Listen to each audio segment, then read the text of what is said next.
Hi, welcome back guys.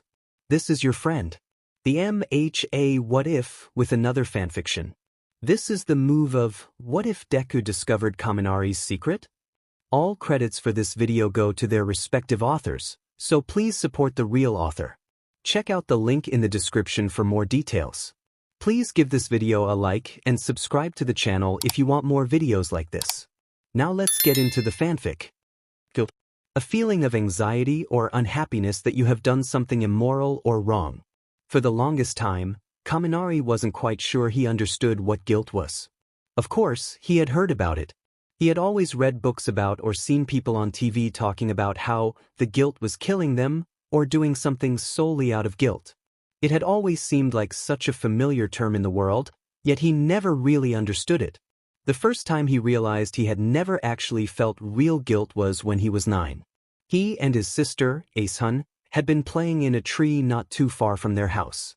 Ace-hun was 5 at the time, and his mom had been on the patio talking with a friend.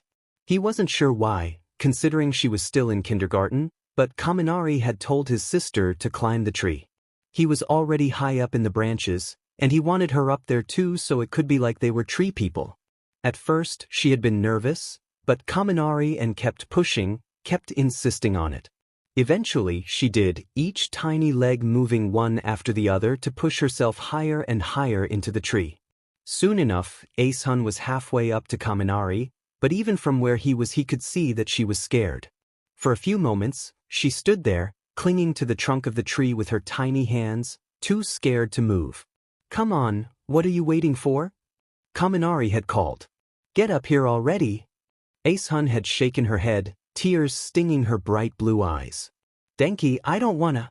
I wanna get down," she had cried, gripping the trunk even harder. This was about when most people would feel guilty. He had forced his 5-year-old sister to climb to staggering heights, and now she was obviously terrified. She clung to the tree on the verge of tears, the fear in her eyes obvious. Most people would probably feel a bit bad about that, and make attempts to help them. Yet for some reason, Kaminari hadn't felt any of that. He had actually almost felt amused even. Shaking his head, Kaminari smiled, looking down at her again. "Come on, you're fine," he called down. At the time, he had believed she was just being a crybaby, acting overdramatic for the sake of just doing it. But as time went on, and she refused to get down, Kaminari began to get irritated. With her clinging right there, he couldn't get down, and sitting on the bark for so long was starting to hurt. "Just come on already," he called. "Do you want to stay there forever? Either come up or just get yourself down." That's what got her. Of course, Kaminari knew she wouldn't actually be there forever, but being 5 years old, Ace-hun thought that she actually would.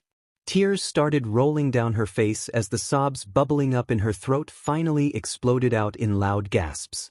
With trembling fingers, Ace-hun tried to climb down, her fingers slowly gripping the branches. But of course, she was only 5 and scared out of her mind. She wasn't concentrating right, wasn't paying attention to the proper place to put her foot down. Kaminari knew deep down what was bound to happen. 1 step, 2 steps. So, the doctors had said she fractured her arm in 2 different spots, 1 minor fracture and 1 major fracture.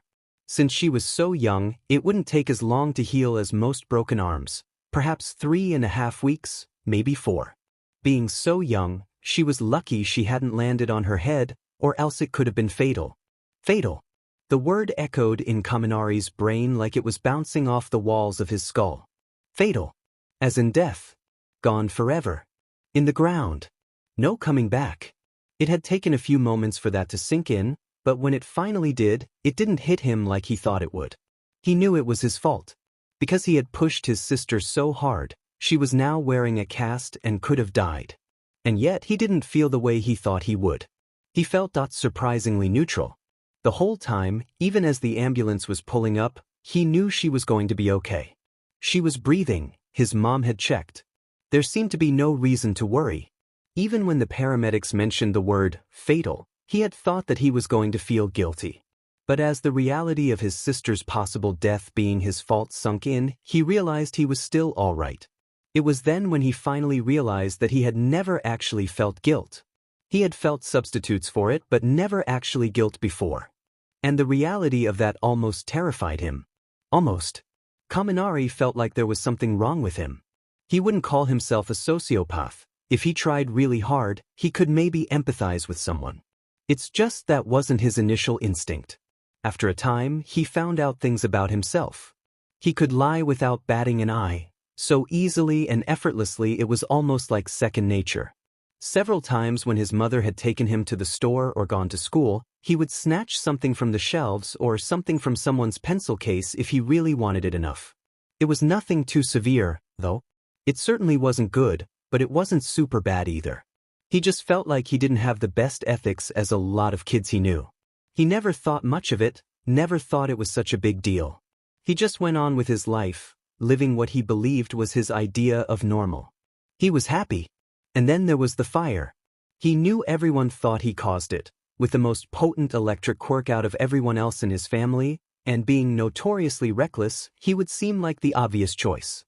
But Kaminari was careful. He knew how to safely handle his quirk. He would never start a fire, even by accident. But he knew who did. It happened a year after Ace-hun fell out of the tree. Their house was in flames in a matter of minutes, the building crumbling around them. Kaminari had felt the smoke filling his lungs, reaching its slithering fingers into his body, making it so he couldn't breathe. The heat blazed around him, creating a suffocating barrier as sweat poured from his skin, and somewhere in the destruction he could hear Aishuin's sobs and his mother crying his name, which after a while went silent. He was starting to get lightheaded. Kaminari wasn't an idiot. He knew if he didn't get out of there soon, he would die from being burnt alive or just asphyxiation. But no matter what he did, he couldn't get his legs to work. His head felt like it was made of clouds, like he couldn't properly think. His last thoughts before he gave up were, "I'm going to die here." And then he felt the arm wrap around him. Everything else from that moment on was fuzzy. He felt himself drifting in and out of consciousness, and he only managed to pick up a few things. The air suddenly becoming easier and cleaner to breathe around him. The sight of the apartment building crumbling. Police sirens ringing in his ears. The second he finally came into full consciousness, he started crying. Not light crying, the deep, body-shaking kind that heaves through your whole body and makes it so you can't breathe. The kind that fills you with such a deep, immense sadness where you just feel so sad and empty that you just want to reach inside yourself and cry forever, just laying there. Although he wasn't awake most of the time, Kaminari did get a few things. He knew that something terrible had happened. He knew he was far away from his home. And he had the deep, sneaking suspicion that somewhere, in some way, he wouldn't be seeing his mom or his sister anytime soon. He didn't bother to process what had pulled him away from the fire. He didn't bother to question that. He just sat there, on the grass, watching the cloud of smoke billow into the night sky. He probably would have stayed there forever, let himself slowly wither away, had he not felt a hand on his back. It was cold and leathery, with a rough skin that felt weird on his back. Shivering, Kaminari realized that his shirt was gone. It must have burned off, he thought, shivering as he felt a cool breeze blow through the air. There, child, it's all right. Suddenly, Kaminari felt something warm and fuzzy wrap around his shoulders, suddenly shielding him from the cold. It's a blanket, he realized, hugging the blanket closer to him. Turning around, Kaminari would have jumped if he wasn't so tired from running. Towering over him was a large man, who would have been almost inhumanly tall even if Kaminari had been standing up. He wore a dark suit, which now had singe marks on it, what might have once been a dark purple tie now tattered. His face was mostly masked in shadows, so that even if he squinted Kaminari still couldn't have properly seen him, but even in the darkness, his eyes glowed almost unnaturally. Still, it was obvious he had saved him from the fire. Just knowing that made Kaminari feel a little bit safer. Looking up at him, Kaminari tried to make his voice sound confident. Whoever this man was, he had been able to save him from a fire. He knew at least that he was strong, and he didn't want to appear like some sniveling child in front of him. "My mom. Ace-hun. Are they all right?" he asked, ping his head to the side. The man at first didn't say anything. Instead, he looked off into the distance, tucking his hands into his pockets. His face was still shrouded in shadow, but when he spoke, his voice was solemn and free of emotion. "I'm sorry. I couldn't get them in time." Kaminari gazed up at him a moment longer, wrapping the blanket tighter around his shoulders as a deep silence settled around them. He couldn't get them in time. He had been alive long enough to know that was the nice way of saying they were dead. They were dead, the fire eating away at their flesh, burning their bones until they completely crumbled into ash. Leaving nothing to bury, nothing to remember them by, just the cold spot where they had last been. Instantly Kaminari's mind began to work, looking at what could happen next. What would happen to him? His father was out of the question. Whenever he asked his mother about him, he would always get vague descriptions, but he wasn't stupid. He had heard enough to know that his father was probably off in a bar, drinking until his face turned red and forgetting about the several other children he had with women who were not Kaminari's mother. No, he had no longing to live with his father. He was pretty sure the prefecture wouldn't even allow him to house a child. His mom had no other known family. She was an only child, and both her parents gave birth to her later in life and were gone by the time Ace-hun was born. He never even met them. All he remembered was going off to a funeral and counting the headstones while people wept under a tent for people he never knew enough to care about. That left only the system as an option, and Kaminari had no longing to go into that.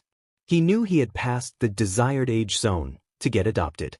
Chances were highest that he would just hop from home to home until he turned 18 and the system tossed him out on the streets to rot. Just as he was calculating other possibilities, a voice broke his thoughts. "You do not shed tears for them?" the man asked, looking down at him. Kaminari noted that he didn't sound confused, but rather just curious. Kaminari liked curious a lot more than confused. When you were confused, you simply didn't know. When you were curious, you sought out answers for things you didn't know yet. It was then that Kaminari decided he liked the strange man shrouded in black. He thought for a moment longer, then shrugged. I guess not," he said, the revelation almost startling him. They were his family. He knew he was supposed to grieve them, mourn them, fall down on the floor and weep. And yet, he didn't feel anything. He just felt the same way as he always did, empty. And he wasn't even upset that he felt this way. The man looked back up, gazing at something unseen in the distance. "Then what exactly were you thinking about?" Kaminari looked down, twiddling his thumbs in his lap. "I guess I was just analyzing things. Calculating. Trying to figure out what exactly would happen to me, and looking at all the possible ways it could happen," he admitted. He had never tried to explain this to another person before. It just sort of always happened. The man fell silent for a moment before speaking again. "How old are you, child?" "Just turned 10, Kaminari replied, not looking up from his twiddling thumbs. "Have you ever taken an IQ test before?" "Yeah." "And what did you get?" 140, Kaminari answered, his face taking on a smug smile as he did so. It had happened not long ago, just at the beginning of summer vacation. Still, he remembered it vividly. He had enjoyed the gawking looks of the people who had given him the test, and the amazed looks of everyone he told. For a little while after that, his mother liked to brag about him, and there was talk of him switching to higher-level classes when the second term of the school year started back up in August. You realize that's 2% of the population, correct? Well, why wouldn't I? It's my IQ, isn't it? Kaminari scoffed, leaning back in the grass. It tickled the back of his neck in a way that he liked. "You're exactly what this world is lacking, young Kaminari," the man went on, his voice taking on a new purpose as he shoved his hands into his pockets. "Intelligent, independent children like you who aren't weighed down by trivial things like emotions. You do realize how inhumane that sounded, right? You shouldn't be weighed down by trivial things like emotions," Kaminari asked, arching his eyebrow with a lisp of amusement hinting at his voice as he did a purposely bad impression of the man's voice before snickering a little bit. His mom and sister had just died, and he was sitting here in a field, laughing anyways. And he didn't care. "It's true, though, you know," the man went on, his voice free of any humor. The silver moon outlined his back, and when mixed with the shadow, he looked unreal. Almost as if he would disappear if Kaminari blinked at the wrong moment. Feelings such as sadness or joy or love, they're merely chemical pathways to the brain. They cloud our intentions, cause us to fret over tiny, insignificant things and get small bursts of joy out of momentary fun that never hold up. They hold us back, keep us from reaching so much more than we could. By letting go of emotions, you are letting go of your earthly tethers that bind you to this world, and instead free yourself to accomplish so much more. So much more. For a long while, Kaminari was silent as he thought through what the man had said. He had thought about this, of course. He thought about it again. And again, thinking about pros to why he didn't feel the same as the other children.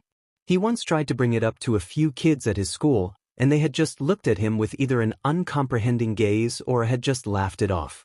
Kaminari had frowned and walked away. He didn't like being about ignorant people who couldn't see the bigger picture of things. Yeah, he had thought about this many times. He just didn't think there was another person who would understand that. Exactly, was all he managed to say. As the words brushed past his lips, a new feeling overcame Kaminari. He wanted to say it was joy, but really, that wasn't the case. He had seen joy. He knew what he was feeling wasn't strong enough to be joy. Maybe a more calm, peaceful version of it. Like he was understood. The man looked back behind him. If he listened closely, Kaminari could hear sirens in the distance, approaching the glow of his burning house.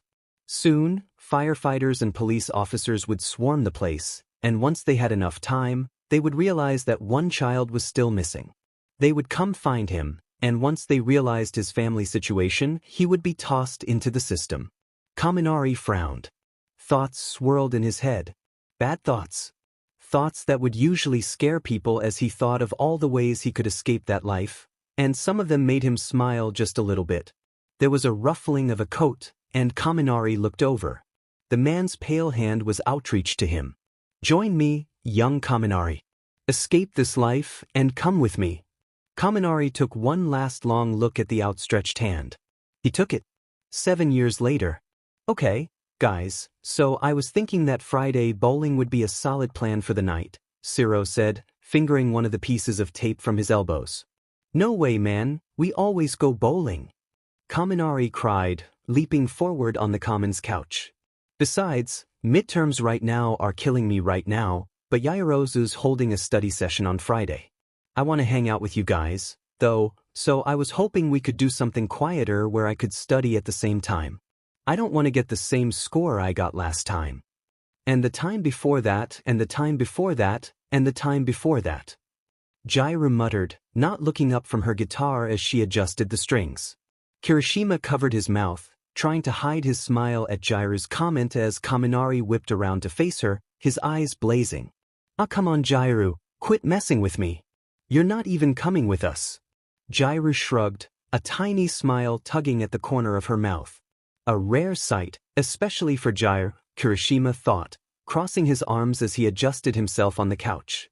For some reason, she only seemed to smile when she was laughing at Kaminari or making fun of him. I know, it's just hard to overlook how you always get the worst score in every test we take, she quipped casually, gently plucking a few of her guitar strings. Hey, not every test. There was that one time where I ranked 19th, remember? Don't remind me, I ranked 20th that time. Ashido ummed, leaning her head back against the couch as she placed a hand on her forehead. Don't worry guys, just study, I bet you'll do better this time. Kaminari encouraged, slugging Ashido in the shoulder. Normally if he did that to one of the other girls, they would give him a weird look or just roll their eyes and whisper to one of their friends. But with Ashido it was different. She was actually more athletically built than most of the boys in their class, so when he punched her she would usually just laugh it off. It was times like this that Kirishima didn't at all mind living in the dorms with his friends. At first, he had been worried he wouldn't like it. He had heard that living with people and seeing them constantly can start to get tiring after a while, and anyway, he was so much more used to seeing them in a school environment that he was worried it might be weird. However, after 4.5 months of living in Heights Allegiance, Kirishima had found that he was able to put those worries to rest. He had always liked being able to see his friends in class every day, but living with them had been even better.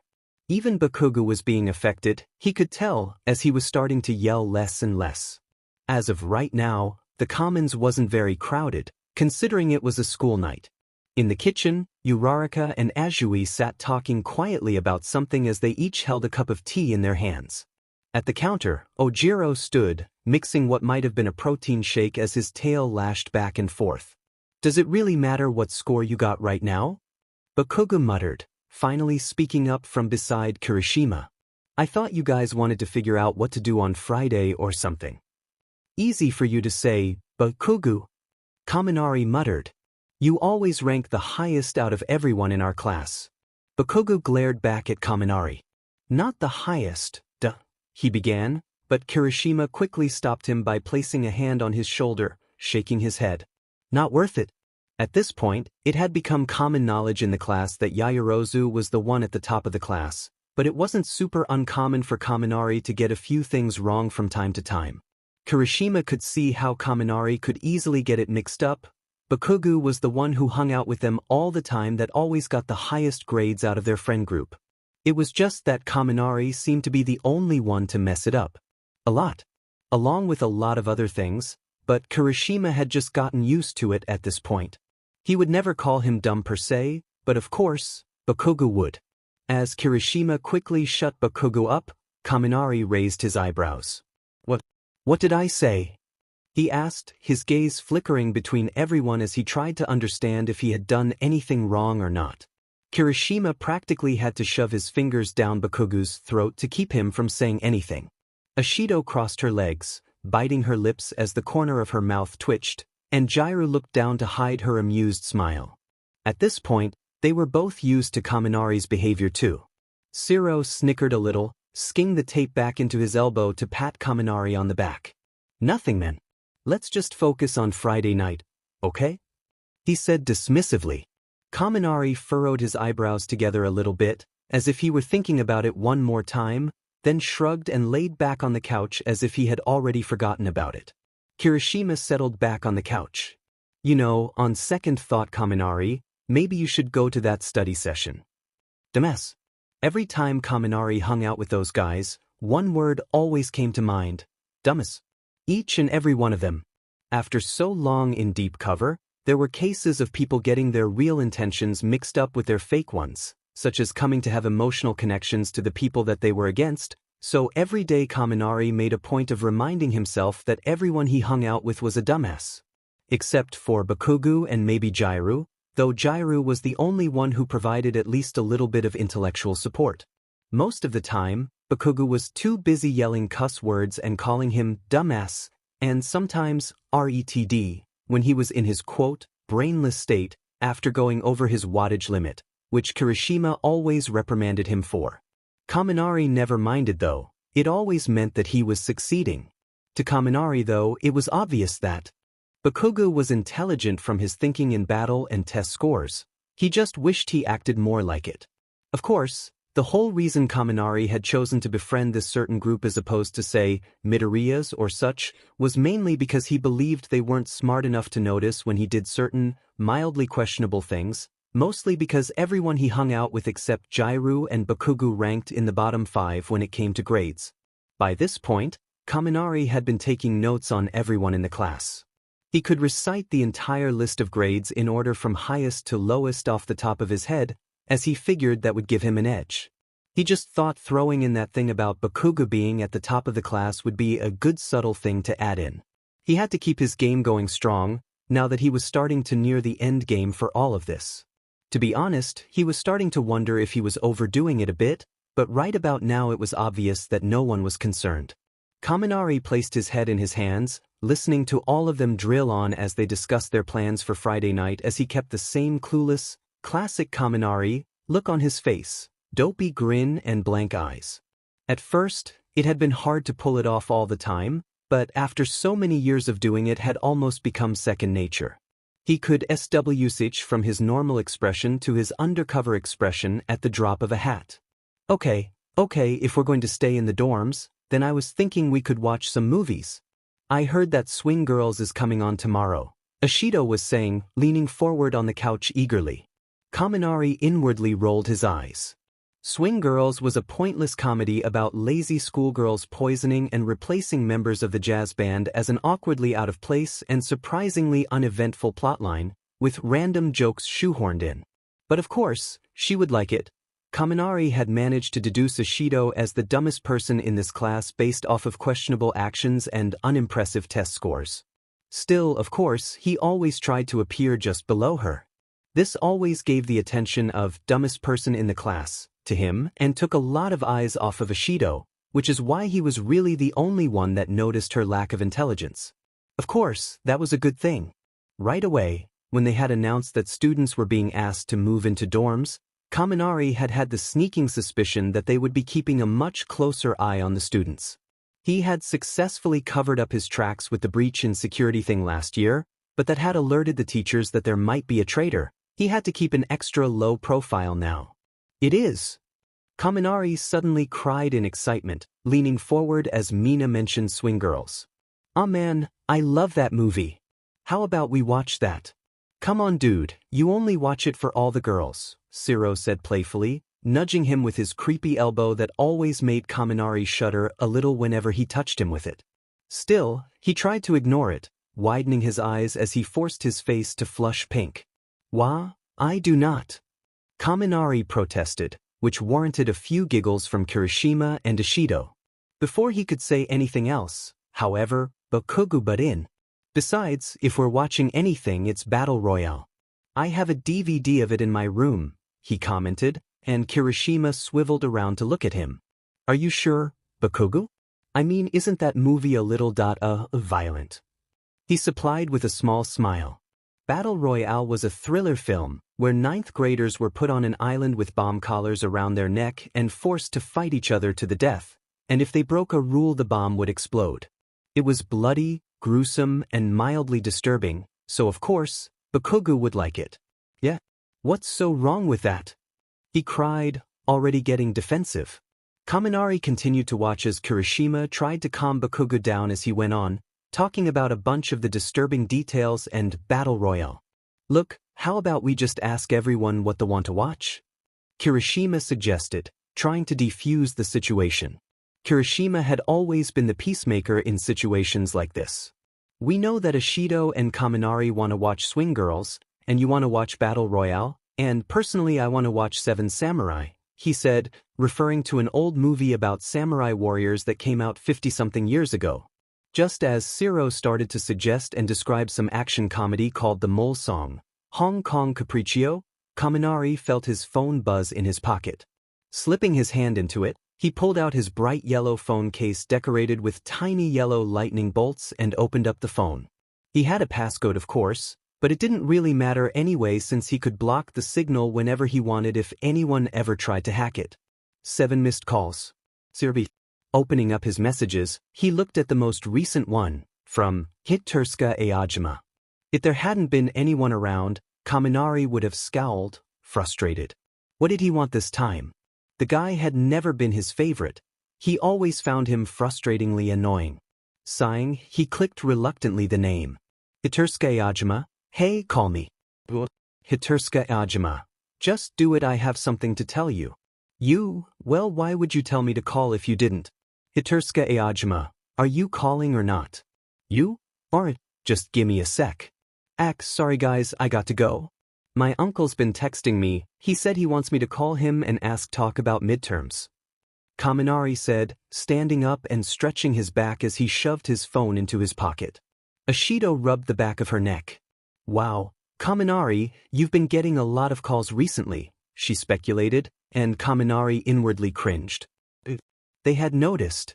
Still, he pulled an aloof, somewhat annoyed expression as if he were annoyed with his uncle, trying to cover it up. "Yeah, he's this big math whiz at this university, and he always gets mad whenever he hears about my grades. He keeps checking in to see if I'm studying or not, even if it is really annoying." Don't worry man, I get it. I've managed to get higher grades now, but the first time we took our midterms my mom practically blew a gasket when she saw my grade," Sero commented, shaking his head at the memory. "Yeah, well, my uncle's gonna do the same thing if I don't call him," Kaminari said, starting to walk away. "I'll probably just go to bed after we finish talking. See you guys in the morning," he called, walking towards the elevators to the dorms. Standing in the small box, Kaminari smiled at them, letting them say their goodbyes as he pressed the button for the third floor. He continued to stand there, keeping that same dopey grin on his face and waving until he let the doors close all the way. As soon as the doors finally locked shut, and the sound of the elevator whirring into motion filled the small space, he let the expression drop. The smile quickly fell off his face, and his eyebrows lowered to their usual position. He hated keeping that expression all the time.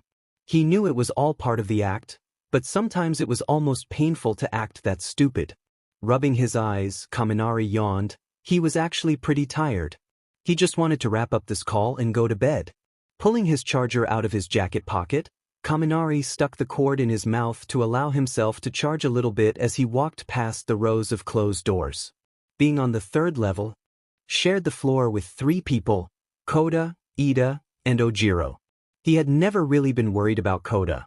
He had always been too quiet and weak to suspect anyone of anything, and if he did he would be too scared to share it anyways. And anyway, he had managed to lower Ojiro's expectations of him by constantly playing with his tail like it was a cat toy during class, like he was completely infatuated by it. Ojiro had always seemed rather amused by this, and sometimes slightly annoyed, but Kaminari was certain he doubted his mental capabilities. Still, he had to be careful. Ojiro was fairly smart, as was Ida. If he slipped up too many times, there was a chance one of them would see through his act. He had already slipped up once when talking to Ojiro about how he thought that Stain was kind of cool after Ida's brother had just been crippled by him. Nobody had really thought much of this, thinking Kaminari was just being classic Kaminari, but Kaminari couldn't help reprimanding himself for being so careless with what he said. As he walked past the rooms, he pressed his ear to each of the doors, listening to the sound of slow, methodical breathing that signaled sleep. Once he was certain that everyone was asleep, he slipped into his painfully tacky bedroom that he had to have designed like that to keep his cover, and shut the curtains, locking the door with a solid click. For a moment he stood there, completely silent to make sure that there were no other footsteps. Once he was certain he was alone, he finally pulled out his phone, opening the text messages and clicking the phone icon in the corner. 1 ring. 2 rings. 3 rings. Nenit Shigaraki, what the hell was so important that you had to call me before my next report? Kaminari hissed in a low voice. You couldn't have waited another week? Kaminari had never liked Shigaraki. He always seemed like a pain in the butt. The man always talked all high and mighty and whatnot, acting like he was the next top villain, but when you actually hung out with him he was a whiny, spoiled little brat. He hated anyone who got more attention than him, such as Stain, for example. Not to mention whenever something didn't go quite right or he didn't get his way, he would throw dignity out the window and practically throw a tantrum. Still, he was one of the top members of the League of Villains and practically right-hand man to All for One, so he had to put up with him anyways. Yes, I did, Kaminari, Shigaraki's raspy voice hissed over the phone. You better get used to it because we're going to start having to drop in a lot more frequently. We're nearing our endgame, the final piece in the row of dominoes. We have to make sure everything goes right. You think I don't know that? Kaminari muttered, collapsing onto the bed as he summoned a ball of electricity in his hand. He would never do this in public. He always made a show about being super sensitive about going over his so-called wattage limit and becoming a bumbling idiot for a while. When someone, it might have been Kurojiri, he couldn't quite remember who had suggested the idea of a wattage limit. It had sounded so ridiculous that Kaminari was convinced it wasn't going to work. Still, he had quickly learned that most people would accept whatever reality you handed to them, and if you hadn't given them any reason to, then they wouldn't question a lot of the things you did. Still, it got frustrating never using his electric quirk, which was why whenever he was in his room behind locked doors, he allowed himself to play with it a little in his hands. We're going to be checking in at least every week now, Shigaraki went on, ignoring Kaminari's previous comment. Before our final game, there are a few things All for One wanted you to do. Mina. Kaminari. I'm so glad you could make it. As the elevator let out a small ding and the two of them exited, Yayarosa's head shot up from the steaming tea platter, her face instantly splitting into a wide grin. Hey, Yamomo. Ashido greeted, rushing forward with the stack of books still piled in her hands. I hope we're not late. Kaminari's uncle called, and I didn't want to be rude and leave without him. Yeah, sorry about that, Kaminari said sheepishly, rubbing the back of his neck as he flashed an embarrassed smile. He wouldn't hang up until he was sure that I was going to a study session and not playing video games or something like that. Well, you don't have to worry about that, Yaoyorozu assured, placing the tea platter down on a table. I have a whole night of diligent study plans so that everyone here will be able to get an easy A. You can take a seat anywhere, and I made green tea because studies have shown that green tea improves brain function and cognitive thinking. She went on, gesturing around the room. As Yaoyorozu spoke, her black eyes sparkled with the excitement as her ponytail bounced up and down like a spring. How someone could be so optimistic and excited about anything, Kaminari didn't know. Honestly, it made him want to GG a little bit, but he still managed to at least pretend to be amused along with Ishido by her bouncy attitude. Right now though, his main priority wasn't Yaoyorozu. He had tried to make his talk with Shigaraki last night as short as possible, but even so, it still went on for a while. After All Might had officially retired, Kaminari had thought he would be able to leave UA High School, or at least stop reporting so frequently.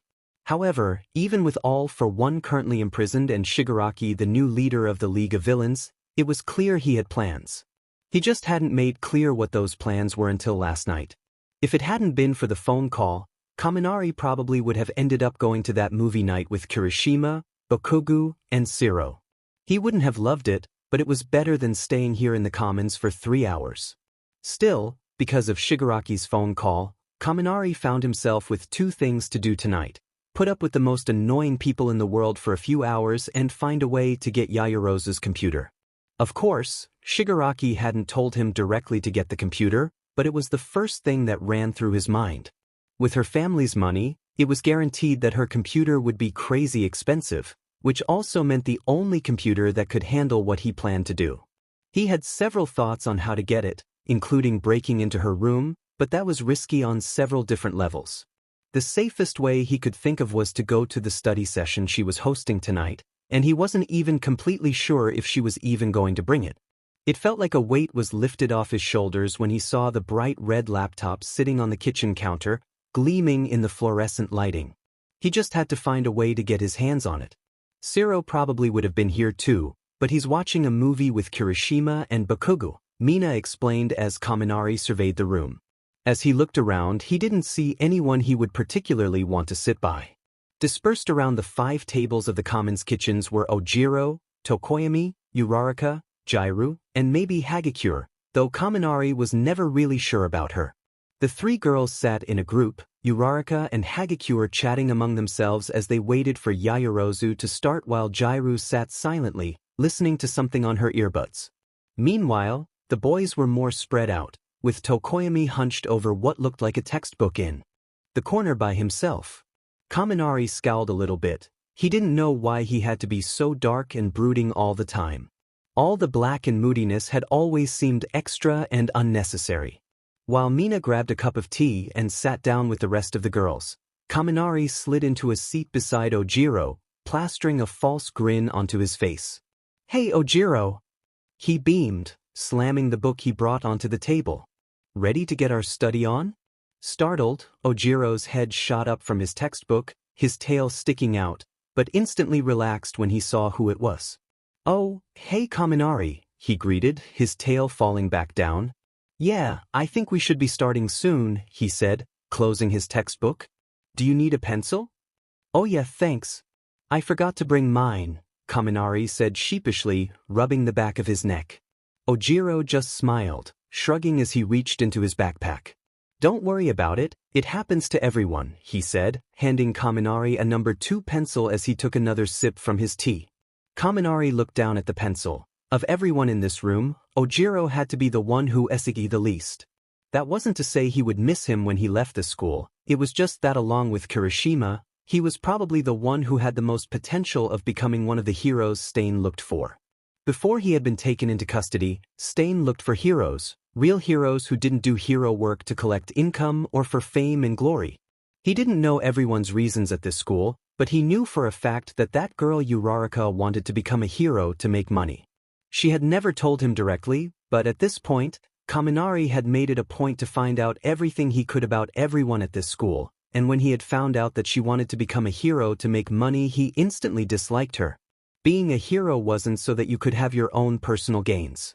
It was so that you could do good and save other people, and so far he had only seen about 3 people who he thought could be worthy of that: Ojiro, Kirishima, and Midoriya.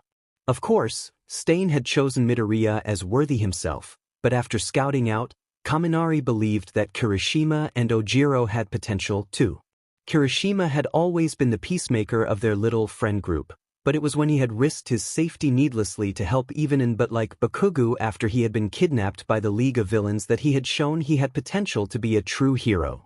Kaminari, of course, knew that Bakugo had never been in any real danger, but Ojiro had never been the flashiest person to Kaminari.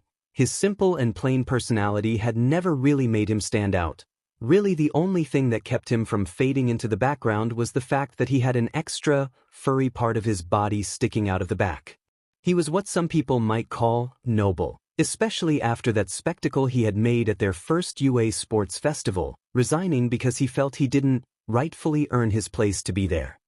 At the time, Kaminari had pretended to be in awe of it, but really he couldn't think of anything dumber. If you have an opportunity, you don't throw it away like that.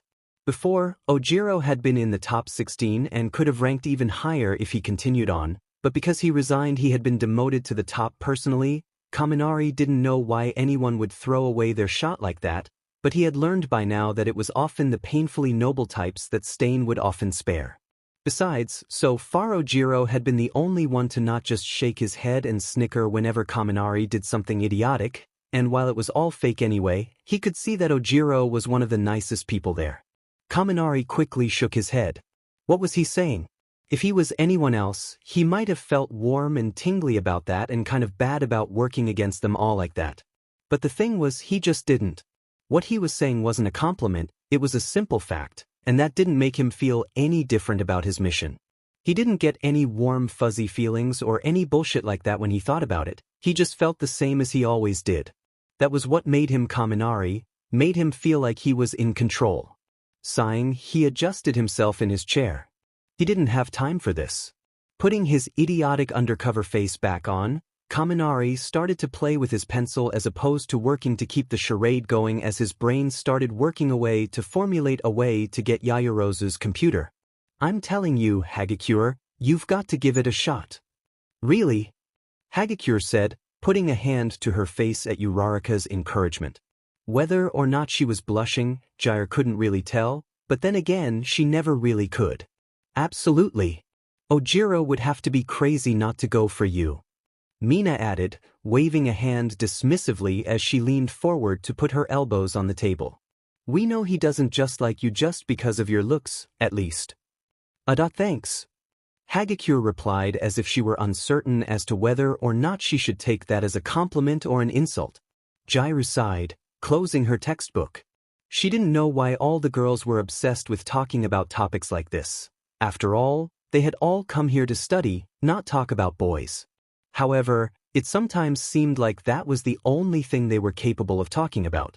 As Momo looked over her notes one more time, preparing to begin, Mina and Uraraka rambled on about Hagakure's obvious crush on Ojiro, which, to Jairu, seemed a little frivolous. She didn't want to sound insensitive or anything, but honestly, she thought that it didn't matter that much who had a crush on who. They would all still graduate after high school and go their separate ways, become heroes and whatnot. In the grand scheme of things, who had a crush on who didn't seem very important, and only interfered with all the important stuff. Does it really matter who has a crush on who? She asked, leaning back in her chair. I mean, we're all going to go on and do other, more important stuff after high school anyway. Hagakure looked at Jairu and shrugged. I mean, I know, but it doesn't hurt, she said, glancing over at Ojiro. The blonde boy sat at a table across the room, hunched over a textbook as his tail lashed from side to side. Beside him, Kaminari sat, a pencil balanced on his nose like a seal. Gosh, he looks ridiculous, Jaira thought, shaking her head. Of everyone in this room, Kaminari was probably the one who needed the most help in basically everything. He would probably get better scores if he actually paid attention, but at every one of the study sessions he always messed around and learned next to nothing. In fact, on every test, he got just enough to keep from failing completely. Still, as the pencil fell off his nose and Kaminari was sent scrambling for it, Jur felt a small giggle bubble up in her throat.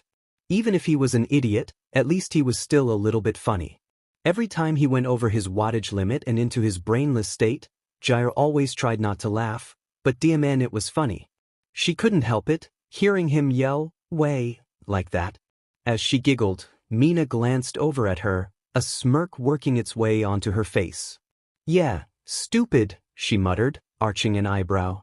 Jairu whipped around, instantly feeling hostile. "What?" she cried, feeling her face heat up. Mina only shrugged, stretching her arms as if she were yawning. "Oh, nothing. It's just that you don't have much room to talk when it comes to high school crushes not mattering," she said smugly, leaning forward again in her chair. She may as well have slapped Jairu across the face with a dead fish. For a moment, Jair found herself unable to speak, as if her voice had left out the back door. I, are you talking about Kaminari?" Jair cried, dumbfounded. Mina didn't say anything, only shrugged, continuing to fiddle with her pencil. However, her eyes said it all. Jair felt the blood rushing to her face in waves as embarrassment quickly settled over her. The way Mina said it was so casual, as if she were saying, "The sky is blue," which only made it harder for Jairu to find a response. "What? I don't like Kaminari," she cried, pounding a fist on the table. Mina only shrugged. "If you say so," she cooed, which only made Jairu blush harder. "Come on guys, tell her how ridiculous she's being," she cried, turning to face Uraraka and Hagakure.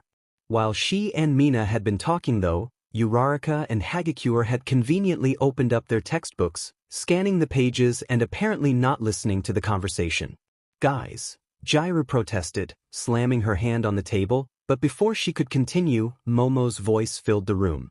"Okay everyone, if we're all settled, I think we can get started." She beamed, a pair of glasses sitting on her face. Mina looked at Jairu and shrugged as if to say, "Oh well," as she flipped open her textbook. "Ooh, can we start with social studies? I'm falling a bit behind in that," she suggested, raising her hand. Huffing, Jur sat back, her arms crossed over her chest as she tried to lose the blood in her face. As Momo went on about geography and everyone else talked as the study session went on, Jur tried to make herself concentrate, but for some reason she just couldn't. Mina's comment had stuck with her, like a burr that had gotten caught in her brain, and she just couldn't forget it. She didn't see why, though. Obviously, she didn't like Kaminari. He was annoying, rude, and loud, and never knew when to shut up. His big mouth always made him say something he would later regret, and he was so idiotic that sometimes it was almost painful. One time, she had overheard Mina and Sero talking, saying that Sero was 102% certain that Wii music was playing on a constant loop inside Kaminari's head. Besides, he was surprisingly easy to make fun of.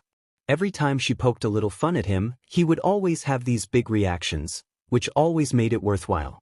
She could make a little fun of his wattage limit or his grades and he would always have the funniest results, almost like watching those reaction videos on YouTube.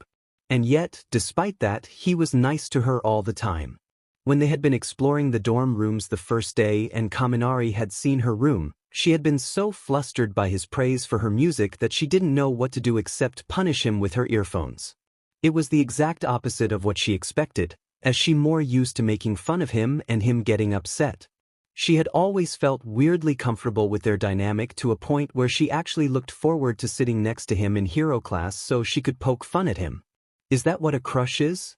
Jair asked herself, leaning over her notes. No, she told herself. A crush is when you think about them every day and you get all giddy and happy thinking about them.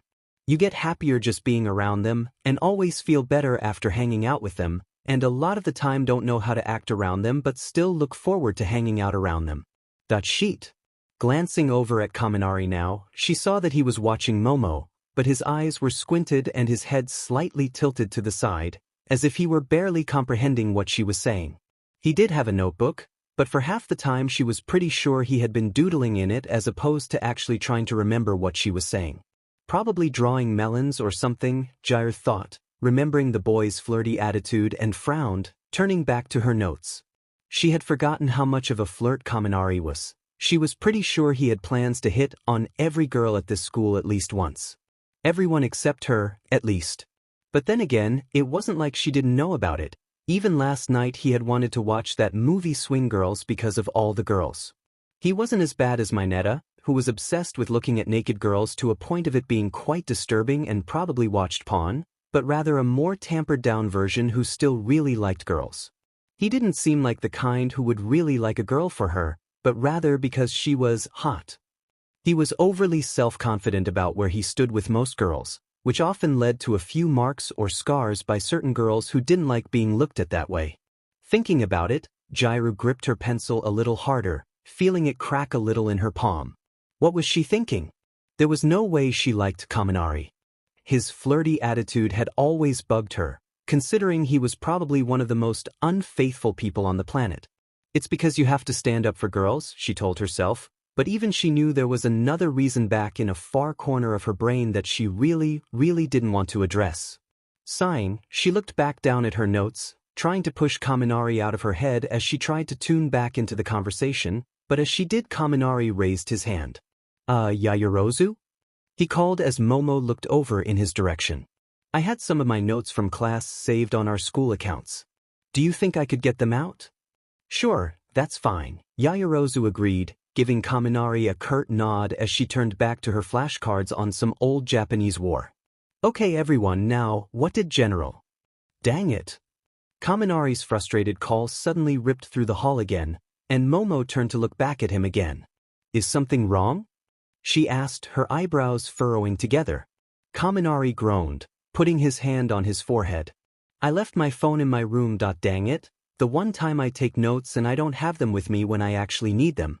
Yayarozu, could I pull up my notes on your laptop? For a moment, Jair glanced at Momo's bright red laptop sitting on the kitchen counter, plugged into the wall. Even she knew how expensive it was, considering Momo's family was one of the richest families in the area. If she had a laptop like that, she would never let anyone use it, considering she would probably never be able to get another one. Momo, however, seemed far less protective of it, shrugging at Kaminari's request. If you want, sure. Just plug it back in when you're done, she said, already losing interest as she turned back to her flashcards.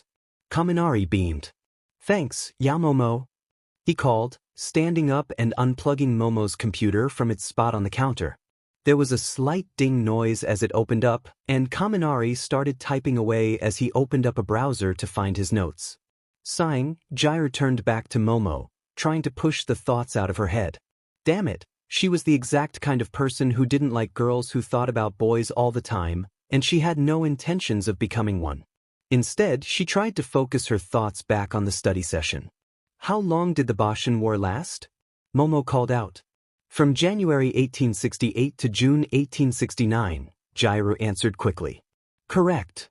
For someone who liked the color red so much, Kirishima soon realized that he didn't have the stomach for blood. With Mina and Kaminari away studying, that had eliminated Swing Girls as the movie to watch, and Kirishima had tried to be nice and say that they could watch all 3 movies. He hadn't seen the harm in one long movie night, and after finishing up Seven Samurai and the Mole Song, that had left Bakugo's movie, Battle Royale. He had never actually seen the movie himself, but he had heard about it and how violent and gory it was from friends who had watched it.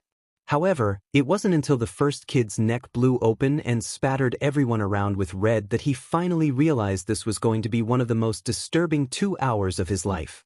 Kirishima was all for manliness and being tough, but he would never admit that when it came to things like constant blood and death, even he was disturbed.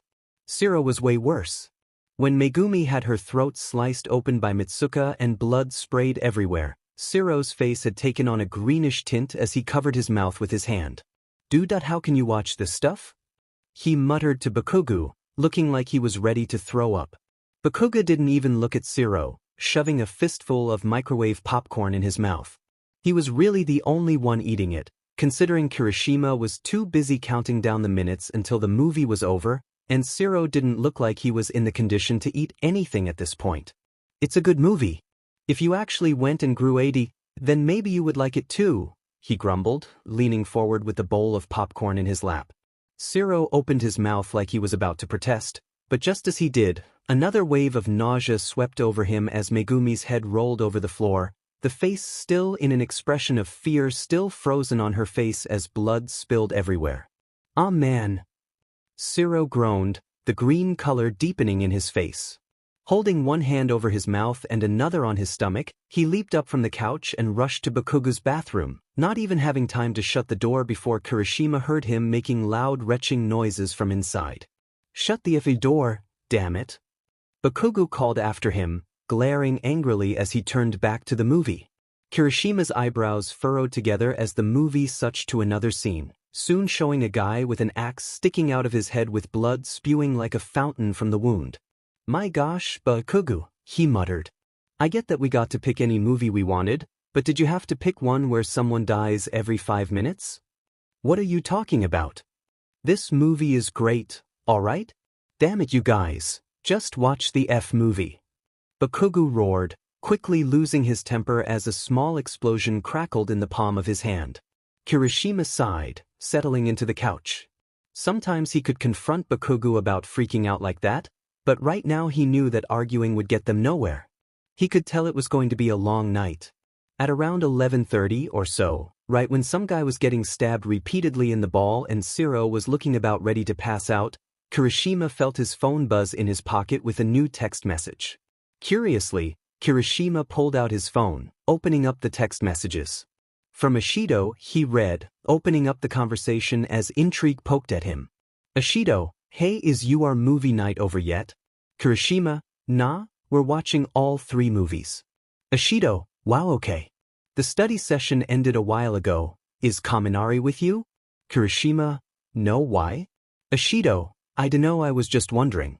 He looked like he was in a rush to get out and he wasn't answering my texts, so I thought he was watching a movie with you guys." Kirishima, "Is he sick?" Ashido, "Maybe. He probably just fell asleep or lost his phone or something though." Kirishima, "Yeah, probably." Ashido, GDG. "I'm hanging out W/Tsu and Ochako right now, T2. As Kirishima looked down at his and Ashido's conversation, he felt a heavy stone of doubt settle in his stomach. Their conversation had been short, but for whatever reason, it was bothering him. Something wasn't sitting right with him. Kaminari wasn't usually the one to go to bed before at least 1 a.m. on a Friday night. He was at least watching YouTube on his computer or playing some game on his phone if he wasn't doing something loudly with other people. In fact, Kirishima had kind of expected Kaminari to come over here once the study session was over. "I bet he's just tired from studying," he told himself. Still, he had always seemed fine after every other study session. Kirishima didn't know why this one should be any different. Besides, even if he wasn't asleep, he still should have answered Ashido's texts or something. He talked to people through his phone just as much as he did in real life. Oftentimes, it just seemed like Kaminari loved talking to people in general. He was just social that way. "Hey, have any of you guys talked to Kaminari?" Kirishima asked, leaning forward to look at Bakugo and Sero. Sero, still looking green after watching some guy have his ball mangled with a knife, only managed to shake his head as he held his hand over his mouth to prevent himself from vomiting again. Bakugo only scowled as Kirishima interrupted the movie, glancing over at him. "I thought he was at that lame study session or something," he grumbled, crossing his arms over his chest. "Yeah, but that ended a while ago," Kirishima pointed out, arching a single eyebrow.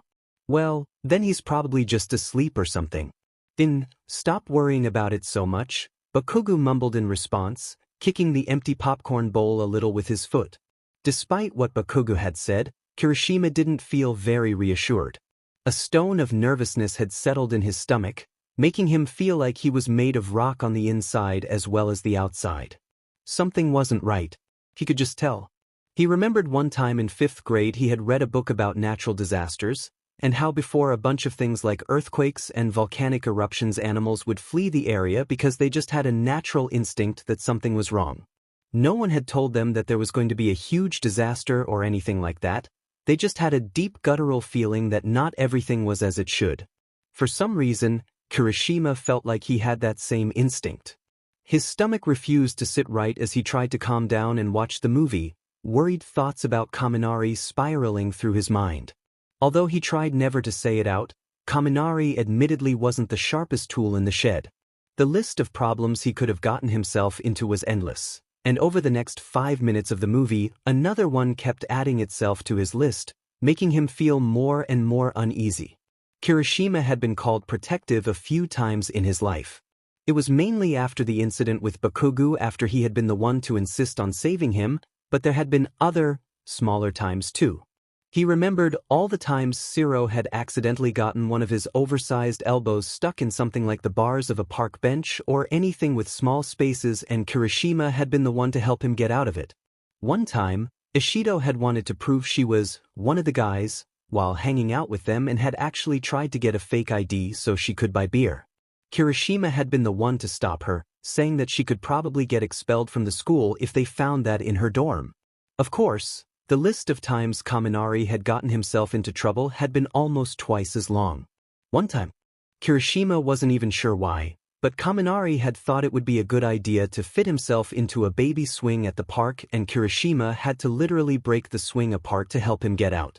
Another time, before they lived in the dorms, Kaminari had been sleeping over at Kirishima's house and had decided to be helpful and help wash the dishes, but Kirishima had to save him from cutting his hand open after he tried to grab the kitchen knives by the blade rather than the handle. One time, Kirishima had been walking to school with him, and out of nowhere Kaminari had just said, "How come girls never have to take a DNA test to see if the baby is theirs?"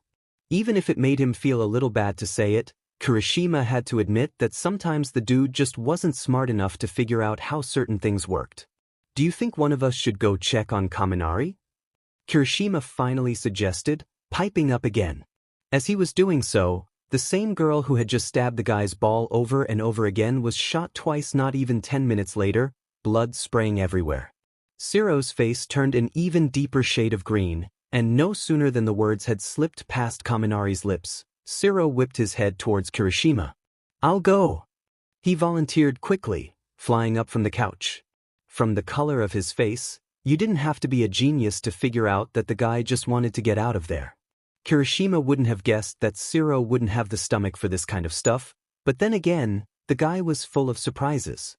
At this point, Kirishima was just surprised Sero's stomach wasn't on the floor right now. Bakugo didn't put up much of a fight, probably because he was fed up with Sero's constant vomiting. "The movie ends in an hour, be back by then if you want to finish it," he grumbled, shifting himself on the couch. Sero didn't respond, his feet already slapping on the door as he opened up Bakugo's door and walked out, closing it with a click. Kirishima tried to calm his nerves, now knowing that someone was going to check on him. Still, for some reason, he found that the deep feeling that something was wrong remained in his gut. Sero didn't like horror movies. Actually, that was putting it lightly. For as long as he could remember, horror movies or just any scary movie just never sat right with him. He remembered maybe a few months ago, Kaminari had rented the movie, so they had watched it together, and Sero could swear he had never seen a more horrifying, disturbing movie in his life. He could see why it was rated R. The opening scene alone had been enough to absolutely terrify him. Battle Royale wasn't rated R, but with all the blood and gore, Sero felt like it should be. He had thrown up at least 6 times, and he was pretty sure his face was green throughout most of the movie. With Kirishima and Bakugo both sitting there toughing it out, Sero had felt like a huge wimp, and it didn't help that Bakugo cussed him out every time he threw up. As the elevator doors opened and Sero stepped inside, punching the button for floor 3, he realized he couldn't logically see himself going back. And anyway, chances were Kaminari had probably just lost his phone or gotten stuck between the wall and his bed. It wouldn't be the first time. He didn't feel like going to bed, so maybe Sero would just hang out with him the rest of the night and they could play Dungeons and More Dungeons or something like that. As he walked past Koda's room towards Kaminari's room, he took a moment to enjoy the silence as opposed to the constant screaming of Battle Royale. It seemed like every few minutes someone was either killing or being killed, and a lot of the shots were surprisingly bloody and gruesome. To just be walking through the halls late at night when no one else was awake was felt much better when the only sounds were his own footsteps and the whispering of the wind. Suddenly, Sero stopped. The whispering of the wind? He was pretty sure the window for floor 3 was closed. Eyebrows furrowing together, Sero squinted his eyes to the end of the hall where the hallway window for floor 3 sat. Sure enough, the window was closed and locked tight, locking out any outside noises. Then what was that whispering noise? Checking his phone, Sero realized that it was 11:45 at night. He was pretty sure no one except Kaminari was awake, but he didn't see why Kaminari would be whispering considering there was no one else to whisper to right now. Now more quietly, Sero crept past Ojiro's and Ida's rooms but heard nothing except the steady breathing that indicated sleeping. He figured that if it wasn't Kaminari, it was probably an invasion of privacy, but Sero couldn't help himself. The whole thing seemed weird to him, especially since he was used to him and Kaminari usually being the ones to wake everyone up and have Ida scold them for doing so at a time like this. The fact that someone was awake right now just seemed weird to him. Just as he was about to check out Jiru's room, he stopped. The whispering had turned to more of a whisper shout where Sero could actually make out a few angry words. "No, I can't, damn it. Get it through your effing skull." Sero froze. Despite what he had told himself before, the voice sounded strangely like Kaminari's. Treading as lightly as he could, Sero hovered in front of Kaminari's door, pressing his ear against the wood. He had no idea what he was doing, maybe arguing with his uncle? But then again, Kaminari didn't seem like the type to cuss out his own uncle. "I told you before, I told you 1,000 times." Kaminari's voice said, now back down to somewhat of a whisper. The only reason Sero could hear was that his ear was pressed up against the door. "It can't get past the mother firewall. The only way I can is by downloading a few things, and that would probably cause a virus." There was silence for a few moments. "I care because if there's a virus on Yayarose's computer, she would notice and look into it. She would see what I was trying to do, and since I was the last one to use her computer, she would figure it out. There are some pretty stupid people at this school, but she's not one of them. I have to be careful what I do around her." As he listened in, Sero's stomach churned with the same uneasiness he had felt when watching the movie. Something was obviously off. This sounded like Kaminari but at the same time, didn't really sound like him, if that made any sense. His voice was too hard and serious, lacking its usual light-hearted joking demeanor. It was like it was raw with anger and frustration, cold and calculating rather than warm and fun-loving. Underneath it all, there was a weird darkness to it that Sero just couldn't imagine Kaminari ever having. Hearing it made him feel uneasy, like hearing a deep voice come out of a baby. It just sounded wrong. For a few moments, Sero thought Kaminari was pulling a prank on him. He couldn't see any other reason why he would be acting like this, but as it went on, Kaminari's behavior started to scare him a little bit. He had no idea what was going on, and he didn't like it either. After a few moments of silence, Kaminari spoke again. "Like you have much room to talk. You can't keep calling me like this. This is way too much. People are going to notice something is off." Another moment of silence passed. "Well, if you keep calling like this, they will. Shigaraki, I swear, if you would just leave me the F alone and let me figure this out, then maybe I might actually get shit done instead of dealing with your bullshit." Sero didn't hear whatever Kaminari said next, whether it was good or bad, because as soon as the words slipped out of Kaminari's mouth, it felt like a hand had come and slapped him across the face. There was one name in that sentence that had stuck out, gotten caught in Sero's mind like a burr: Shigaraki. Wasn't he that one-hand villain? The closest thing Sero had ever had to contact with him was when he led the attack on USJ back in his first semester at UA. However, from the way people like Midoriya and Azui talked about him and from what he did to Mr. Aizawa's face, he was glad he never had any direct contact with him. Apparently, he could make whatever he touched decay instantly and had threatened Midoriya when the class had gone to the mall right before the summer training camp. He had a long list of crimes behind him, and with all for one now arrested, there were rumors that he was now the one running the League of Villains. Suddenly, it felt as if several shots of fear-based adrenaline had been pumped into Sero's heart as his heartbeat sped up. There was probably another Shigaraki out there, right? Or maybe he was just messing with him and as soon as the door opened he would be there with a camera laughing his head off at Sero's stupidity. Still, Despite what he told himself, Sero found that for some reason he just couldn't make himself knock on the door. Feeling uncertain, Sero started to take a few steps back, questions racing through his mind as he tried to decipher what was happening. As much as he tried, he couldn't find a way to explain away the Shigaraki thing that he would believe himself, but he didn't want to confront Kaminari about it. "Come on, Sero," a voice at the back of his head whispered. "This is Kaminari. Your friend since the beginning of the year. You know him, and you know that he's a hero. You're being ridiculous." For a few moments, Sero was torn, wondering if he should ask Kaminari what was going on or keep on listening. And then he sneezed. If there was a contest for worst timing, Sero felt like he should have won the grand prize. It wasn't super loud like when Kirishima sneezed, but then again, it wasn't exactly quiet. When Sero sneezed, it echoed through the quiet hallway, sounding out of place in a room that had been quiet for so long, resounding off the walls and back into his ears. The silence that followed was almost deafening, but the most terrifying part, Sero realized, was that Kaminari had suddenly stopped talking too. "Shigaraki," he whispered, his voice suddenly much quieter. "I'm gonna have to call you back."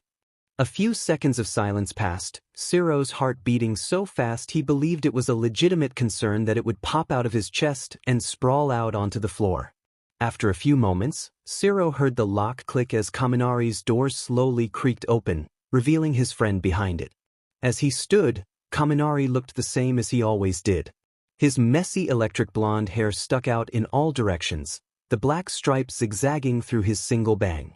His clothes were simple, nothing more than a plain yellow t-shirt with a black battery icon on the front and light-colored shorts. Behind him, his room was messy as ever, random patterns and objects spread about everywhere. His face had that same blissfully confused look to it as if he were just barely comprehending everything around him, but now, as Sero looked at him, he saw something else. Despite his confused look, his eyes had a sort of dark glint to them. He couldn't place his finger on it, but something about the way Kaminari was looking at him right then made him feel uneasy. "Oh, hey Sero," Kaminari greeted, sounding surprised. "I thought you were watching that movie with Kirishima and Bakugo." Yeah, but apparently that movie that Bakugo wanted to watch, Battle Royale? Super bloody," Sero said with a light laugh. "Thought I would just come and hang out with you for the rest of the night." As Sero spoke, he could feel sweat beading on his forehead. "Hey, yeah," Kaminari replied, giving what sounded like a small forced laugh. "Listen, how long were you standing there?" Sero swallowed the small lump forming in his throat, rubbing the back of his neck as he tried to calm his nerves. He didn't like what was happening. Although Kaminari's face said, "Regular Kaminari," the way he looked at Sero said otherwise. His gaze was too intense, glaring at Sero with eyes that seemed a lot more focused than they usually were. He noticed a small droplet of sweat on his neck, almost like he was nervous about something. "Oh, not long at all," Sero said, trying to sound more calm and casual than he actually was. Kaminari's eyebrows lowered slightly. "Really? Like, you didn't hear anything inside or anything like that?" Nope, not at all," Sero said, flashing a slightly nervous grin. Sticking his hands in his pockets, he rocked back and forth on his heels, feeling more sweat on his forehead the longer Kaminari looked at him. "Totally did not hear anything out of the ordinary or weird or anything like that. Nope. No siree, Bob." As soon as the words had left Sero's lips, a deep silence filled the hallway as the two of them stood there. Kaminari's eyes squinted as if he were studying Sero. "What is with you today?" Sero wanted to ask, but for some reason he couldn't seem to make his voice work. Still, Kaminari's off behavior was so unsettling that he was starting to wonder if he should have toughed it out in Battle Royale. Sero was reluctant to believe that the Shigaraki he had been talking to was the actual villain, but after the phone call, Kaminari was definitely acting strangely. In fact, it was almost disturbing. For the longest time, he stood there just staring at him, but it wasn't the same uncomprehending gaze he had seen so often. As the long silence went on, sweat beaded on his forehead as Kaminari's eyes darkened, his eyebrows lowering. "You know, Sero," he finally said, breaking the silence. "You've never been the best liar." It happened in all of 3 seconds. Later on, several ideas as to why he didn't react would cross Sero's mind. There was the idea that it all happened too fast for him to do anything. Perhaps it was the fact that Kaminari's odd behavior had kind of put him off guard where his reflexes weren't fast enough. But Sero thought that the main reason was that he couldn't wrap his head around why Kaminari, one of, if not his best friends since the start of the school year, would use his quirk against him. Sero had been electrocuted by Kaminari's quirk before. Oftentimes it was a small, accidental zap, but during the cavalry battle at the sports festival, Kaminari had used his quirk to electrocute the entire field. It had been from long distance and had really been more of an elongated shock, but it hadn't been enough to cause any permanent damage. This was nothing like that. As he felt Kaminari's fingertips touch the side of his head, Sero felt one of the worst pains he had ever experienced in his life. There was a strong, painful burning sensation where Kaminari's fingers made contact with his skin, making him feel as if his head had literally caught on fire. A horrible, crushing pain shot across his entire body, making him feel as if 1,000 tiny, hot metal weights were being pressed all over his body. And then, it was suddenly over as Sero was soon met with darkness. Sheet. Of all the ways things could go wrong, it had to be this way. He had panicked. That was the only way to put it. As soon Kaminari had heard someone outside his door, a million thoughts had started racing through his head. He knew Shigaraki shouldn't have been calling him so much. Kaminari was upset that All for One had been arrested, but the way Shigaraki was taking it, it was only making things harder for him. Combined with living in the dorms and being around the students 24/7, it was only a matter of time. He could have kicked himself right then. Already, reasons for what had led up to this starting formulating in his head. When Shigaraki had decided to call him at the end of the study session, right when everyone was still there, Kaminari wanted to cuss him out right then. Sensei, or All for One, had been smart about the whole thing before he was imprisoned, only come into contact with him once or twice a month to check in, and Kaminari would keep slowly feeding them information. However, now with Sensei under close police watch in prison, there were two problems. Shigaraki was in charge, and he was bent on revenge with no idea how to be discreet. Despite what Kaminari kept telling him, calling him this much would lead to problems. When Shigaraki had called, everyone had been milling around, talking, and he had to rush out. He could have only imagined how suspicious he looked when he was supposed to be super social and everything. He knew that had been one of the reasons Sero had come. If he had more time to think about it, he probably would have been able to figure out exactly why. Right now, though, his usually sharp thoughts were muddled with anger and frustration. As he looked down at Sero's crumpled body, he wanted to mentally kick himself. How could he be so stupid? Blocking radio transmissions at USJ and giving information about the summer training camp was one thing, but this was an entirely different level. He knew the effects electricity had on the body better than anyone else. Whether or not it actually killed them all came down to certain factors, such as if they were wearing thick shoes to absorb the electricity or something like that. He had been trying not to kill him because he knew that killing a student in the dorms could lead to severe consequences, including elevated security on this dorm system, and after being taken to the hospital, tests would reveal electrocution, which would make him the obvious suspect. Still, if Sero wasn't dead, he would know. Electric shocks without death didn't last forever, and soon he would wake up. He would know. Instantly, a million possibilities raced through Kaminari's head. Maybe he could take him as a hostage and have him taken back to base if he called Kurogyri? No, after the whole Bakugo incident, hostages were out of the question. Blackmail? Sero didn't have anything bad enough about him to blackmail with. He was a pretty open book with nothing to hide, and even if Kaminari did have any dirt on him, there was always the possibility that he would squeal. And in this case, even a possibility was enough to turn everything upside down, a risk that he couldn't take. He felt trapped.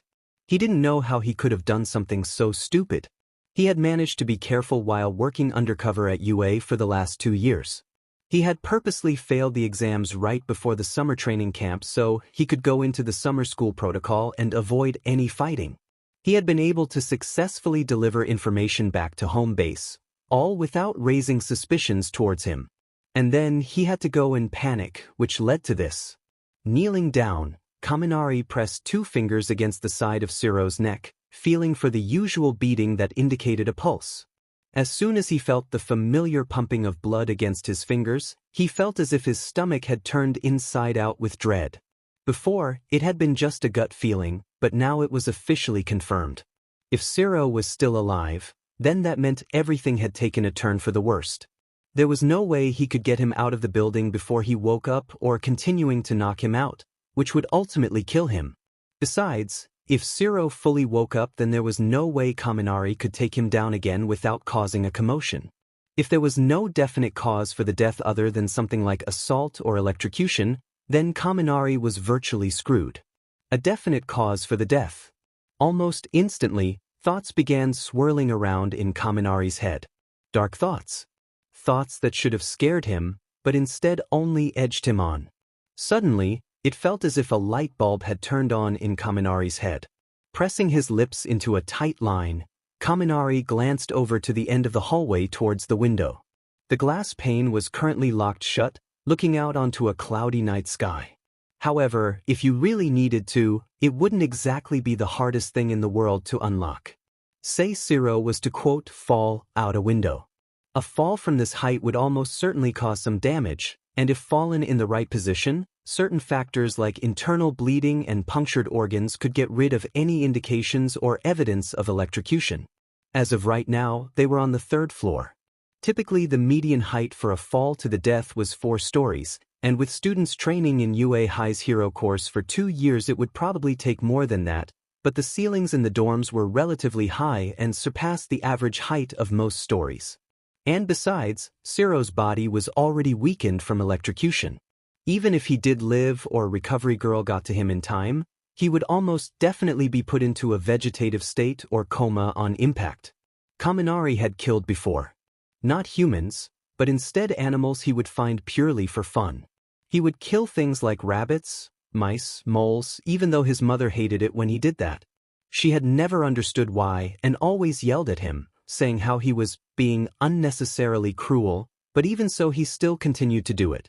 One time, he had taken the neighbor's cat from their yard and taken it into the woods behind their house, where he had repeatedly stabbed it to death. He remembered how the cat's spasms and cries of pain had slowly become weaker until finally dying out, and the odd rush of pleasure he had gotten as it happened. When he had been found, the neighbor had screamed and demanded to know why he did it, to which he responded with, "I just felt like it. It's fun." When questioned more, he had gone on to say things like, "It's funny when they twitch and scream," much to the neighbor's horror. The neighbor had then yelled at him and his mother, saying things like, "That child is psychotic," and how his mother had to have him examined or locked up or something. The memory at this point had burned itself into his brain, and while Kaminari had never been examined, he still remembered the rush he had gotten when killing the cat instead of something like guilt or shame. He wondered if killing a person would be the same. Of course, it would be harder, considering people would actually look into the death of an actual human, and if he were caught the consequences would be much more severe, and in this case, he couldn't make it obvious that he had been murdered. If he had the time, he might be able to frame someone, but he didn't have the luxury of time right now. Glancing over, he saw Sero stirring just a little bit. It was faint, but it was enough to kickstart Kaminari's sense of urgency. If he was going to do it, he had to do it now. Lifting Sero up so that one arm hung around his neck, Kaminari got to his feet, dragging Sero across the hallway towards the window. He could feel his heartbeat slowly becoming stronger in his chest, and his slowly quickening breaths. He didn't have long. Setting Sero back down, Kaminari leaned down, pulling a paperclip he had gotten from the study session out of his pocket. All the windows in the building had been made bulletproof, so if he was going to get Sero through he would have to open the window. Once there was the satisfying click of a lock being unlocked, Kaminari threw open the window, feeling the cool night breeze rush over his face. He looked at the ground 3 stories down, the grass rippling in the wind and the hard cement below. Grabbing Sero again, Kaminari adjusted the boy, placing him on the windowsill just as he could feel him stirring again. After a few seconds, his black eyes blinked open, still foggy and glazed over. Kaminari? What happened? He muttered, though Kaminari wasn't worried that he was awake. He knew how electrocution worked. There was most likely still ringing in his head and everything would probably still seem blurry and far away. There was a high chance that he would experience severe issues in the few moments following the electrocution, including possible death. If he did live, it would take another few moments for him to fully come to consciousness, but unfortunately for him, he didn't have a few more moments. Nothing you'll be able to remember, Kaminari said simply, and with a final shove, he finally saw Sero fly over the edge.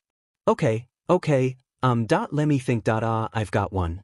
Never have I ever not had pink hair. Mina, that's all of us, Sue croaked, placing a finger against her chin. Yeah, don't you have anything better?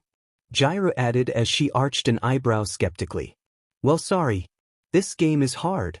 I can't think of anything else, Mina huffed, crossing her arms as she gave a pouty lip. Well, I've got one, Sue said. Never have I ever made a duck face while taking a selfie. Oh, 3. Mina cried in relief at the same time Uraraka said 5, which didn't really surprise Gyro. Out of the 6 girls in their class, Mina and Uraraka, along with Hagakure, were probably among some of the more frivolous girls, so it wasn't hard to see why they would make a duck face in their selfies. Gyro had always thought that something like that looked ridiculous, which is why she had never made a duck face on the few occasions when she did take a selfie. Right now, she still had 7 points in their game, while Tsu was down to 6. Mina was currently in the lead, which Gyro figured was probably because she had done some of the craziest things out of all of them. In fact, when Uraraka had said, "Never have I ever spent the night in jail," Mina had actually called out 5. She had explained that it was because she had bought illegally scalped tickets for a Gazette concert that was at the mall theater that she hadn't known were illegal and had spent a few hours in mall jail, but she claimed it still counted. Honestly, Gyro had been debating coming over to hang out with them. Since her mind had been preoccupied for half the time Momo was tutoring, she had stayed in the kitchen after the session had ended to continue studying, while Mina and Uraraka had called Tsu and gone to the living area of the commons just on the other side of the room. Hagakure had walked off to talk with Ojiro after her pep talk with Mina and Uraraka, eventually going up to his room. If it was anyone else, Gyro would have been glad they included locks on the doors, but knowing sensitive, responsible Ojiro, the dirtiest thing they would be doing would probably be cleaning off his windows. "Okay, whose turn is it now?" Uraraka asked, snapping Gyro out of her thoughts. Mina's eyebrows scrunched together as she looked around the small circle, the gears practically clicking in her head as she tried to remember. "Gyro, I think it was your turn," she said, turning to the purple-haired girl. Gyro only shrugged, looking down to Pick and her cuticle. "You guys can just skip me," she said absent-mindedly. She hadn't really been 100% into the game as they played, and anyways, she was starting to get tired. She was pretty sure it was almost midnight, so after this round, she was probably going to just go to bed. "Ah, come on Gyro." Uraraka ummed, tilting her head to one side. "You have to ask at least one question before the game ends." "Yeah Gyro, come on. Don't be such a downer, lighten up a little bit." Mina insisted, nudging her friend in the shoulder with her fist. Gyro winced a little bit as she did, grabbing her arm. Even when she was playing, that girl was strong. "What? I haven't been a downer," Gyro insisted, but Sue only shrugged. "I dunno, Gyro," she said. "You have been kind of putting a damper on the mood. Come on, ask a question. Ask a question. Ask a question." Mina started chanting, and soon enough Uraraka joined in. "Ask a question. Ask a question. Ask a question. Ask a quest." "All right, damn it," Gyro muttered, scowling at the two of them. "I'll ask a question, just get off my back about it." "Yay!" Mina cheered, throwing her arms into the air as Uraraka clapped her hands together, her face breaking out in a delighted grin. Gyro rolled her eyes. She couldn't see how anyone could get so excited over something so small. Then again, there was the way Momo always got whenever she was about to tutor a study session, and Gyro always found that adorable, so maybe she wasn't one to judge. Still, she couldn't help but be just a little bit amused by their reactions to something so small, so she couldn't help a tiny smirk at the corner of her mouth. "Okay, never have I ever," she began, using the first thing that came to her mind when suddenly she stopped. She had heard something. The sound that she had heard had come outside was loud enough for everyone to hear, but when Gyro heard it, she was able to pick up things everyone else didn't. It was a dull thud, coming from just outside the building, causing Uraraka to jump a little bit in surprise. "Did you guys hear that?" she asked, her eyebrows furrowed together as she held a clasped hand over her chest. "It was probably a Tanuki superscript 1 or something," Sue replied simply, glancing over at Uraraka. Mina, hardly seeming concerned at all, turned back to Gyro, eager for her to continue her question. "All right, so never have I ever," she supplied, waving her hand in a go-on motion. Still, Gyro ignored her. At this point in her hero studies, she wasn't at the top of the class, and she wasn't at the bottom. She hadn't done anything to particularly stand out as much as she wanted. She was ranked 17th out of 20 students in the Quirk Apprehension Test and only been in the top 42 in the UA Sports Festival. So far, the way she managed to get by was by using her intelligence, such as when she figured out how to beat Present Mike in her and Koda's final exam, and her instinct. And right now, her instinct was screaming at her that something wasn't right. Her quirk had always allowed her to be able to hear things that everyone else was physically incapable of picking up on. If she wanted to, she could easily eavesdrop on anyone in the building right now. Oftentimes, though, it came in handy in day-to-day situations, just being something cool to have around. However, right now it was helpful being the only one to hear things that the other girls weren't able to. "It's not a Tanuki," she said adamantly. "It's too heavy." Instantly, the room went silent. Gyro assumed it was the solemn, clipped way she said it that made everyone go silent. Uraraka hugged her pink cloud pajama knees to her chest. "Do you think it's a burglar? Or a villain?" She whimpered, already jumping to worst-case scenarios. Sue leaned over and pat her friend on the head comfortingly. "Don't be ridiculous. They couldn't have gotten past the security system," Mina said, waving her hand dismissively. "Well, yeah, but remember that breach in security in the first semester?" Sue pointed out, despite her efforts to comfort Uraraka. It wouldn't be the first time someone managed to get past the security system. "Nice going, Sue," Gyro muttered as Uraraka released another whimper, hugging her legs closer to her chest. "I'm just saying it's not completely out of the question, Ribbit." "Well, that doesn't mean you have to say it." Gyro hissed in response, her earbuds lashing back and forth. She didn't get why Sue had to be so blunt all the time. "Okay, guys, you know what? If it's causing this much trouble, I'll go check." Mina interjected, holding up her hands to signal everyone to stop. "What did you say? That it's bigger than a Tanuki?" "Well, I don't know what's bigger than a Tanuki." "A dog," Sue supplied. "Yeah, dog. It's probably just a dog out there or something," she continued, getting to her feet. "Honestly, you guys, it's probably not that big of a deal," she said, slipping on her neon pink zebra-striped slippers back on as she headed for the door. "Trust me, Uraraka, it's not a villain or anything like that. You guys don't have to go to worst-case scenarios. As soon as I come back, we're going right back to the game," she said with a shrug, opening the door and stepping outside into the cold night air. Mina's confidence seemed to have calmed Uraraka, at least for the moment, as she allowed to let her legs sprawl back out. "Besides, it's almost winter break anyway," Sue said, placing a finger to her chin. "We should really be focusing on our tests." Then, just as Sue was speaking, a loud shriek split the air. It wasn't the kind of scream you give when you're startled, like if someone jumps out at you or if you burn yourselves. Often those screams were short and clipped. This scream was long and loud, overflowing with fear as if someone was screaming bloody murder. It was enough to make Gyro's blood curdle, causing her to suddenly sit up straighter as her earbuds bounced in surprise. Suddenly, the whole room went silent as everyone went still as statues. "Mina," Gyro said warily, leaping to her feet. Sue quickly followed behind her, Uraraka soon coming reluctantly. The feeling of wrongness quickly blossomed inside Gyro again, the kind of wrongness that made her feel sick to her stomach. She didn't know what was going on, but whatever it was, it had been enough to make Mina scream like that. Anxiety racking her whole body, Gyro threw open the door, the cool early December night air washing over her. Typically she enjoyed this kind of weather, It was like it was marking the change between autumn and winter, acting as that odd middle ground that has always seemed kind of cool to Jairu. Right now, though, she wasn't paying any attention to the weather. A few feet ahead of her, Mina stood, her back turned to the rest of them as she looked at something none of them could see at the moment. "Mina! What's wrong?" Uraraka cried in concern, racing forward with Jairu and Tsu following closely behind.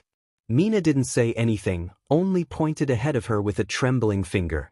The pink girl's face had paled, and her eyes were so wide Jairu could see all around her irises.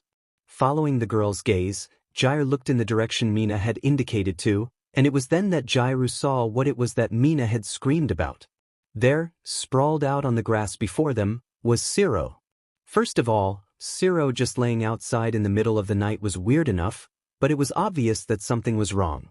As he laid, his eyes were closed, his body positioned at an odd angle. His arms and legs were in weird positions, all sprawled out and twisted like they had just been put at random angles, and his back was bent at a sickening angle that made Jairu want to throw up. And there, just below him seemed to be a slowly growing puddle of crimson. That was that blood? Jairu wasn't even sure if he was breathing or not. "What the hell?" she muttered to herself, the color quickly draining from her face as Uraraka let loose a loud, terrified shriek that echoed through the night air. "I don't know what happened." Mina cried, tears starting to glisten in her eyes as a sob built up in her throat. It was then that Jairu remembered that Mina and Sero were fairly close, hanging out together in their small group of friends. And now, Mina had just found Sero laying outside, with no idea of if he were alive or dead. "He was just like this when I came outside." "He must have fallen," Sue croaked, her voice raw with shock. "That would explain the thud noise." "Well, from how far?" "Is he?" Jaira managed to get out, but her voice soon trailed off. She couldn't make herself finish the sentence, for if she did that would be like facing the heavy reality of the situation. However, what she said did it for Mina. The sobs bubbling in the girl's throat finally made their way to the surface, coming out a gasping cry as she covered her mouth with her hands, sinking down to the ground. Quickly, Sue rushed forward, the frog girl placing 2 fingers against Sero's neck. A moment passed, which had to be one of the longest moments of Jairu's life. "He's alive," Sue said, and Jairu released a breath she hadn't even known she had been holding. However, Sue wasn't finished. "But barely. His pulse is very faint. He doesn't have very long." What should we do?" Uraraka stuttered, her eyes wide. "Call an ambulance, damn it." Jairu cried in response, hoping her face didn't reveal how shocked and scared she really was. Damn, she wished it was during school hours, then they would at least be able to get Recovery Girl over here, but they didn't have that luxury right now. Whipping out her phone, Jairu opened the emergency dialer, which she had honestly thought she would never have to use, and punched in 3 numbers. It was only 2 rings before a person picked up. "Hello, 119 superscript 2. What's your emergency?" An overly cheerful woman's voice said on the other side of the receiver. "Hello, 119? It's my friend, I think he fell." It wouldn't be until later, much later, that Jairu realized there was another pair of ears listening on the emergency below. And as he did, a small smirk crossed his face.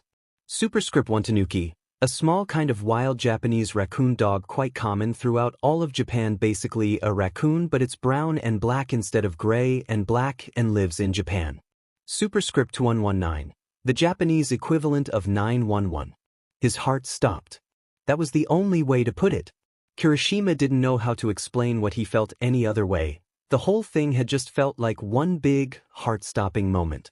The kind that left you lightheaded, grasping for air no matter how much it escaped your lungs, but still unable to breathe. He just didn't know how to take it all in. Friday night had seemed like one big blur. He had first heard about Sero a little past midnight when Battle Royale was almost over and Kirishima had passed out on Bakugo's couch. After Sero hadn't come back after he had gone to check on Kaminari, Kirishima had told himself that he was probably just not eager to come back after watching the movie, but even so, his sleep was still restless and fitful. He had woken when he felt Bakugo's hand shaking his shoulder, his harsh voice whispering in his ear. "Hey, get up. Something's happening." The first thing he noticed was the sirens. They were loud and blaring, wailing in the previously quiet nighttime and draining out the sounds of the movie. Rubbing the sleep from his eyes, Kirishima slowly woke, but as soon as he registered the sirens, he was up. After that, it was like his brain had subconsciously blocked out most of the events so that he could handle it. He vaguely remembered certain events, racing out of Bakugo's dorm and into the hallway, feeling anxious as the elevator slid down to the commons, the sheer amount of people milling about. Mr. Aizawa might have shown up, but he wasn't really paying too much attention to any of that. The one thing that he remembered in vivid detail, though, was the sense of numbness that had overtaken his body when he realized what had happened. There was yellow police tape marking off a corner of the courtyard right below the windows, and Kirishima got there just in time to be Sero being pulled away on a stretcher. It felt like all the air had been sucked out of Kirishima's chest when he saw how his friend's eyes were locked shut, an air mask placed over his ashen face as several paramedics rolled him to a waiting ambulance. There might have been people speaking, with police officers talking to students and a few people trying to comfort him, but if they did, he couldn't hear it. The blood was roaring too loudly in his ears, his heart pumping too fast. Kirishima had experienced a lot of the things that full-grown adults had never gone through.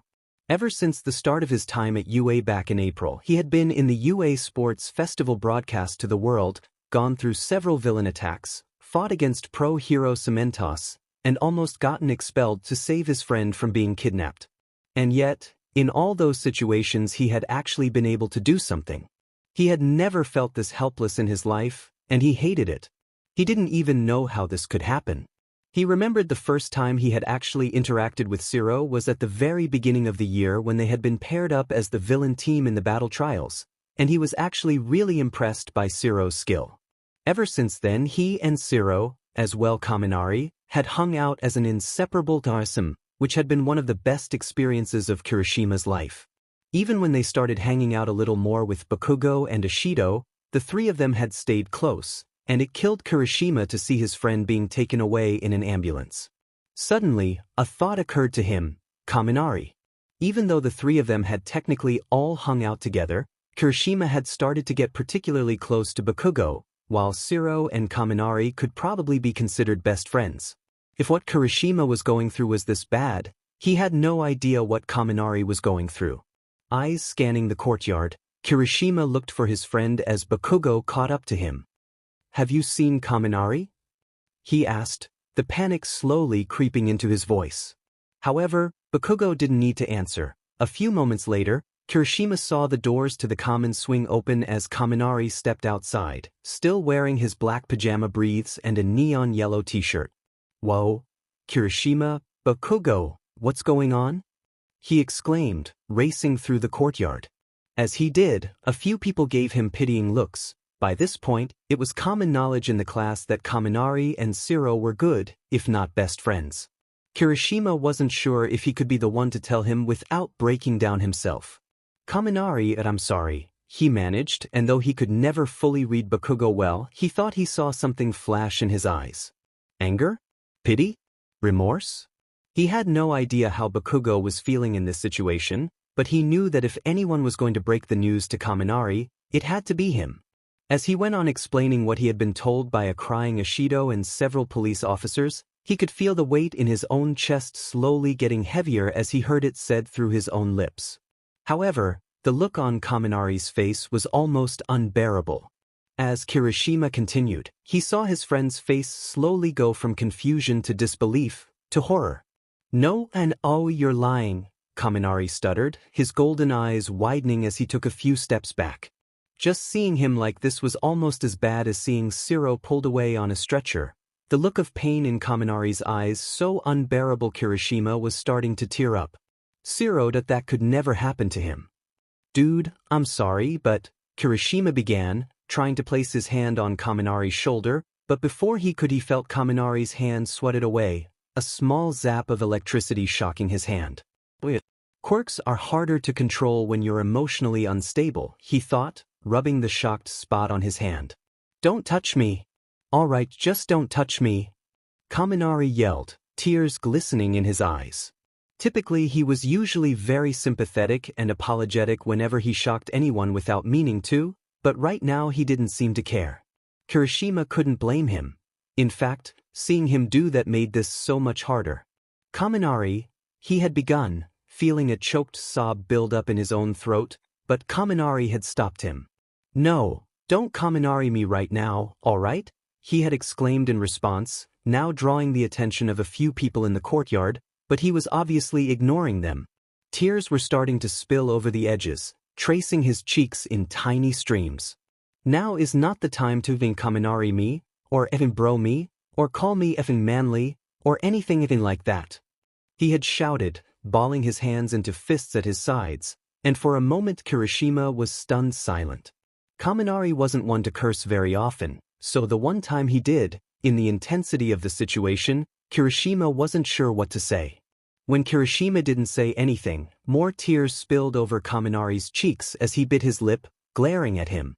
"Just leave me alone," he had cried, and with that, turned and ran back inside, slamming the door in his wake.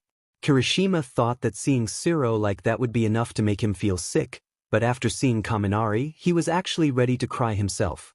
He had thought his own pain was bad, but seeing his friend like that it was one of the worst experiences of his life. He was so used to seeing upbeat, energetic Kaminari that seeing him reduced to that had felt like a kick in the gut. He never wanted to feel like that again. Never. The ambulance left around 12:45, and Mr. Aizawa ordered everyone back to their dorms soon after that, but Kirishima was pretty sure he didn't go to sleep until 3. At one point, he stopped by Kaminari's dorm to check on him, but just as he was about to knock on the door, Bakugo had placed a hand on his shoulder, shaking his head. If it had been any other situation, Kirishima might have laughed. He had never taken Bakugo for the sympathetic type. Then again, his time living in the dorms had changed him, and with the whole Sero situation, Kirishima was pretty sure he was a bit more empathetic. "I mean that I just want to make sure he's okay," Kirishima had said, but Bakugo hadn't bent. "Just give him a minute," he said. "This is probably a lot for his tiny brain to handle, so just let him do his thing, alright?" Even in his own weird, harsh way, Kirishima could tell that Bakugo was showing concern. He's actually worried about him, Kirishima had realized, and with a sigh, had finally lowered his hand away from the door. Glancing back one more time, he had then looked at Bakugo, and he must have looked as dejected as he felt, because, after that, Bakugo's gaze softened a little bit. "Come on, shitty hair, let's go to bed," he had sighed, leading Kirishima out of the hallway towards the elevator.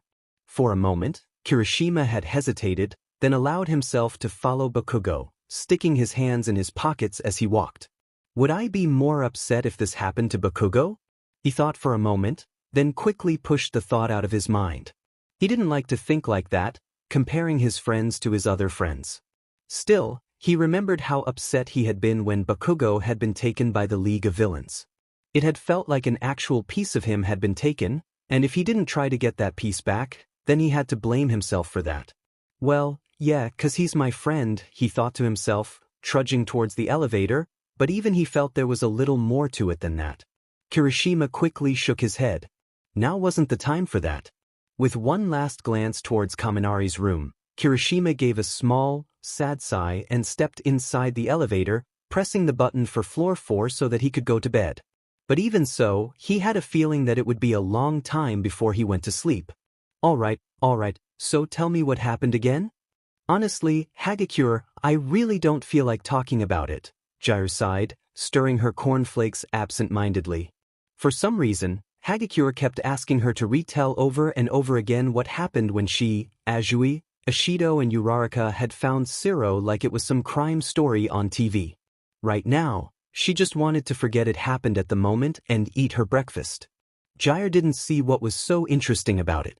People kept asking her again and again about what happened, but living it once was enough.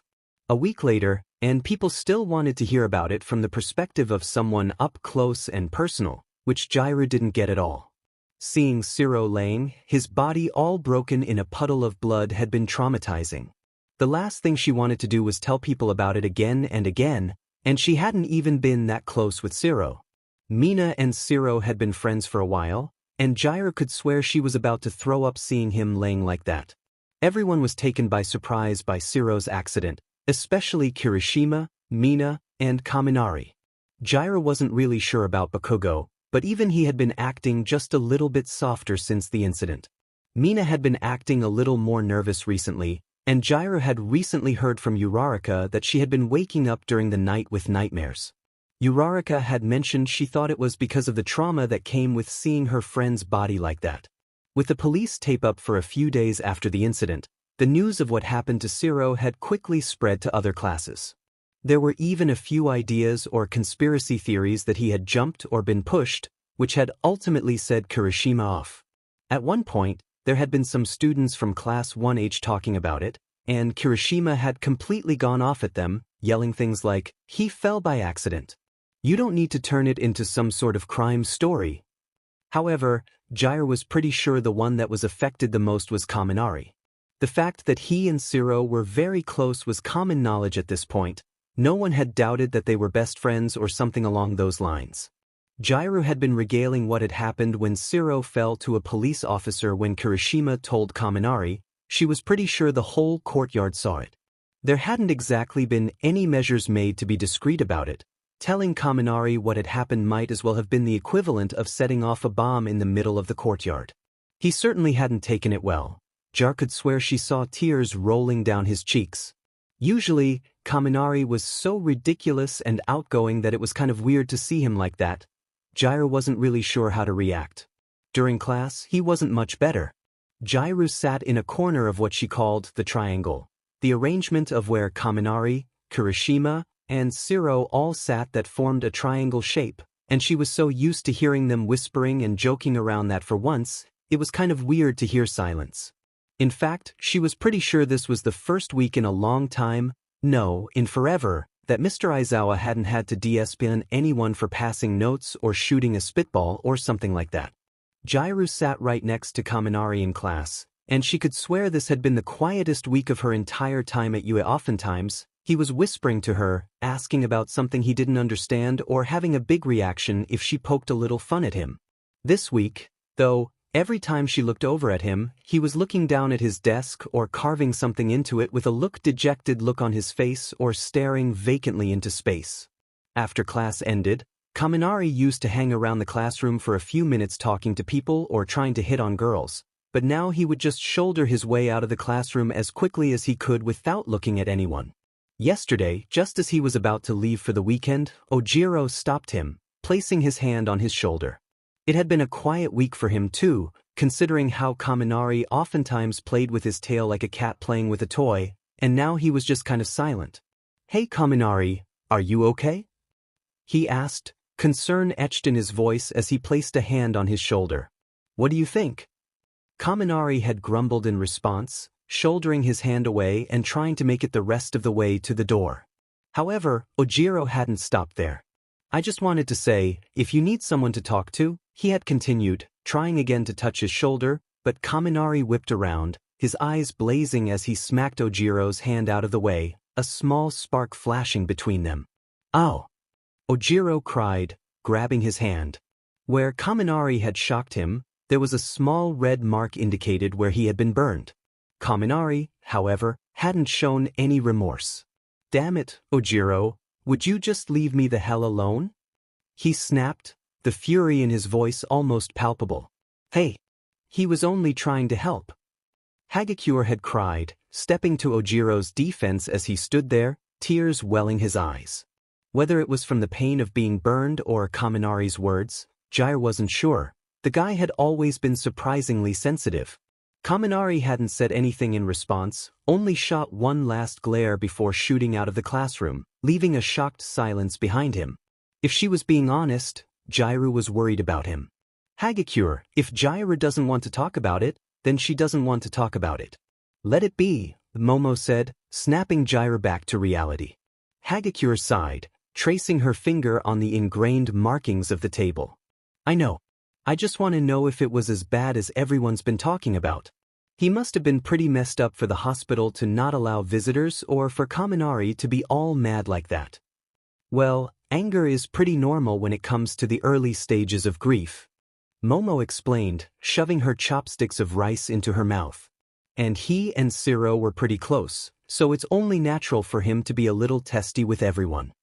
Still, did you see how he lashed out at Ojiro like that?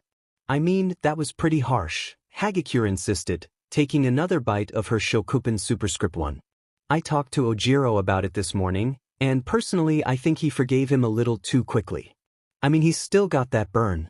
If he wasn't such a sweetheart, I think it would have taken a little more time, she said with a sigh, shoving the last of her Shokupen into her mouth. Come on, Hagakure, cut him a little slack, Jiraiya replied, placing her head on her hands. I mean, his best friend is in the hospital. We have no idea what kind of state he's in. He could be on death's doorstep right now for all we know. I think he deserves a little bit of room or something. Glancing across the dining hall, Jiraiya saw the table where Kirishima, Mina, Kaminari, Sero, and sometimes Bakugo sat if Kirishima could get him to sit with them. This week, there had been an empty seat, which everyone had expertly avoided mentioning, and the four of them ate in silence. Kaminari had been sleeping in a lot later, and during the first few days, Kirishima let him do it, but now he would go and get him up saying that he had to eat, so there was still a lot of food on Kaminari's plate.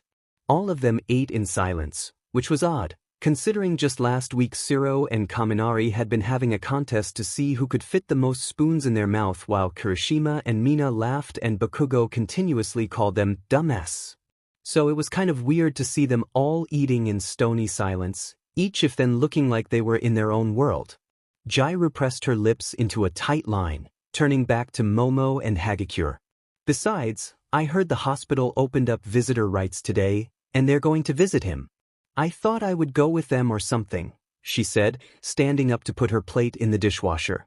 I don't think I'll come, Hagakure decided, stacking up her own plates to take them to the dishwasher with Jiraiya. Hospitals make me nervous. Ojiro might want to come, though. He hung out with Sero a little bit while he was hanging out with Kaminari, but I think that's because he would just hang around Kaminari whenever he's with his friends. He might want to go to support him, though even after he burned him, she continued, and Jiraiya was starting to think that Hagakure was more protective of Ojiro than he was of himself. It's fine, I'm pretty sure Ojiro and I will be the only ones to go with them anyways, Jiraiya said with a shrug, carrying her plates to the dishwasher and placing them inside.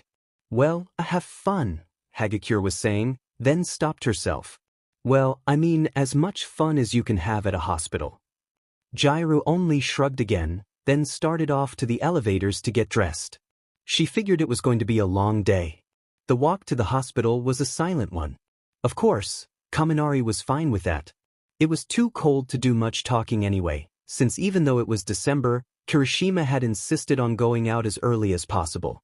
Even though it was freezing, Kirishima had wanted to see what state Sero was in, and Kaminari did too, but with entirely different intentions. At first, Kaminari had actually thought that he killed him.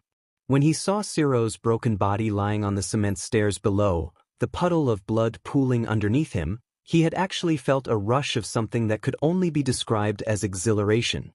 It felt good. Really f-ing good.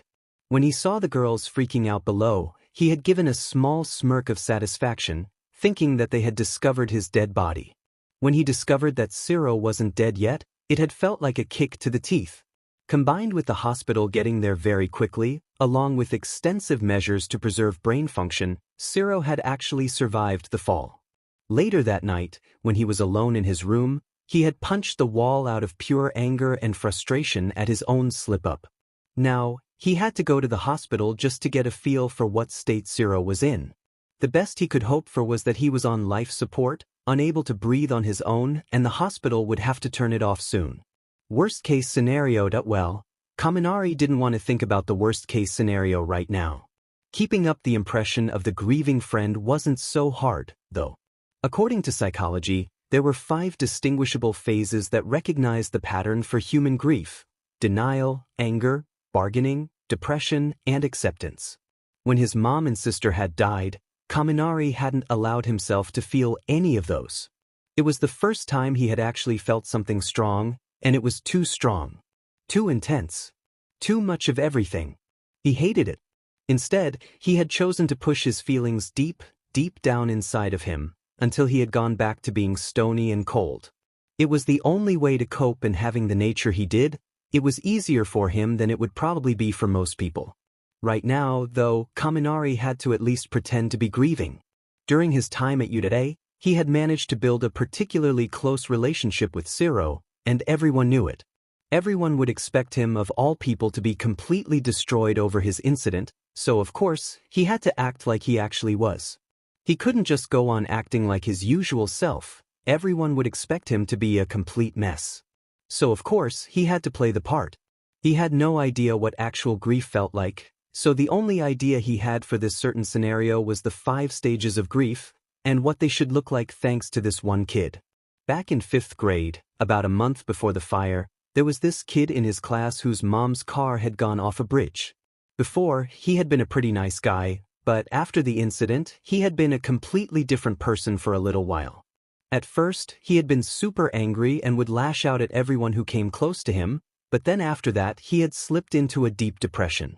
Kaminari was pretty sure he had done the denial and bargaining parts in private, but just to be sure, he had gone through the internet one more time to check over the 5 stages of grief again. He was pretty sure he had covered the denial part. When Kirishima had told him about Sero's accident, Kaminari had been sure to plaster a look of disbelief across his face. He had acted like he just couldn't accept what was happening, and had gotten angry and upset when Kirishima had tried to reason with him and explain what happened. He had thought it would be hard to cry like that, but if he really tried hard enough, he found it wasn't as hard as he thought it might be. Plus, what made it even better was that everyone in the courtyard had seen it. They would all think that Kaminari was completely torn over Sero, and not only would that make all this more believable, it would also make it harder to consider him a suspect if the police ever did come to a conclusion that Sero had been pushed. He was pretty sure his favorite part about grief was the anger part, though. For once he could finally lash out at all these people that he had been forced to endure this whole time, and no one would think twice about it. Dealing with everyone in this class for 9 months had been straight up hell, and the fact that he could just avoid them and hit them if they tried to bother him was pretty great so far. He wasn't sure when it should end, maybe some emotional closure thing or something. Knowing Kirishima, he would get fed up with Kaminari's behavior soon enough and maybe Kaminari could break down or something, and that would lead to the depression stage. As much as he wanted this anger stage to keep going, he knew he would have to move on eventually. Kaminari was pretty sure internal bleeding had pretty much covered signs of electrocution, but there is a high chance there would still be burns on his body. Of course, even if it was traced back to a student, the burns would widen it more to people with heat or light-based quirks as opposed to just him, which would make people like Todoroki and Bakugo suspects as well. If he acted distraught enough, then it would probably lower people's thoughts of it being him, and he would be in the clear. Besides, when people looked at him they didn't see murderous. They saw idiotic and ridiculous, too stupid to figure out how a lot of things worked. They would probably never suspect him for something of this degree. So altogether, if he played his cards right, he figured he would be pretty much in the clear. He just had to keep his guard up, make sure to cover up any holes, and most important of all, not get caught. "Hey Kaminari, we're here," Mina said gently, jolting Kaminari out of his thoughts. Looking up, Kaminari saw the large white building looming before them, looking surprisingly gloomy against the gray December sky. Taking a deep breath, Kaminari fell into line behind everyone else, and stepped inside. Superscript 1 shokupan, a type of Japanese toast, typically thicker than average bread and very fluffy. Bakugo didn't have anything against hospitals. He never had any reason to. He had heard of people who were for whatever reason afraid of hospitals or just felt uneasy in them, and he never understood them. He had always thought of them as nothing more than big buildings with a bunch of sick or injured people inside.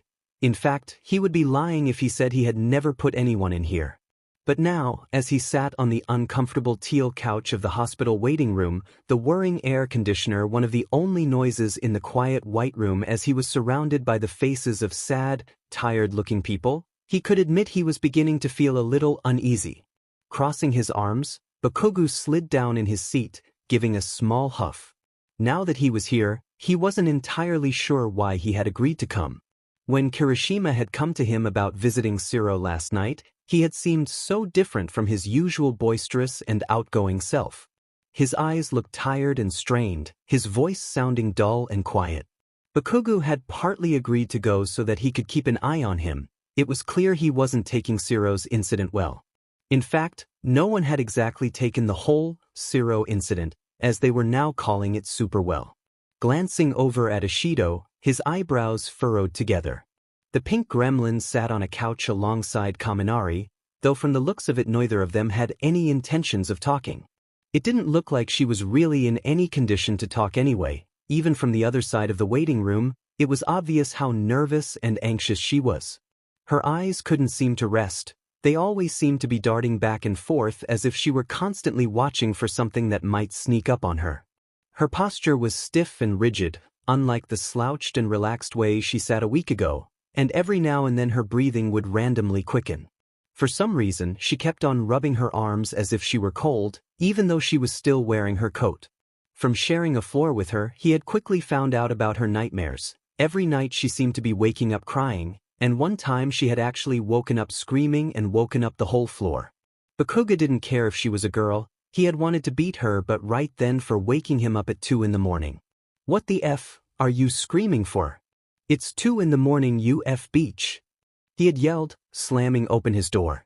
By that point, everyone else had woken up to Mina screaming, the girl now sitting in the hallway with Uraraka and Kirishima on either side of her. The fear in her eyes was undeniable. It gleamed as plain as the sun as she sat there, breathing quickly as Kirishima and Uraraka tried to comfort her. As Bakugo shot out of his room, Ishido suddenly just completely broke down, her body shaking as she started sobbing uncontrollably. For a moment, Bakugo didn't say anything. Typically, Ishido was very tough and bouncy. If he yelled at her like that any other time, she would usually just laugh it off, but tonight she just seemed unable to take anything in. As he did so, Kirishima shot Bakugo a glare, mouthing, "What the hell, dude?" before going back to trying to comfort Ishido. Bakugo was pretty sure they were cutting her a bit too much slack, considering she had just woken up FNG screaming, but he found that he couldn't make his voice say it. Maybe it was staying in the dorms making him soft, but for some reason he found himself feeling just a little bit bad for her. Rather than screaming some more, Bakugo only released a huff and went back to his dorm, slamming the door in his wake. Now, as he gazed at her from across the hospital waiting room, looking like she was constantly afraid of something, Bakugo realized that he was pretty sure seeing Sero's body had been too much for her and had actually traumatized her. That would explain her nervous, almost paranoid attitude and constant nightmares. If it wasn't handled quickly, it could turn into something bigger, like PTSD. Of course, Kirishima wasn't faring much better. He had taken this whole week to make sure Mina and Kaminari were keeping their heads above water that he hadn't taken any time to care for himself. Dark eye bags were starting to become a normal part of his face, and he had been getting so little sleep that he was starting to doze off in class a lot more than he used to. Not only that, but while he was making sure everyone else was doing all right, he was dealing with his own worry and grief. This whole time they had no idea if Sero was going to even live or not, and that had resulted in endless frustration and uncertainty from Kirishima. Bakugo knew how Kirishima worked. If there was a problem, he wanted to be able to do something about it. All this sitting and waiting for a response from the hospital was making him anxious and angry. A few times, Bakugo would hear loud yells of and thumping noises from Kirishima's dorm next door as the redhead took out his frustration and anger at being so helpless out on his punching bag, and from the sound of it he wasn't taking it easy and avoiding using his quirk either. If he was being honest, Bakugo was a little worried about him, even if he would never say it. Between neglecting to take care of himself so that he could make sure everyone else was doing okay and constantly being angry and worried, the idiot was going to kill himself. And he had told him that too, but even when he said things like, "Idiot, calm down. You're gonna kill yourself," Kirishima would only brush it off like it was a fly buzzing near his ear. Then again, Kaminari was on an entirely different level altogether. Eyebrows furrowing together, Bakugo glanced at Kaminari, who, despite he was sharing a couch with Ishido, had barricaded himself in a corner away from everyone else. Honestly, the guy was so simple-minded Bakugo didn't know he had it in him to act that way, but DMN. The guy had been so badass this entire week that everyone had just started to kind of avoid him. He was snapping at and lashing out at everyone who tried to comfort him or get close to him, and the rest of the time he would just hang out by himself with this angry look on his face. Honestly, it was all kind of weird to Bakugo. He understood that Kaminari was upset, but it seemed like he was just angry. Nothing else. He had heard of the 5 stages of grief, but still. Kirishima was angry, but he wasn't a complete a-hole to everyone. In fact, Kaminari was basically that guy that was everyone's friend. He just really couldn't see him becoming a completely different person and acting like a complete a-hole to everyone. He couldn't explain it. The whole thing just seemed off to him. "Hey guys, we can go to Sero's room now," Kirishima suddenly said, stepping away from the front desk and jolting Bakugo out of his thoughts. With a huff, Bakugo stood up, grabbing his coat and slinging it over his shoulder. "Let's get this over with," he grumbled, brushing past Ishido and Kaminari as he headed towards Kirishima. As he did though, he felt a small stone of anxiety settle in his stomach. He wasn't really sure how he felt about Sero's incident. Maybe a few months ago if anyone had asked him, he would have said he didn't give a shit what happened to Tape Boy. But recently, these last few months had been weird. It was mainly Kirishima dragging him into it, but recently he had been hanging out with Ishido, Kaminari, and Sero a lot more. At first, it was just annoying as F-, but now he wouldn't call them friends per se. He just actually knew who they were and didn't make threats to blow them all to hell if one annoyed him. Still, when he heard about Sero, it had felt like someone had squeezed his gut, leaving him with just this deep feeling of raw anger that he couldn't really explain. Not that he would admit it, though. Tapping his foot impatiently, Bakugo watched as everyone slowly got to their feet, Jir helping Mina up. At one point, Ojiro tried to help Kaminari up, which Bakugo thought was a really stupid thing to do. You would think a guy would learn his lesson after being burned, but apparently, Ojiro still thought that helping was a good idea. However, at least he didn't look quite as surprised when Kaminari expectantly slapped his hand away, just a little hurt. Well, what did he expect? Bakugo thought, rolling his eyes. Still, the cold look Kaminari regarded him with afterward made Bakugo regard him with a suspicious look. As Kirishima walked over to the group, Bakugo noticed something was off about him. Looking closely, he noticed the prominent dark bags under his red-rimmed eyes and the way they looked slightly glazed over as if he was still half asleep. His posture was slightly slouched over like there was a weight tied to his back, but he was doing his best to stand up straight, and his speech was peppered with exhausted yawns. "Hey, weird hair," Bakugo grumbled, nudging him as everyone got to their feet. "You look like shit. Have you been sleeping lately?" "What? Oh yeah. Sure," he replied absent-mindedly, rubbing his eyes as he gave a small yawn. Yeah, I've been sleeping a lot. Don't worry about it." Bakugo only glared as Kirishima unsuccessfully tried to stifle another yawn. The fact that he was lying was about as obvious as his eye bags. "You're gonna FNG kill yourself. How long did you even sleep last night?" he grumbled, looking Kirishima dead in the eye. For a few moments, Kirishima didn't say anything, only stared at the ground. "Long enough," he finally muttered, trying to dodge the question. "How long, damn it? I denote it maybe 2 or 3 hours?" "The hell, idiot, just go to sleep already," Bakugo grumbled, smacking Kirishima upside the head. This whole Sero business was starting to take a serious toll on him. He was pretty sure the redhead was going off of that same amount of sleep every night, probably a little less some nights. He wasn't even sure how he had made it from the dorms to the hospital. Bakugo swore he would hold him down by the neck in the bed if that was what it took to get him to actually get some decent rest. "Look, dude, can we talk about this later?" Kirishima mumbled, waving his hand dismissively as everyone started to gather around. His frown deepening, Bakugo shot Kirishima one last glare, but still backed off. Right now they were here to see Sero, and Bakugo could understand that, but he was mad if he didn't tear into Kirishima's but about this whole thing later. Besides, even if he was exhausted, Bakugo could tell that something else was bothering him. He didn't know what it was, but after that talk with the receptionist at the front desk and going through all that paperwork, his steps seemed heavier than they were on the way to the hospital. It was like there was an extra set of weights tied to his shoulders, making it harder for him to walk. Even when he was talking to Bakugo, his voice had cracked a little as he asked if they could talk about this later. As he realized this, a stone of anxiety settled in Bakugo's stomach. Oh shit, what the hell happened? Okay guys, before we go in, there are a few things you guys should know about Sero's condition. Kirishima went on, sitting down on the nearest chair. You guys can sit down. Glancing around, Bakugo reluctantly sat back down, and everyone else soon did the same until they were sitting in a sort of makeshift circle in the hospital waiting room. Alright, so you guys know that up until now, they haven't told us what Sero's condition is, right? Kirishima finally said, twining his fingers together nervously. Yeah, Ashido piped up, squeezing Jiraiya's shoulder a little tighter. Well, while I was filling out the paperwork, they told me and Suddenly, Kirishima stopped, his voice shaking as he tried to recompose himself.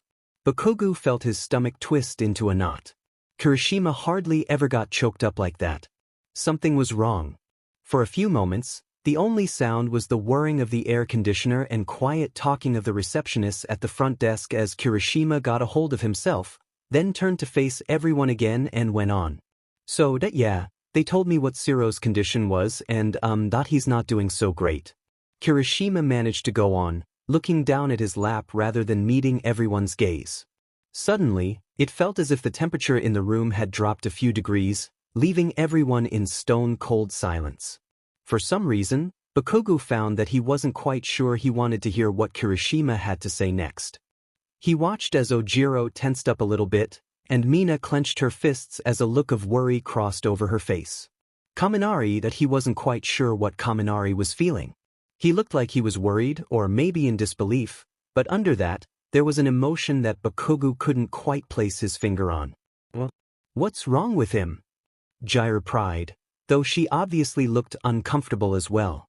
Come on, just spit it out already, Bakugo grumbled, though even he was a little bit nervous.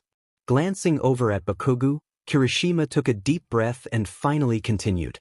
Well, when the ambulance got there, Sero was pretty close to death at that point. They had to give him 2 adrenaline shots to restart his heart, and they had to act right away to make sure his brain still functioned and stuff. But they couldn't do everything, and Sero well, Sero still hasn't woken up yet. He hasn't woken up yet? But it's been like week. Ashido cried in disbelief, her eyebrows shooting up a mile. Kirishima gave a small nod, refusing to look up.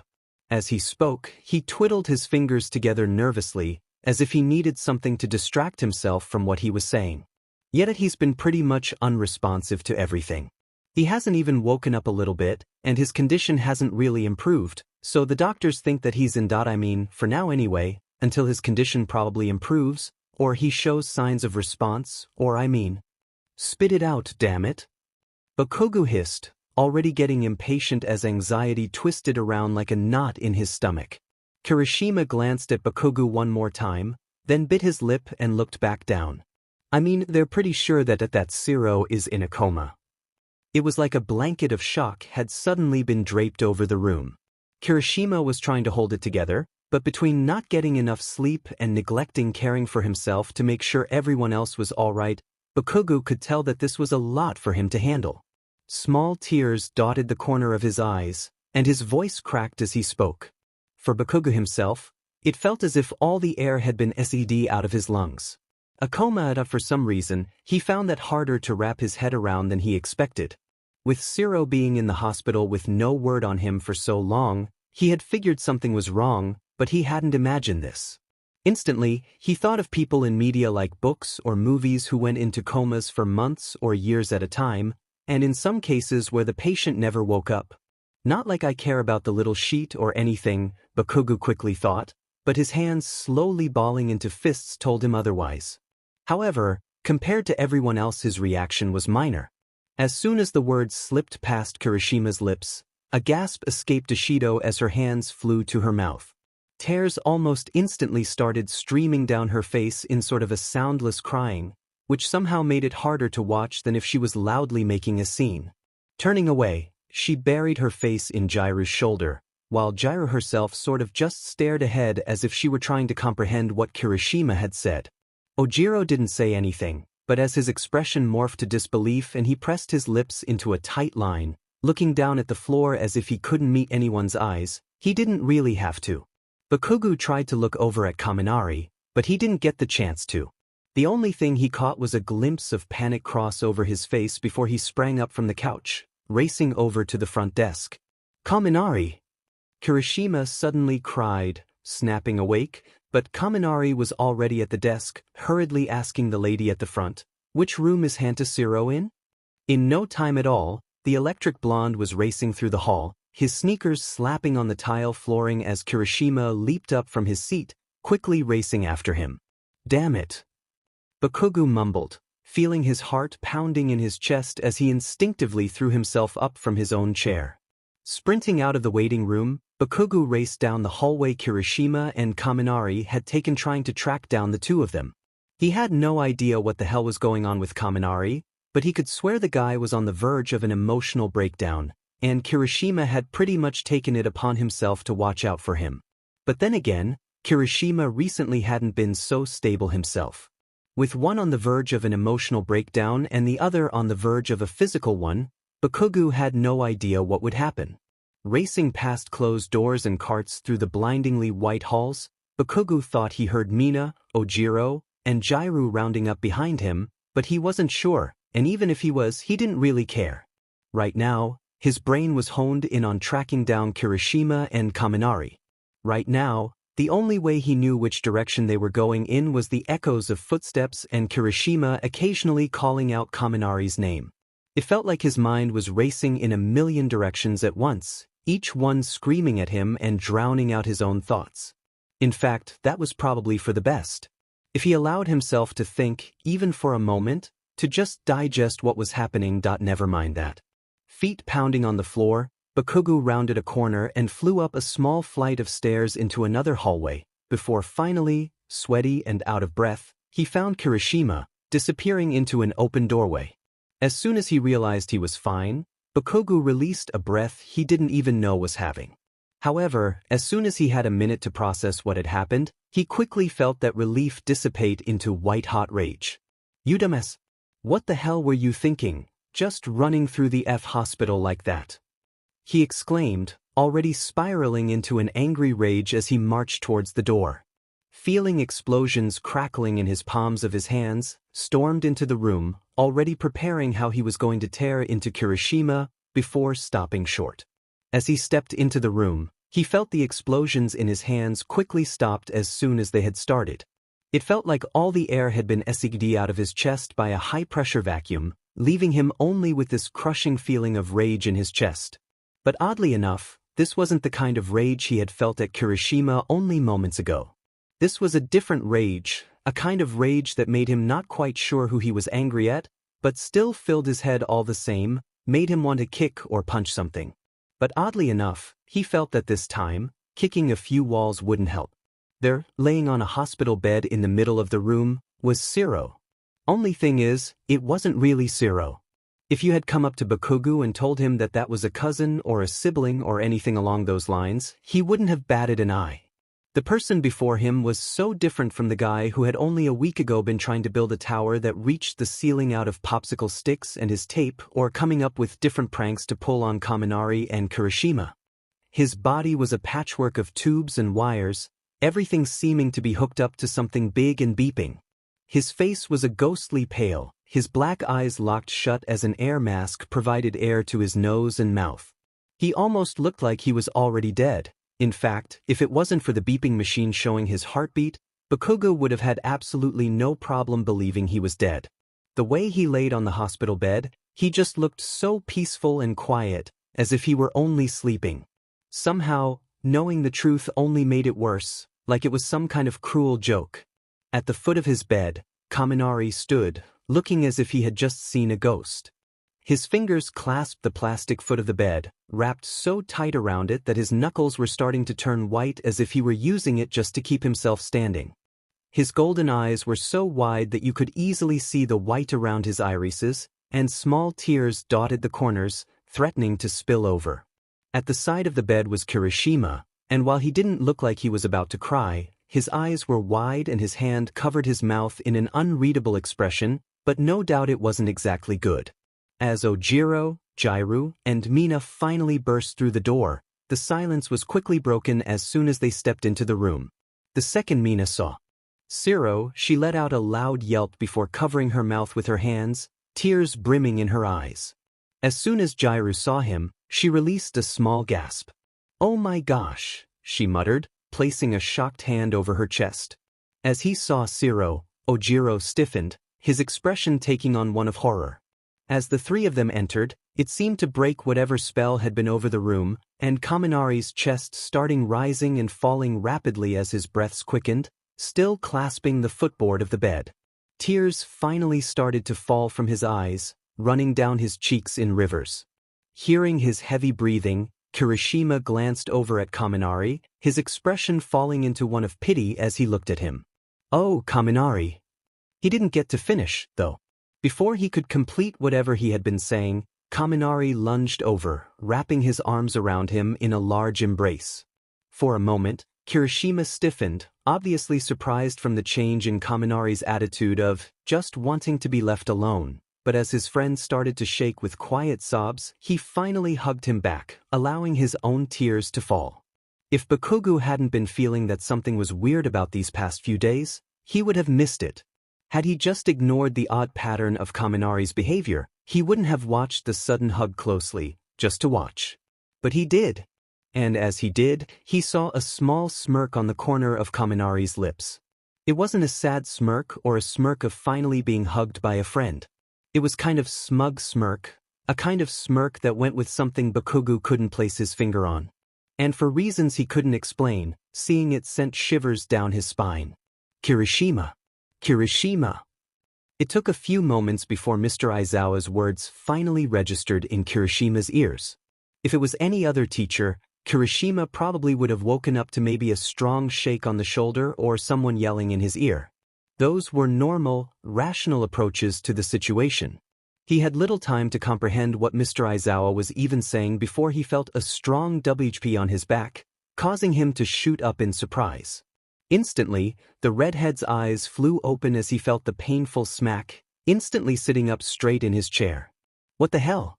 He thought, his mind suddenly shooting in a million directions at once, but as he saw his teacher's scarf slinking away from him like a snake and the way Mr. Aizawa's eyes burned into him, he realized with a pang of embarrassment what had happened. In it, he thought, feeling his face flush red as silence filled the classroom, the gazes of his classmates sinking into him. The only noise seemed to be the loud pounding of his heart in his chest, drowning out any rational thoughts as he clutched the pencil tighter in his fist. He had told himself he was going to stop falling asleep in class. Up until now, he had tried to never be that kid. He remembered back in middle school, there had always been a few kids at the back of the class who would always try to sneak in a nap and never actually pay attention, always trying out these new methods like hiding their face behind a textbook or covering their eyes with their hands. He would be lying if he said he hadn't tried out a few himself, but recently it had gotten a whole lot worse. He had never slept in class that much, but for the past week it had gotten a lot worse. Ever since the Sero incident and he had started to get less and less sleep, staying awake in general was becoming more and more difficult. However, sitting through lecture after lecture, sitting in the same place for hours on end was starting to make staying awake in class nearly impossible. "Kirishima, we've been over this," Mr. Aizawa hissed, his voice having the sharp edge of someone who was on the verge of snapping at him out of sheer frustration. Stomach churning, Kirishima winced as he stared down at his empty notebook, his face burning with embarrassment. Sorry, Mr. Aizawa," he stuttered, trying his best to speak over the lump in his throat.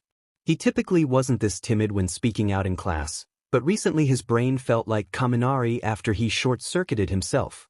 Glowering a little bit, Mr. Aizawa shot one last glance at Kirishima, before turning back to the board, his voice once again filling the classroom as everyone slowly returned their attention to the teacher.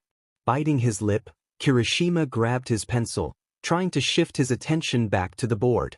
Right then, he just wanted to kick himself. He couldn't afford to be dozing off in class, especially not at a time like this. With the end of semester exams creeping up on him, the last thing he needed to be doing right now was to stop paying attention. He already wasn't doing super hot school-wise, considering he was ranked in the bottom 5 of the class grade system.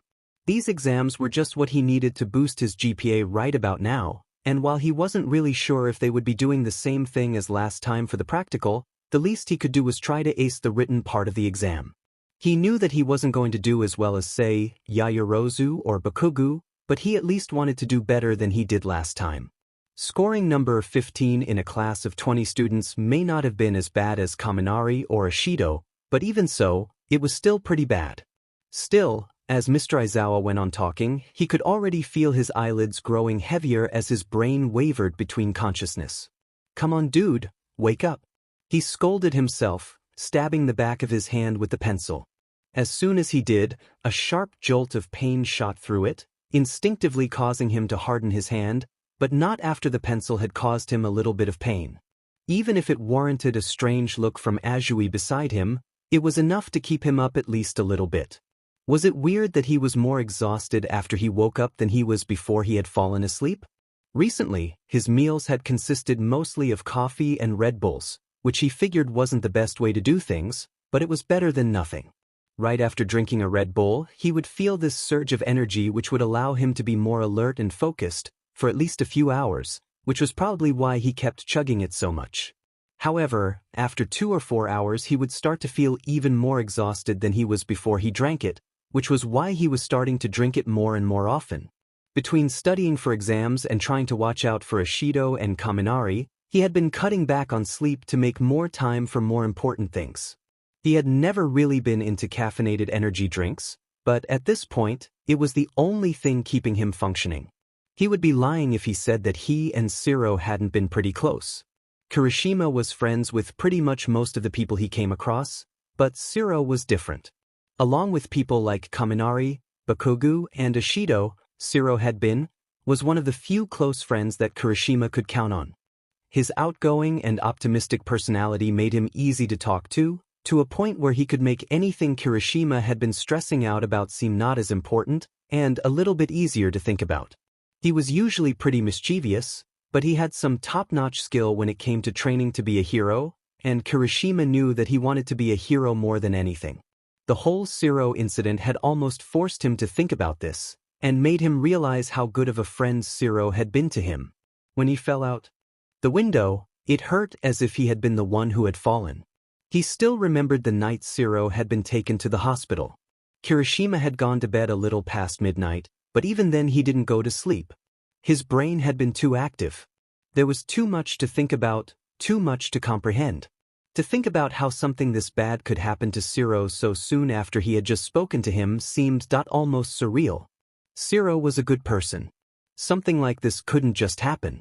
There had to be a reason, something or someone to blame for this. To just live without some sort of verdict or reason was going to cost him his sanity. He had tried to think through everyone who came to mind, but Kirishima couldn't blame any of them if he wanted to. Bakugo had been the one who picked out the movie Battle Royale, which had already made Sero uncomfortable to begin with, but that was his movie that he had chosen to pick out. Kirishima couldn't get mad at him for that. Kaminari had failed to answer any of Ishido's texts, which had ultimately led up to Sero's incident, but sometimes Kaminari was just like that. Kirishima had to admit that his friend's intelligence was a bit below par, so of course, it shouldn't have surprised him that he hadn't picked up the texts. No, it wasn't manly at all to blame anyone else for what happened. If he wanted to think about what could have gone differently, he had to think about what he could have done. And then it hit him. He was the one who made a big deal about Kaminari not answering his texts. He was the one who insisted someone go to check on him, even after Bakugo had told him that it was fine. He was paranoid and he couldn't let it go. And Sero had paid the price for it. He came to the conclusion that this was his fault. He didn't care if he was being rational or not. There was something that he could have done to prevent what had happened, something that he could have done. And he didn't. The thought of that was like a train hitting him straight in the chest. He couldn't breathe, couldn't think, couldn't see straight. It was as if every atom in his body was being violently ripped apart, leaving only this shell of himself behind. He was the reason Sero was in a coma, the reason Ishido and Kaminari were barely coping. He had to shoulder the blame for it. Him and him alone. Kirishima didn't think he had gotten any sleep. He had spent the rest of the night slamming his fists into his punching bag over and over again, tears stinging his eyes. The rage and frustration he felt at himself seemed endless, as he just stood there, punching his punching bag, again and again, hating himself every minute of it. No matter what he did, he couldn't stop thinking that Sero's incident was his fault. The thought that it was his fault that someone, his friend, was hospitalized and in a coma was almost too much for him. Ever since then, it had been all he could to make up for it. It had consumed his every thought, becoming the one thing he could think about. Only thing was, Sero was in the hospital. His fate was in the hands of doctors and nurses and other people who were qualified for that kind of stuff. There was nothing he could do to help. And the thought of that was tearing him apart. There was no way he could just live with that. He had to do something. He started trading sleep for Red Bulls in order to be there for and look out for people like Ishido and Kaminari. He was pretty sure Ishido was having some sort of a nervous breakdown, which made him feel like his heart was about to explode every time he looked at her. It was all he could to try and help her out. Ishido and Sero were pretty close, but right before Sero had fallen they had been hanging out together a lot more often. He had started to make her laugh more than anyone else, and after a conversation with her, Sero would be smiling like he was on cloud. It just seemed like they were, plainly put, happier around each other. Kirishima couldn't quite place his finger on it, but he had a feeling that something unseen had changed between them. After the incident, Ishido seemed like she was barely able to cope, night terrors waking her up every night, always looking some mixture of sad and scared at the same time. Seeing it would always remind Kirishima of the guilt he had chosen to harbor deep inside of him, which was why he had spent so much time with her over the past few days. Of course, Kaminari wasn't faring much better. Of course, he and Kirishima had always been close, but Sero had seemed like his partner in crime. Oftentimes, if you saw one of them, the other probably wasn't far behind. The two of them were always joking, coming up with pranks to pull on everyone in the dorms or doing something else that was probably against the rules. Even if Mr. Aizawa reprimanded them for it or Ida told them exactly why they shouldn't, doing that weird hand-chopping thing the entire time, they would always laugh about it afterward and go to get burgers or talk about their next scheme. Kirishima still remembered the moment that he had to be the one to tell Kaminari what happened, and the look of disbelief that had crossed his face, the tears that had stung his eyes as fled. After that, it had almost seemed like Kaminari would crumble. His usual smile was gone, his eyes looking dull and tired. For the longest time, he refused to talk to anyone, just pushing everyone who tried to away. In fact, it was only recently, right after seeing Sero yesterday, that he had finally broken down and accepted help. Compared to those things, sleep just didn't seem as important.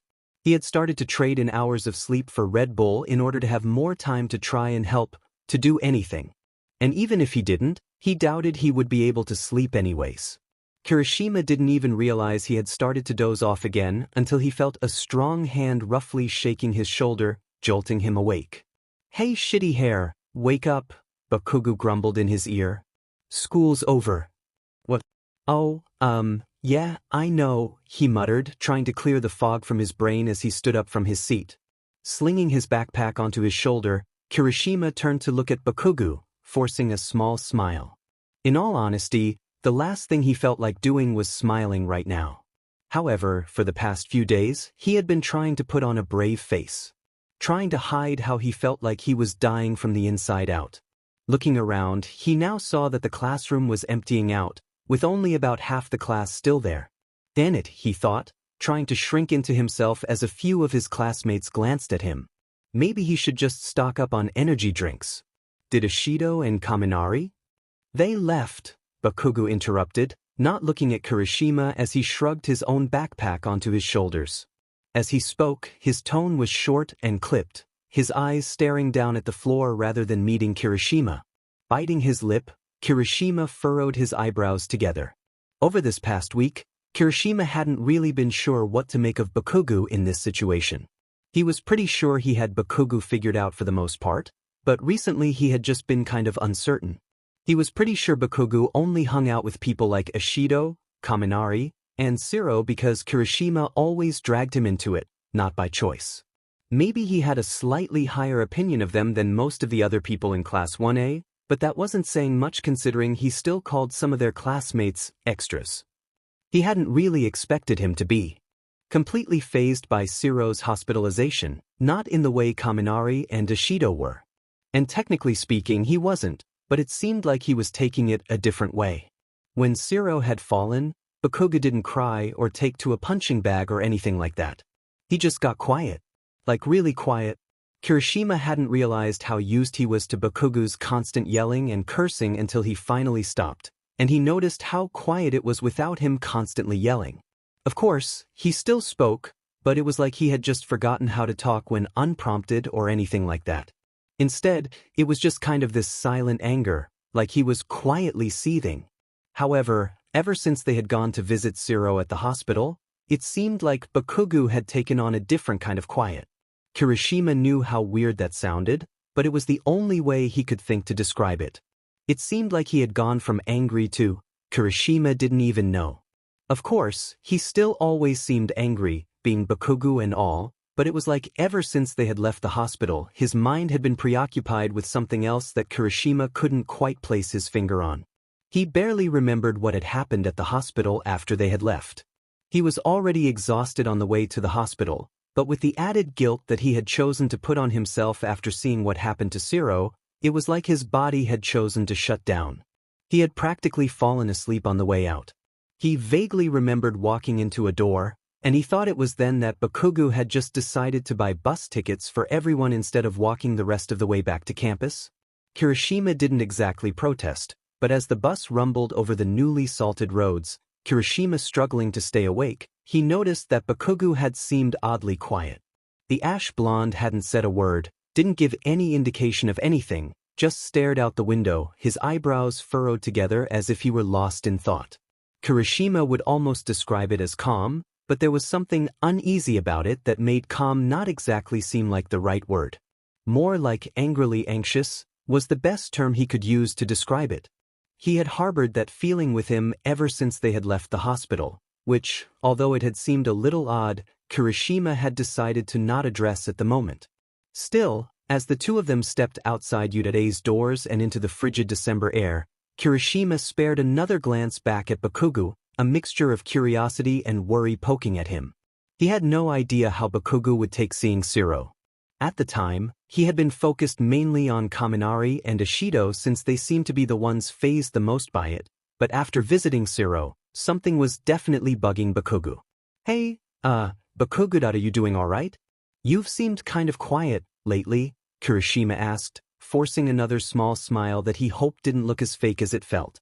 At first, Bakugo didn't say anything, only gave a small huff. As his breath hit the cold air, it billowed out in front of him like a cloud, staying only for a moment or two before ultimately evaporating around them as if it had never been there in the first place. For a moment, his eyes flashed as if he wanted to say something, but apparently decided against it for the moment. I'm fine. I've just been thinking about stuff, he grumbled, his voice low and husky as he shoved his hands deeper into his pockets almost defensively. Kirishima bit the inside of his cheek, giving a small exasperated sigh. He didn't know why Bakugo had to put his guard up all the time. It just made it that much harder to talk to him. Still, he wasn't about to let the topic drop. What kind of stuff? He continued, trying to sound nonchalant as he kicked a half-frozen rock with the toe of his boot. Bakugo's frown deepened, though whether that was from anger or thought Kirishima couldn't tell. Tape arm stuff. The hell did you think it was? He muttered, causing Kirishima's to blush slightly. No, I figured I just... Kirishima stuttered, trying for a small laugh, but when he did it sounded forced and unnatural, feeling wrong even to him. Dropping it, Kirishima looked down at his feet, walking in silence for a moment longer. What about Sero? He managed to sputter out, rubbing the back of his neck anxiously. Bakugo gave a huff from his nose, his breath billowing out in front of him. The whole thing just seems weird, don't you think? Curiously, Kirishima glanced up at Bakugo. To actually have a conversation with him after he had chosen to be quiet for so long felt like a big relief, but at the same time, he couldn't help wondering what he had been thinking about this whole time. After feeling like he had been living in his own head with nothing but his own thoughts for so long, he knew how much that could tend to wear down on you. What do you mean by weird? He inquired, kicking another rock out of the pathway. Weird like a lot of stuff doesn't make sense, Bakugo grumbled in response, his eyebrows still locked in a glare. His gaze remained fixed on the frozen ground as they walked as if he were deep in thought. He didn't give Kirishima time to reply. Soy Sauce Face is annoying as hell, but he's got some pretty good reflexes. Not to mention his quirk is literally built for long-range stuff, so I don't see why he didn't just shoot out some tape and grab the windowsill or the edge of the roof or something when he fell out, he went on, a sharp edge hinting at his voice. Kirishima was silent for a moment as they walked. It was true that Sero had pretty fast reflexes. He remembered during the cavalry battle at the sports festival, Sero had been able to snatch Bakugo out of the air and keep him going without much warning, almost like he instinctively reacted. Plus, there was that time during the final exams when Sero had been paired with Mineta to fight Midnight, and even though he had ended up failing, he had been quick enough to fling Mineta out of the way. Sighing, Kirishima rubbed his eyes with his index finger and thumb. "Look, Bakugo, that I'm not sure why what happened did," he muttered, trying to keep his voice from cracking. "Come on, Ejiro, that's so unmanly," he thought, but even so, he couldn't stop the small squeeze on his heart. However, he couldn't break down now. Especially not in front of Bakugo, when he was just starting to open up. He had to seem like something stable that Bakugo could talk to, and that was the manliest thing he could think of right now. Still, he figured he would be having a session with his punching bag when they arrived at the dorms. However, before he could finish, Bakugo interrupted him again. And if he fell, why were all the windows shut? He couldn't just shut the window behind him if he fell out FNG building, he went on, his voice slowly rising. Swallowing a lump in his throat, Kirishima moved his flat palm downwards to indicate a calming motion. Maybe Bakugo had been more affected than he thought. He was obviously getting a little worked up over this. "Hey dude, calm down, maybe someone just shut the window when they saw it was open but didn't see Sero fall," he said, trying to calm him down a bit, but Bakugo wasn't done yet. And how did he even fall out the DMED window in the first place? He went to go check on Kaminari, so why the hell would he stick his head out the window or whatever the hell he was doing? He growled, shaking his head. "Dude, I don't know," Kirishima insisted, facing Bakugo with wide eyes. He had no idea why Bakugo was choosing to overthink all of this now, but if he was honest, Kirishima was starting to get a little worried about him.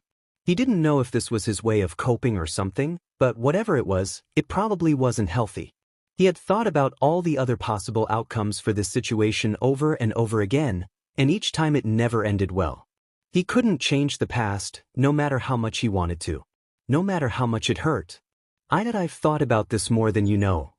He managed to get out, trying to sound manly and stable, but even so, his voice cracked a little bit. Unable to meet Bakugo's eyes, Kirishima chose to focus on his bright red boots, but even so, he could feel Bakugo's eyes burning into his neck. For some reason, he got a feeling that he didn't doubt him. I wish that I could change what happened, but I can't. I wish I could understand what happened, but I don't. All I know is that what happened, and thinking about it is only going to drive you crazy. So please, just stop. He finally said, burying half his face in his scarf. Are you even listening to me? I just feel like there's something weird going on, Bakugo insisted, shooting Kirishima a look. I mean, yesterday at the hospital, Kaminari was crying, and then he just gave this really creepy smile out of nowhere. Doesn't that seem weird to you? For a moment, Kirishima wasn't quite sure he heard him right. In all the stress of the moment, he was starting to just clump everything he said together as some sort of way of him coping with what happened to Sero, but when he mentioned Kaminari, it suddenly stuck out like a sore thumb, unable to miss. Wait, Kaminari? Kirishima asked as if to be certain, but as he looked at Bakugo, he knew that he hadn't misheard him. The look of frustration on his face was undeniable. Frowning, Kirishima's eyebrows wrinkled together, the tears quickly evaporating from his eyes as he looked at Bakugo. Was he seriously dragging Kaminari into this? Look, I know what I saw, and I swear this look that Kaminari had, Bakugo started, but this time it was Kirishima's turn to interrupt him.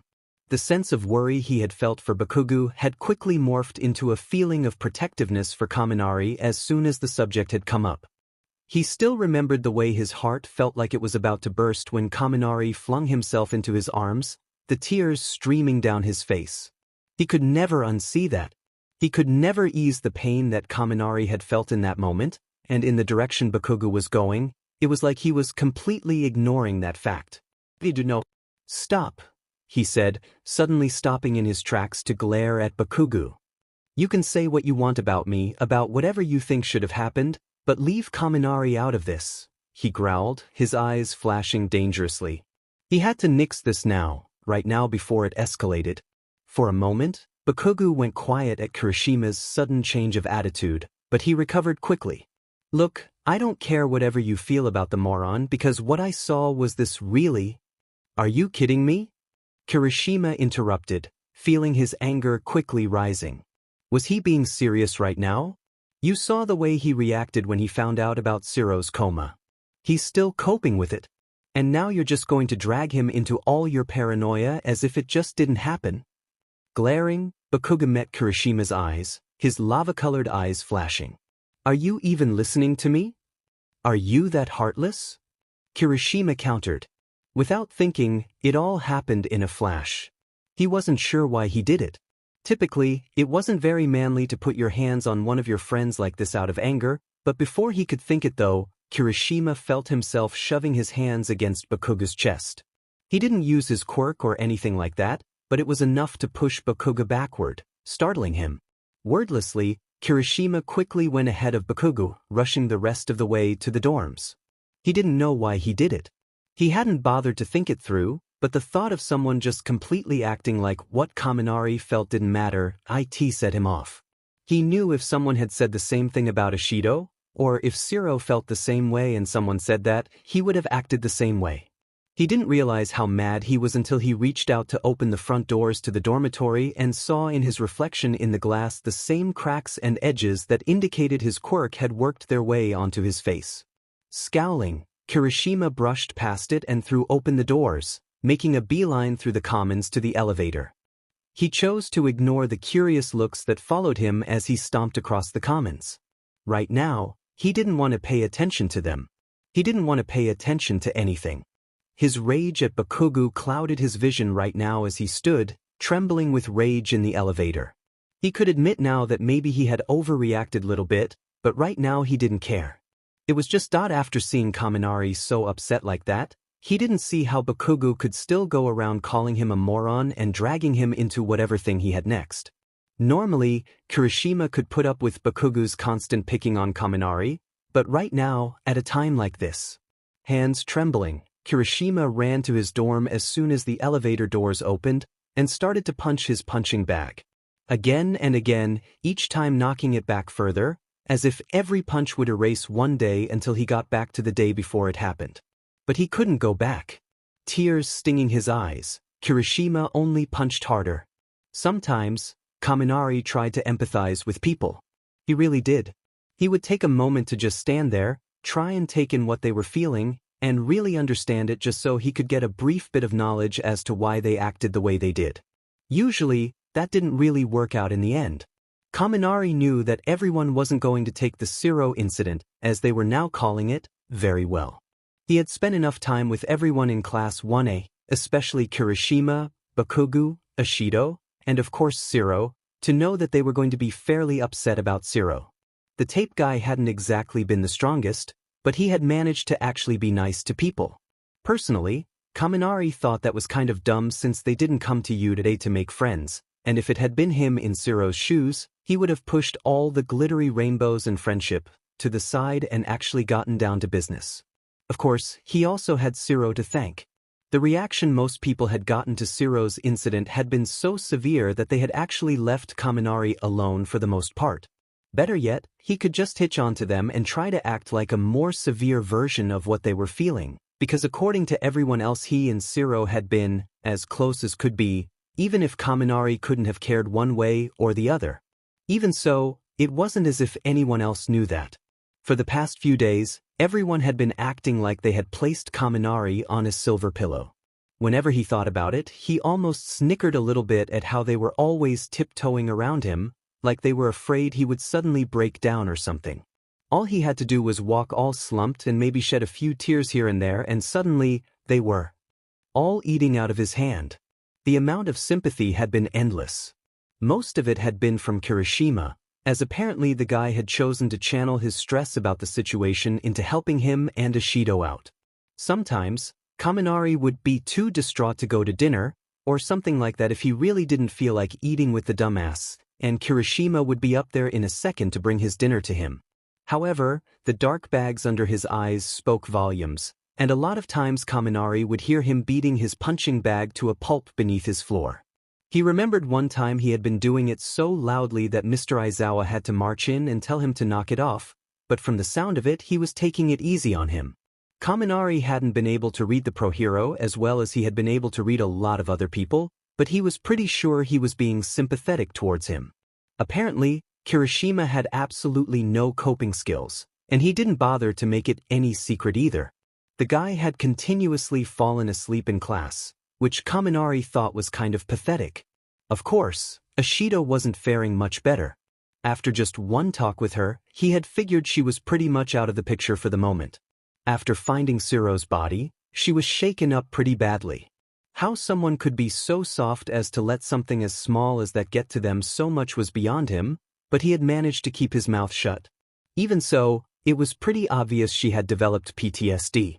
He was actually appalled that no one else had come to that conclusion yet. It was almost amusing to watch her, like watching videos of those cats freak out and jump away from cucumbers. She always seemed to be on edge, like she just couldn't relax at any moment. Even when she was sitting down, she always sat on the edge of her seat, like she was ready to bolt and run at any moment, and she always had this undertone of nervousness on her face.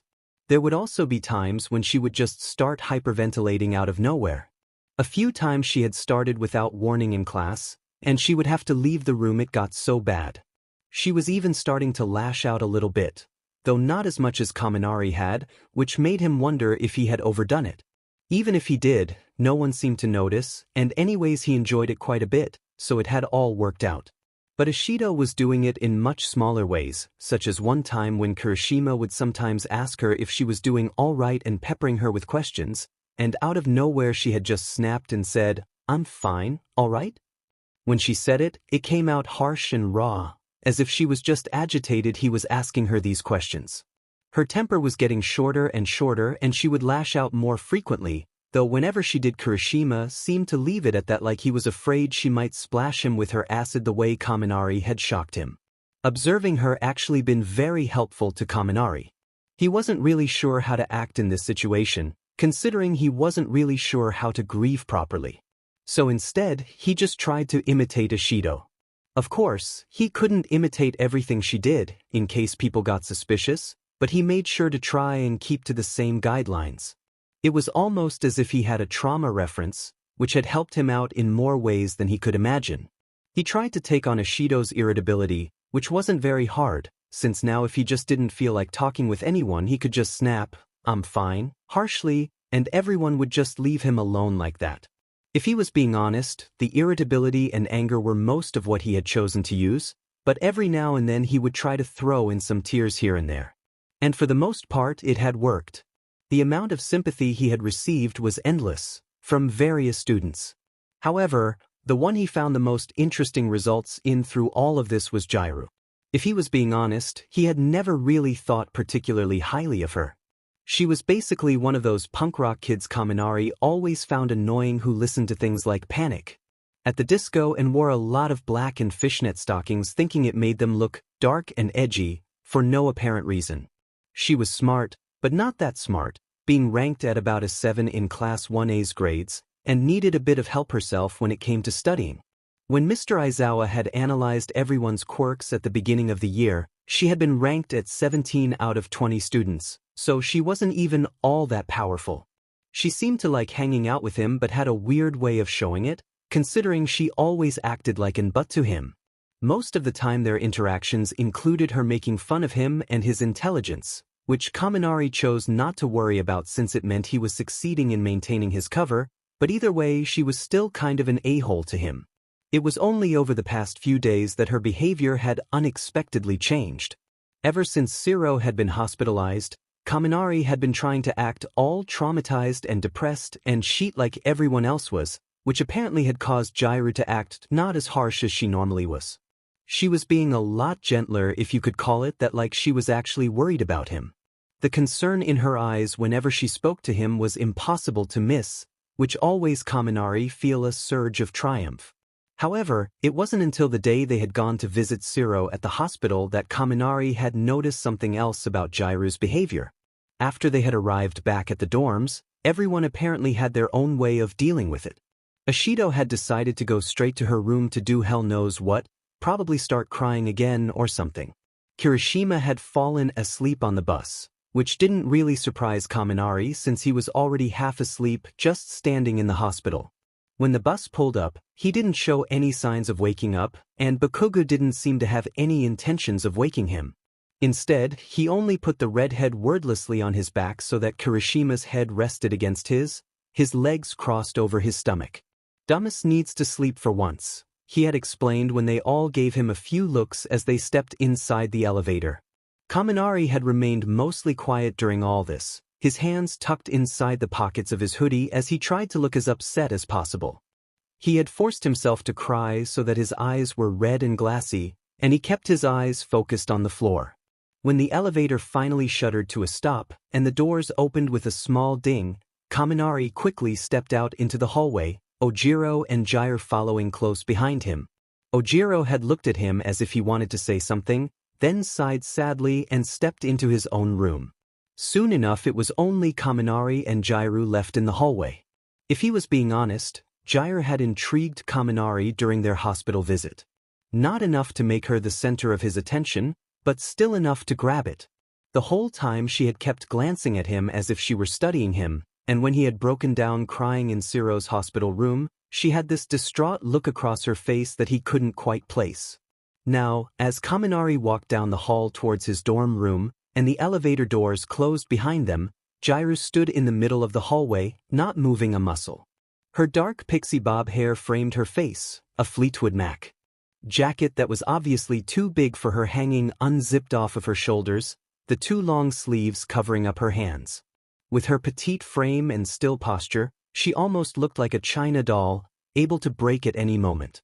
"Hey, Kaminari?" She finally managed to get out. Her voice was shaky, uncertain. Kaminari stopped, his hand hovering about his doorknob. "What is it?" Kaminari had asked, feeling slight annoyance prick at him. Really, he didn't feel like talking with her right now, but he managed to make his voice sound dejected enough to hide it. Jairu looked up, her onyx eyes swirling. It had almost taken him by surprise. He was so used to her being bitter and tense that for a moment he felt his curiosity pricked. Crossing her two long sleeves over her too small chest, she slowly approached him, her boots making soft thumps with each footfall on the thin carpet. Kaminari was about 4 inches taller than her, so she had to look up, but as soon as she did her face flushed red and she looked back down at her feet. For a while, she just stood there, looking at her boots in complete silence, until Kaminari rolled his eyes. This was stupid, he really didn't have time for it. He turned back around, reached for his doorknob. "Look, I don't feel like standing here forever, so if you..." "I just wanted to say I'm sorry." Her words came out so fast, it took a moment for Kaminari to register them. And when he did, he still wasn't sure he heard them right. "Wait, what?" Jairu's face flushed even redder, still refusing to meet his eyes. "Damn it, I said I'm sorry, all right?" There was a moment of silence as Kaminari stood there, staring at her. He heard what she said, of course, but the words seemed to be a million miles away, something that could never be possible. For some reason, Kaminari would have never linked this Jairu, standing here like this in the hallway, with the Jairu making fun of his grades in the commons a week ago. They just didn't fit the same picture. I'm sorry for making fun of you and stuff. It probably didn't feel that great, and if you ever need to talk or something." Then, Jairu did something completely unexpected. In a single quick, fluid motion, the young girl lunged forward, wrapping her arms around Kaminari as she pressed her cheek into his chest. He felt her warm face press against the Pikachu face on his hoodie, her heart thumping so quickly in her chest that it seemed like it would pop onto the floor. As quickly as she had done it, Jairu released him, and with a final nod, raced down the hall back to own dorm, leaving Kaminari standing in the hall for a moment longer. And that's when it hit him. It was as if everything had fallen into place, like he had finally found the last piece to finish the puzzle. It was so obvious, he was appalled he didn't see it sooner. Apparently, Jiraiya had developed a crush on him. As soon as he realized it, and he was alone in the hallway, he gave a small smirk. He himself had never allowed himself to fall in love, and he wasn't even sure he could if he wanted to. He had done the research though, and he was pretty sure being in love was like some sort of emotional drag, and statistically speaking, it hardly ever worked out in the end. Especially with short, teenage love. The thing with Jiraiya seemed ridiculous, but if he thought about it, depending on how strong he was, he might be able to use it to his advantage. He thought it was almost hilarious how it had worked out. He had been worried that this Sero incident would be what forced him to abandon his job, but in all actuality, it was going better than expected. Everyone around him was in no condition emotionally to look out for anything suspicious. He had been believable enough to get someone to develop feelings for him, or rather, this fake version of him. Better yet, he was in a position where everyone was caught up with him feeling sad and miserable that they would have never thought that he could have done something like that. Then again, Sero probably would have thought that too. And he had been able to find out the truth. Eyebrows scrunching together, Kaminari sat up on his bed, jolted back to reality. Sunlight streamed in from his open curtains, creating floating dust motes throughout his dorm room.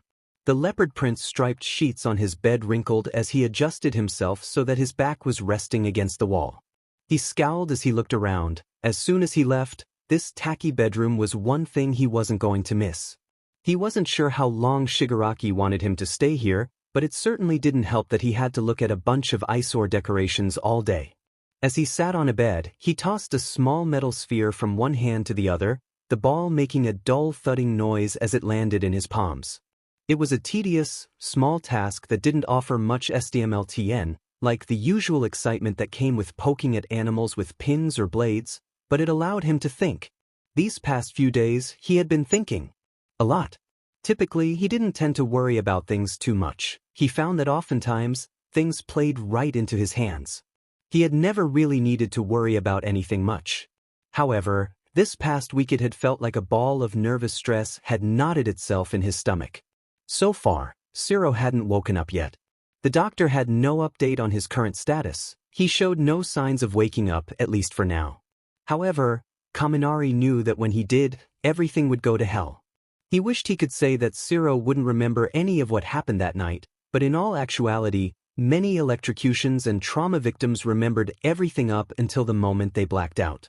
Besides, as soon as he woke up and was fully conscious, he would be wrapped up in a horde of questionings.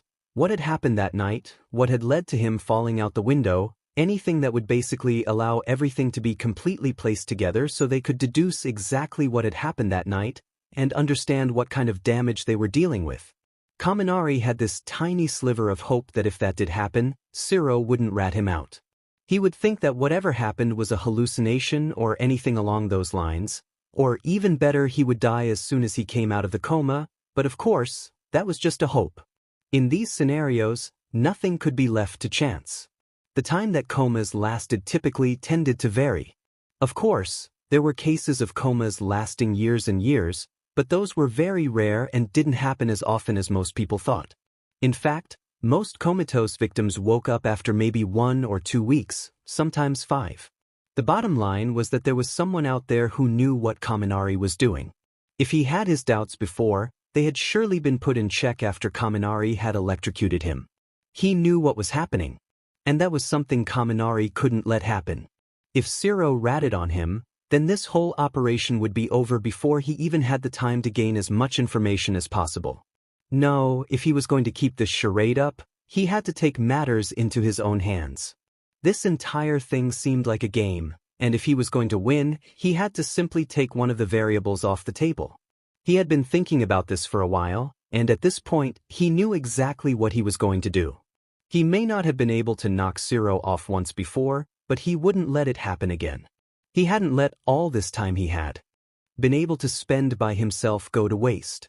Not only was he building upon the traumatized friend idea by choosing to spend so much time by himself, he had also been spending this time doing quite a bit of research.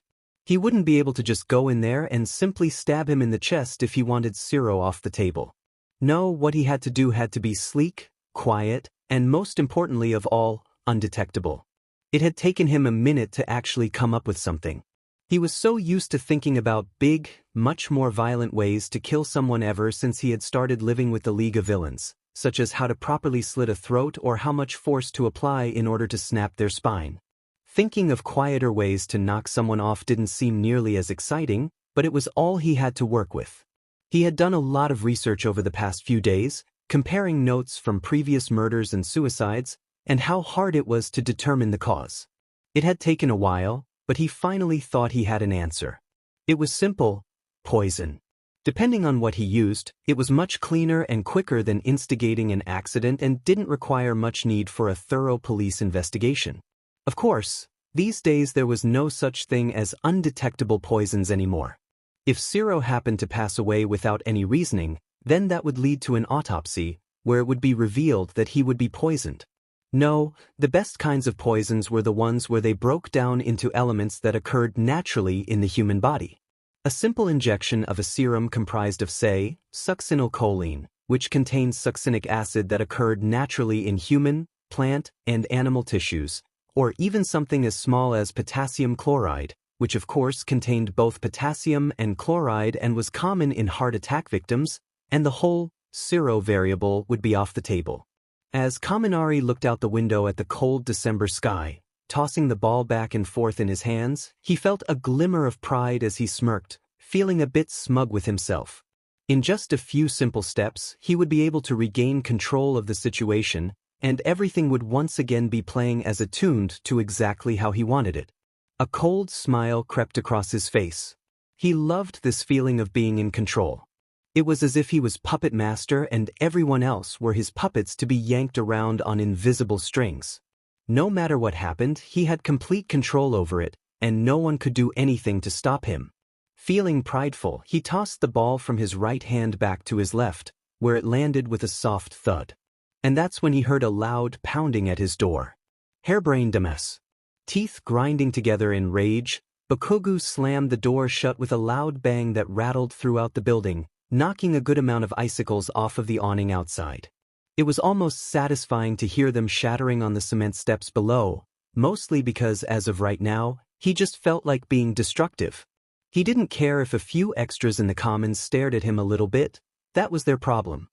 His conversation with Kirishima still ran clear through his head, replaying it over and over again like a vicious tape stuck on repeat. And the more the thought about it, the more he wanted to go outside and blow up every icicle on the DMED building, as well every building around this one. He just didn't see how the idiot could be so FING dense. It was so frustrating to try and talk to him. It was like he was trying to have a conversation with a brick wall. Bakugo had given him all the facts, all the evidence that something wasn't right, and still, he refused to listen to him. The thought of was so frustrating that he couldn't have a decent conversation. Releasing a guttural cry of rage, Bakugo turned around and summoned an explosion in his hand, slamming his fist straight through the wall. The reaction wasn't anything he didn't expect. On the couch, Uraraka, still wearing her school uniform, let out a cry of surprise as the plaster buckled and was blown to smithereens under his knuckles and the force of his small explosion. Somewhere in the kitchen, Tokoyami muttered a shocked curse as he choked a little bit on an apple he was eating, and from the counter, Jair emitted small yelp as she jumped at the sudden noise. Some of whatever she was drinking splashed out of a purple mug with the words "Deep Dope" written in white, splashing onto the floor. "What the hell?" she exclaimed as soon as saw the gaping hole Bakugo had left in the side of the wall. Bakugo whipped around to face Jairu, his bright red eyes flashing. "Yeah? What are you gonna do about it, courtiers?" he barked, small explosions crackling in the palms of his hands. Recently, he hadn't been lashing out as much as he usually did. Over the past week or so, he had been too lost in thought and trying to come to grips with what was going on to be able to still show the same fire whenever someone did something that annoyed him. However, after the argument with Kirishima, he suddenly felt as if a shot of anger had spiked right through him. Right now, all he wanted to do was punch everything he saw. The last thing he wanted to deal with right now was other people's bullshit, and certainly not from a bunch of extras. Just as Jairu was about to give a presumably sharp-tongued reply, she was interrupted as Ida shot up from his seat on the couch, his glasses glinting the fluorescent lighting. "Bakugo!" he exclaimed, slicing the air with various hand-chopping motions as he advanced towards the student.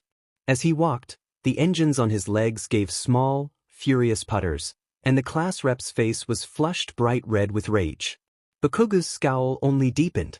He had always found Ida's paternalistic style of being class rep annoying and unnecessary, but right now just the sight of him heading towards him and doing that weird hand-chop motion with his hand only made Bakugo want to shove his plaster-covered fist right on the bridge of his glasses. To inflict such damage to the dorms that UA has provided for US is extremely reckless and unorthodox behavior that can it, Four Eyes? Bakugo roared, already fed up with Ida before he even finished his sentence. If UA can afford to spend millions of dollars build batshit insane cities for training and sheet, then they can afford to fix a DMED hole in the wall, he spat, adjusting his backpack on his shoulders as he set his sights on the elevator. He hadn't even been inside 5 minutes, and already he wanted to blow another hole in the wall. Right now, he was just so set at Kirishima that right now he didn't feel like he had the time or bandwidth to deal with anyone else. "That's not the point," Ida started, but Bakugo had already tuned him out, stepping inside the elevator as it opened with a soft ding. As the doors closed, he flashed a middle finger at the room before the doors locked shut, and the sound of the elevator moving upwards filled the tiny space. Finally having a moment alone, Bakugo leaned his head back against the wall, allowing his breathing to return to normal. Maybe he acted a little rashly. Maybe he did a few things that didn't need to be done, but quite frankly, he didn't care right now. Angry adrenaline still pumped through his entire body, but punching a hole in the hall had helped. He would definitely be reprimanded by Mr. Aizawa for it later, but right now, he didn't feel like worrying about it. He had much bigger problems to deal with, anyhow. He didn't know why it bugged him so much. It was little things that he had noticed, just small things that he had been thinking about constantly over the past day, but those small things added up to a bigger picture. There were too many holes, too many things that had been left unsolved about what happened that still poked at Bakugo, but still, he never felt the need to voice it. It was only until after the hospital that something seemed off. The quick change in expressions from Kaminari, Bakugo didn't know how to describe it, but it was just sort of cold, like there was this kind of wrongness to it that shouldn't be there. It had made his stomach churn, sent shivers down his spine. He knew how small it was. Little things here and there that didn't seem to match up all the way, and with that creepy thing that Kaminari had done at the hospital, Bakugo had no idea what that was, but it wasn't right. It just seemed like there was too much to be a coincidence. Of course, Kirishima had refused to believe any of this. Bakugo figured he was still shell-shocked about Sero or something like that, and pretty protective of Kaminari since he was apparently not taking this so well, but DMN it. If he would just listen to him for a second. As the elevator doors dinged open on floor 4, Bakugo stepped out, instinctively heading straight for Kirishima's room, letting his anger slowly build up again. If the little beach thought that he could run away like that for no reason without hearing something about it from Bakugo later, he had another thing coming. Hell, he would blow the door down if he had to. He had already punched a hole in the wall, might as well add a door to the list. Just as Bakugo was about to grab the brass doorknob, demanding that he open the DMED door before he blasted a FNG hole in it, he froze. There, inside of Kirishima's room, he heard something. It wasn't anything he wasn't used to. By now, the same sound had been going on constantly for the past week, but it was still there all the same. The sound of it was enough to make Bakugo's hand freeze over the doorknob. There, behind his door, was the sound of Kirishima pounding away at his punching bag. Kirishima taking out all his pent-up rage and frustration out on a bag of sand, the dull thudding sounds of fists meeting the sack mixed in with Kirishima's low grunts. He's doing it again, Bakugo thought, feeling his scowl deepen on his face. It seemed like every day since the Sero incident, Kirishima would beat on his punching bag more and more frequently, the sounds coming from his room so angry and frustrated that sometimes it was almost disturbing just to listen to him. However, at this point, it had become sort of an outlet for him, like a way to just try and cope with the bigger picture at hand. Slowly, Bakugo pulled his hand away from the door. At this point, Dealing with Kirishima was like dealing with a child who didn't know what was good for them. Lack of sleep and stress had been taking its toll on him in obvious ways. He had lost count of how many times someone had to wake Kirishima up during class. If there was some way to channel all that into something that could help him instead of just focusing on everyone else, then Bakugo figured, hell, let him do it. As of right now, he was willing to let the idiot get whatever kind of help for himself he could get. It was the same reason he had carried him in on his back after they had gotten back from the hospital, and even though he had woken up not long after that, it had still helped at least a little bit. Besides, if Bakugo wanted to get anywhere, he couldn't focus on someone who wouldn't listen to a word of what he would say right now. Pressing his lips into a tight line, Bakugo glanced across the hall at the door with the words, Ashido, sprawled across it in kanji. He had no idea what was up with the pink gremlin at this point, but recently she only came out of her room if she had to go to school or someone came and dragged her out. Kirishima was obviously worried about her, and although he would never admit it, Bakugo was starting to feel a little anxious about her too. Everyone was dealing with this in their own way, and instantly Bakugo's mind went to Kaminari, but as soon as he did, the thought of the smile and all the holes came to mind too, and a small frown crossed his face. Swiveling around on his heel, Bakugo turned back around and marched to the elevator. Before he spoke to Kirishima, he had some other business to attend to. Only a few moments later, the ash blonde stood outside a door on the floor below his with a single name scrawled into the plaque, Kaminari. After a little banging on the door, it finally swung open, and as soon as Kaminari stepped into the doorway and saw Bakugo, a look of surprise crossed over his face. "Oh, Bakugo! Cut to the chase, idiot," Bakugo said, sticking his hands in his pockets and as he met Kaminari's gaze intently. "We need to talk." The tension was so thick you could cut it with a knife. For a moment, Bakugo stood in Kaminari's doorway, his arms folded over his chest. His crimson-colored eyes glinted in the dim lighting of Kaminari's dorm, squinted down to slits and glistening like shards of glass as if they could cut something at any moment. Kaminari just stood there, golden eyes meeting Bakugo's own red ones. When he opened the door, he had appeared hunched over, like he was carrying the weight of something unseen on his shoulders, but as soon as he saw Bakugo he straightened up, his posture becoming stiff and rigid. Something glinted in his eyes that Bakugo couldn't quite figure out, but whatever it was gone just as soon as it had appeared. As soon as he saw him, Bakugo instinctively tensed up. He had never considered himself really close to Kaminari, but for some reason, the dumbass had always thought he was close with him. Every time they ran into each other, he would always try to smile at him and punch him in the arm as if had known him forever, which annoyed Bakugo to an extent. The guy was too friendly with everyone, acting as if every person he ran into was someone he had known all his life, even if it was irritating as shit. Kirishima had told him it was because he was just nice that way, but Bakugo suspected it was just because Kaminari was too clueless to know where to draw the line. And still, no matter what he did, everyone just seemed to naturally like him. It didn't matter how crazy and loud and he acted or how obvious he made his empty-headedness. He just seemed to have a natural pull of someone to be friends with. Bakugo didn't believe in charisma, but if it did exist he felt that Kaminari would have it. For some reason, that whole fact had just made him all the more annoying to deal with.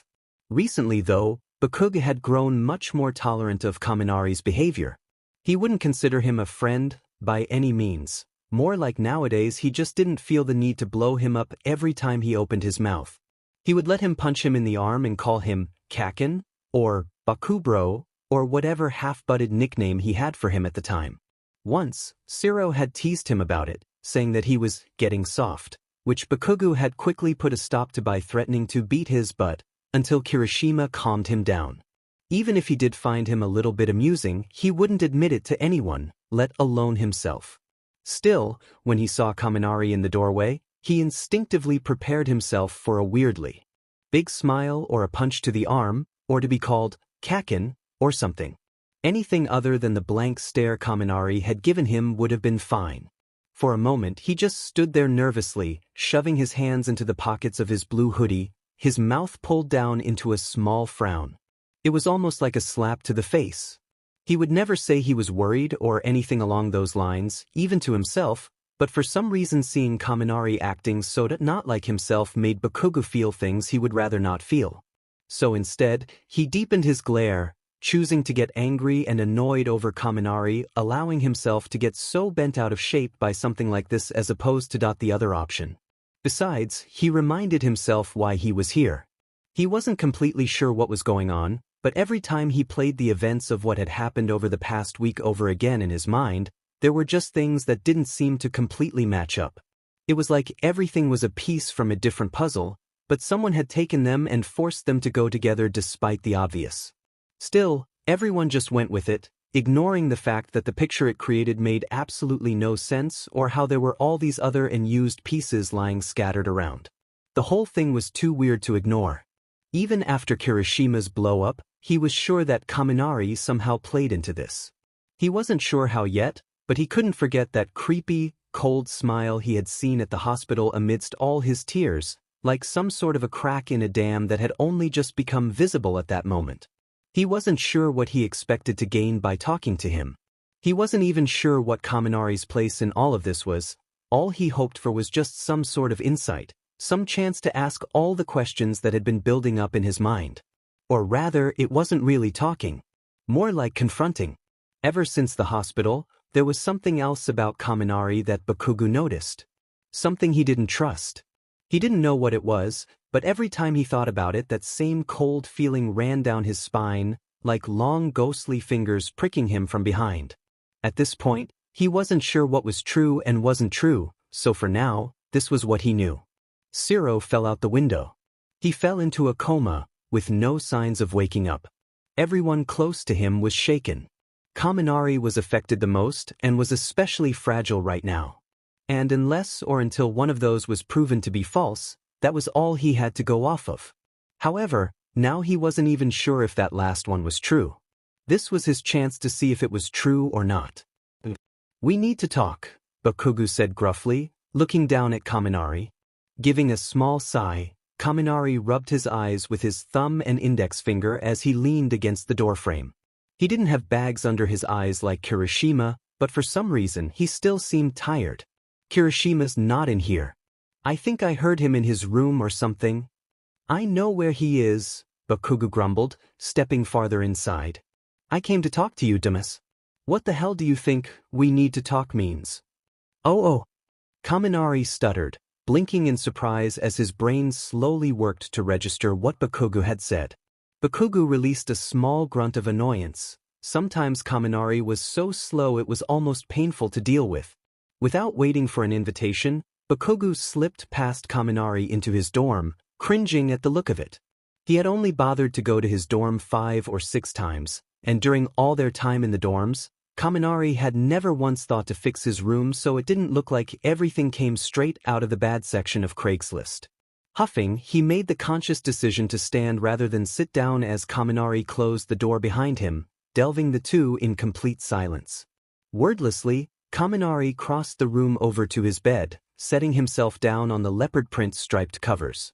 Without meeting Bakugo's eyes, the young student seated himself in the far corner of his bed by the headboard, sitting on his legs and wrapping his arms around his stomach as if he were protecting himself. It was almost pathetic to watch, like observing an injured kitten on the side of the road. Completely vulnerable, looking small and helpless, where one look at it would make anybody want to run over and give it a hug. Bakugo, however, knew very well by now that he wasn't anybody. And for some reason, when he looked at him he didn't feel sympathetic or anything like that. Only angry.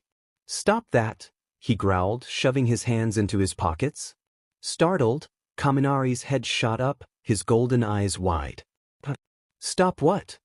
"That," Bakugo repeated, nodding his head forward at Kaminari, his arms in his 2 big hoodie sleeves still wrapped around himself. "What you're doing right now. It's pathetic. Show some DMN dignity, will you?" At first, when the Sero incident had happened, Bakugo might not have been so harsh, maybe even felt a little bad for him. But with everything that had happened recently, he was fed up with padding around him. However, he still had to compensate for the possibility that maybe Kaminari was upset about Sero, which was why he couldn't go too overboard. As soon as the words slipped past his lips, Kaminari looked up at Bakugo, as if making sure he had heard him right. When he was certain Bakugo had meant what he said, he seemed to crumple a little bit, as if someone had just chipped off another section of him. "Oh," he muttered, looking down at the floor. For a second, he hugged himself a little tighter so that he looked even smaller than he already did as his face fell, his bottom lip quivering a little bit. If it was possible to look even more pitiful, he had definitely achieved it. He looked so upset, so broken, that for a moment Bakugo wondered if this was a good idea.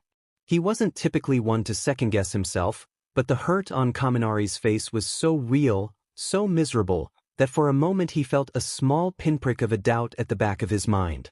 It was tiny, but it was there, just barely breaking the surface. Still, he pushed the thought out of his mind, glowering. He still wasn't sure what was going on with Kaminari, or if these feelings were as extreme as he was making them out to be. He wasn't about to go soft now. Kaminari would just have to toughen the F up. His gaze unwavering, Bakugo crossed his arms over his chest as Kaminari sat there for a minute longer. For a second, he thought he saw him glance up at him, as if seeing if he were still watching him, but Bakugo couldn't be sure. "I'm not sorry about that," Kaminari muttered, adjusting himself so that he sat up straighter and his arms were resting at his sides. His face still looked sullen, but Bakugo figured there wasn't much he could do about that.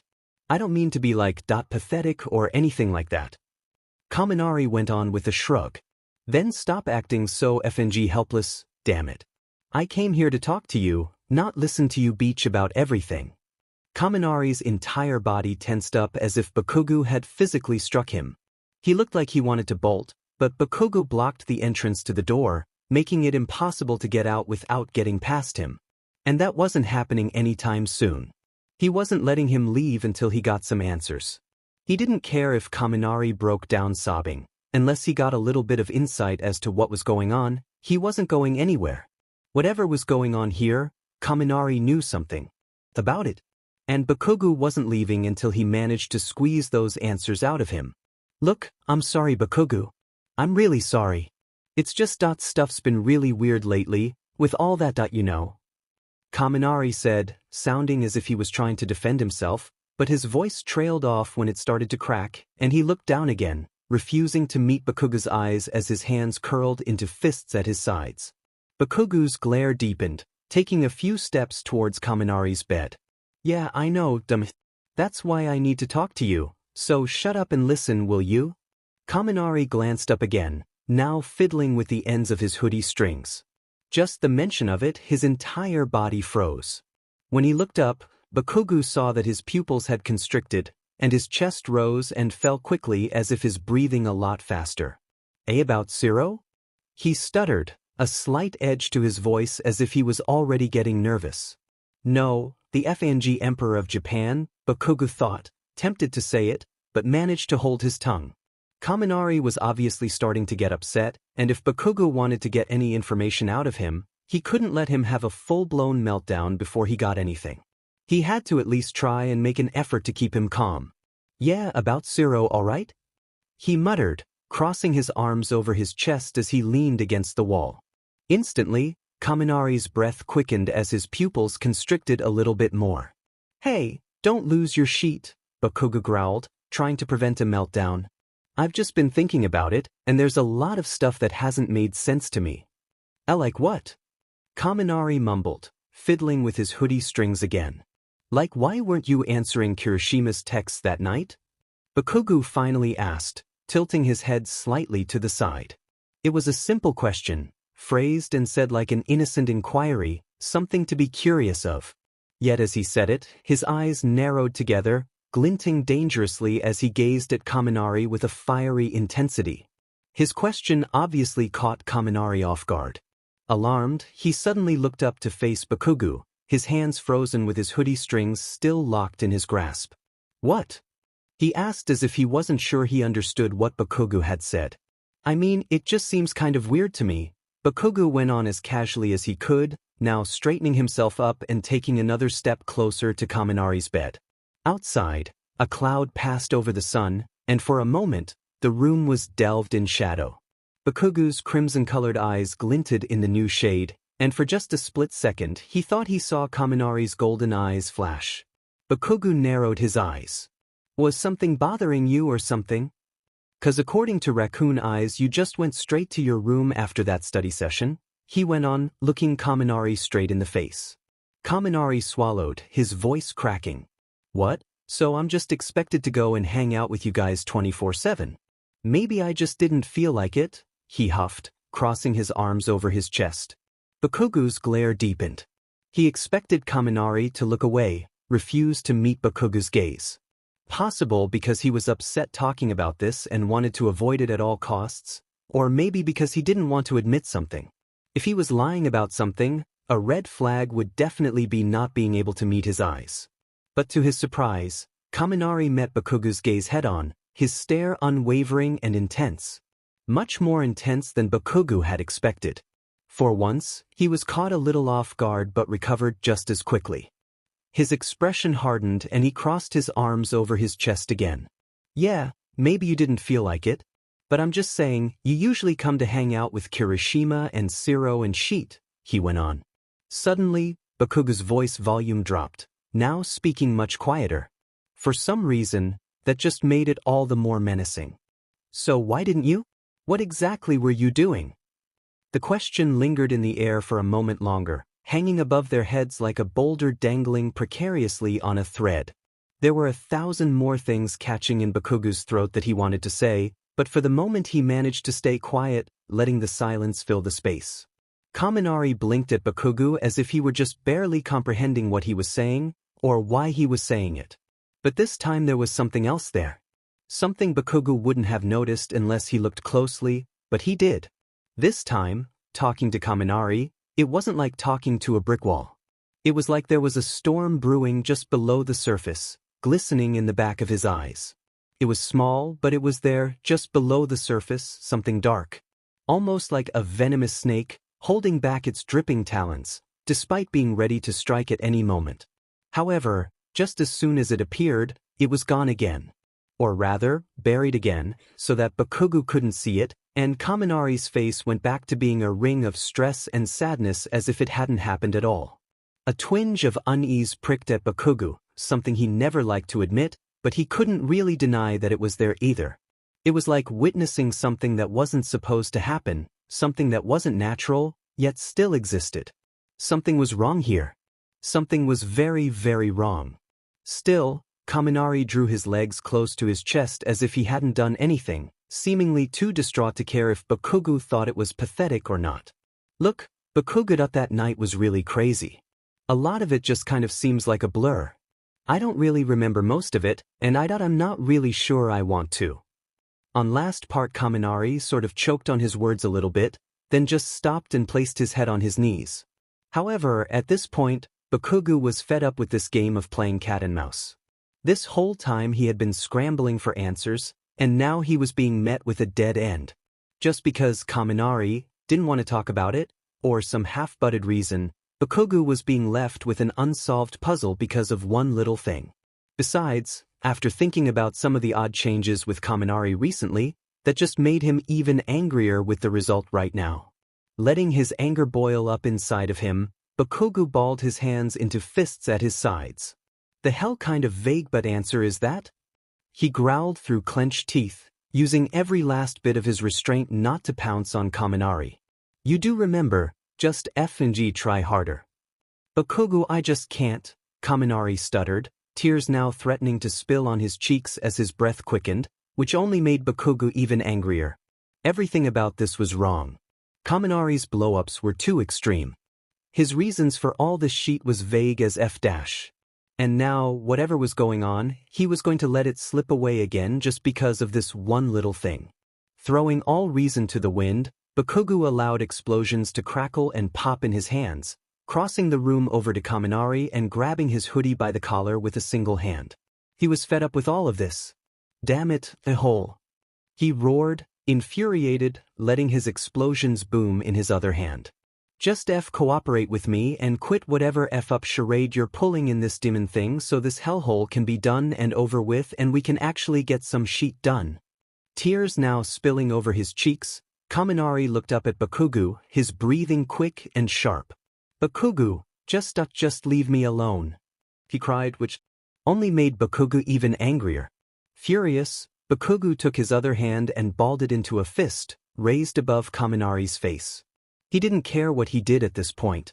He was so set off, so DMN fed up with everything, that right now he only let his rage blind him. However, just as he was about to punch Kaminari right in his nose, something happened. He had been so focused on Kaminari, on his frustration and anger, that he didn't notice. It almost happened in slow motion.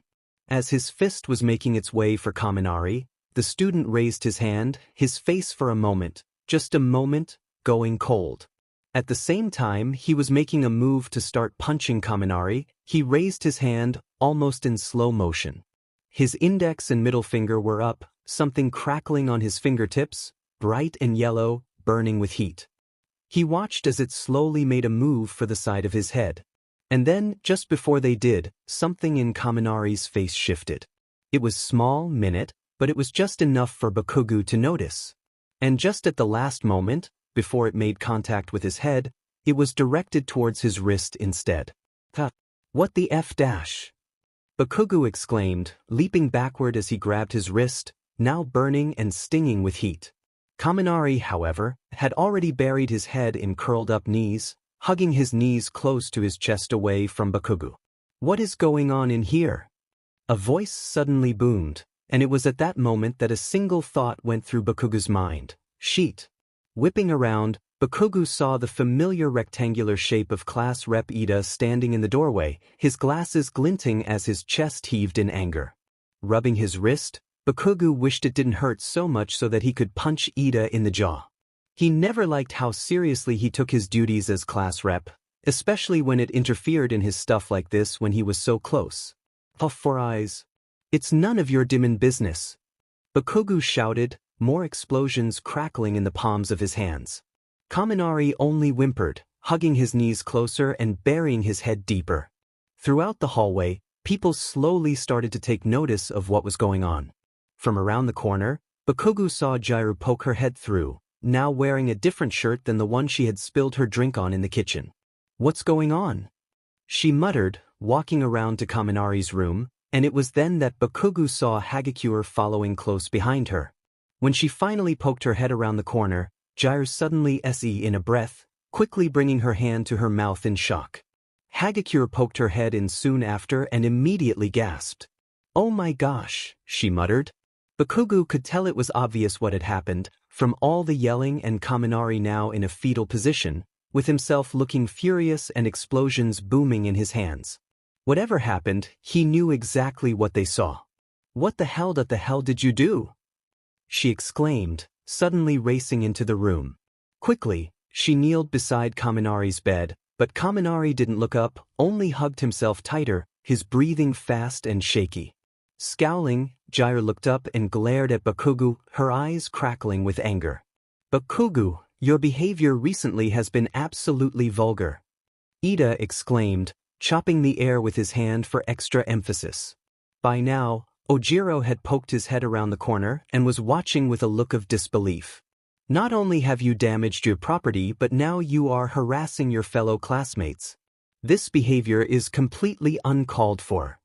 Ida went on. Uncalled for? Bakugo exclaimed, his voice rising. I had every dimmin' reason to be here. And this a-hole effing shocked me, in case you haven't noticed. An image of Kaminari's face suddenly going gray for a moment, suddenly free of anything for just a second, a split second, made Bakugo shudder. His fingers had been going for his head, but at the last moment, Kaminari had diverted it to his wrist. Because he heard them coming, Bakugo thought, mentally kicking himself for not paying closer attention. Well, no shit, he electrocuted you. It's no wonder why. Jiru interrupted, now hovering over a trembling Kaminari. Bakugo hadn't listened to Jiru very many times, but he knew that she wasn't one to curse very often. He wondered how mad she actually was. Chest heaving, Bakugo looked around. Everyone here was pretty much convinced of what they saw. He didn't have a chance of winning an argument right now before more people showed up, and right now he was fed up with trying to reason with people. Besides, Kaminari's room was right above Kirishima's.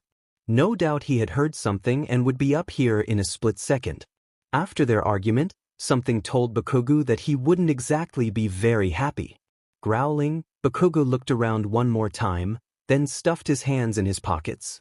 "Out of my way, Four Eyes," he muttered, shouldering past Ida as he made his way for the elevator.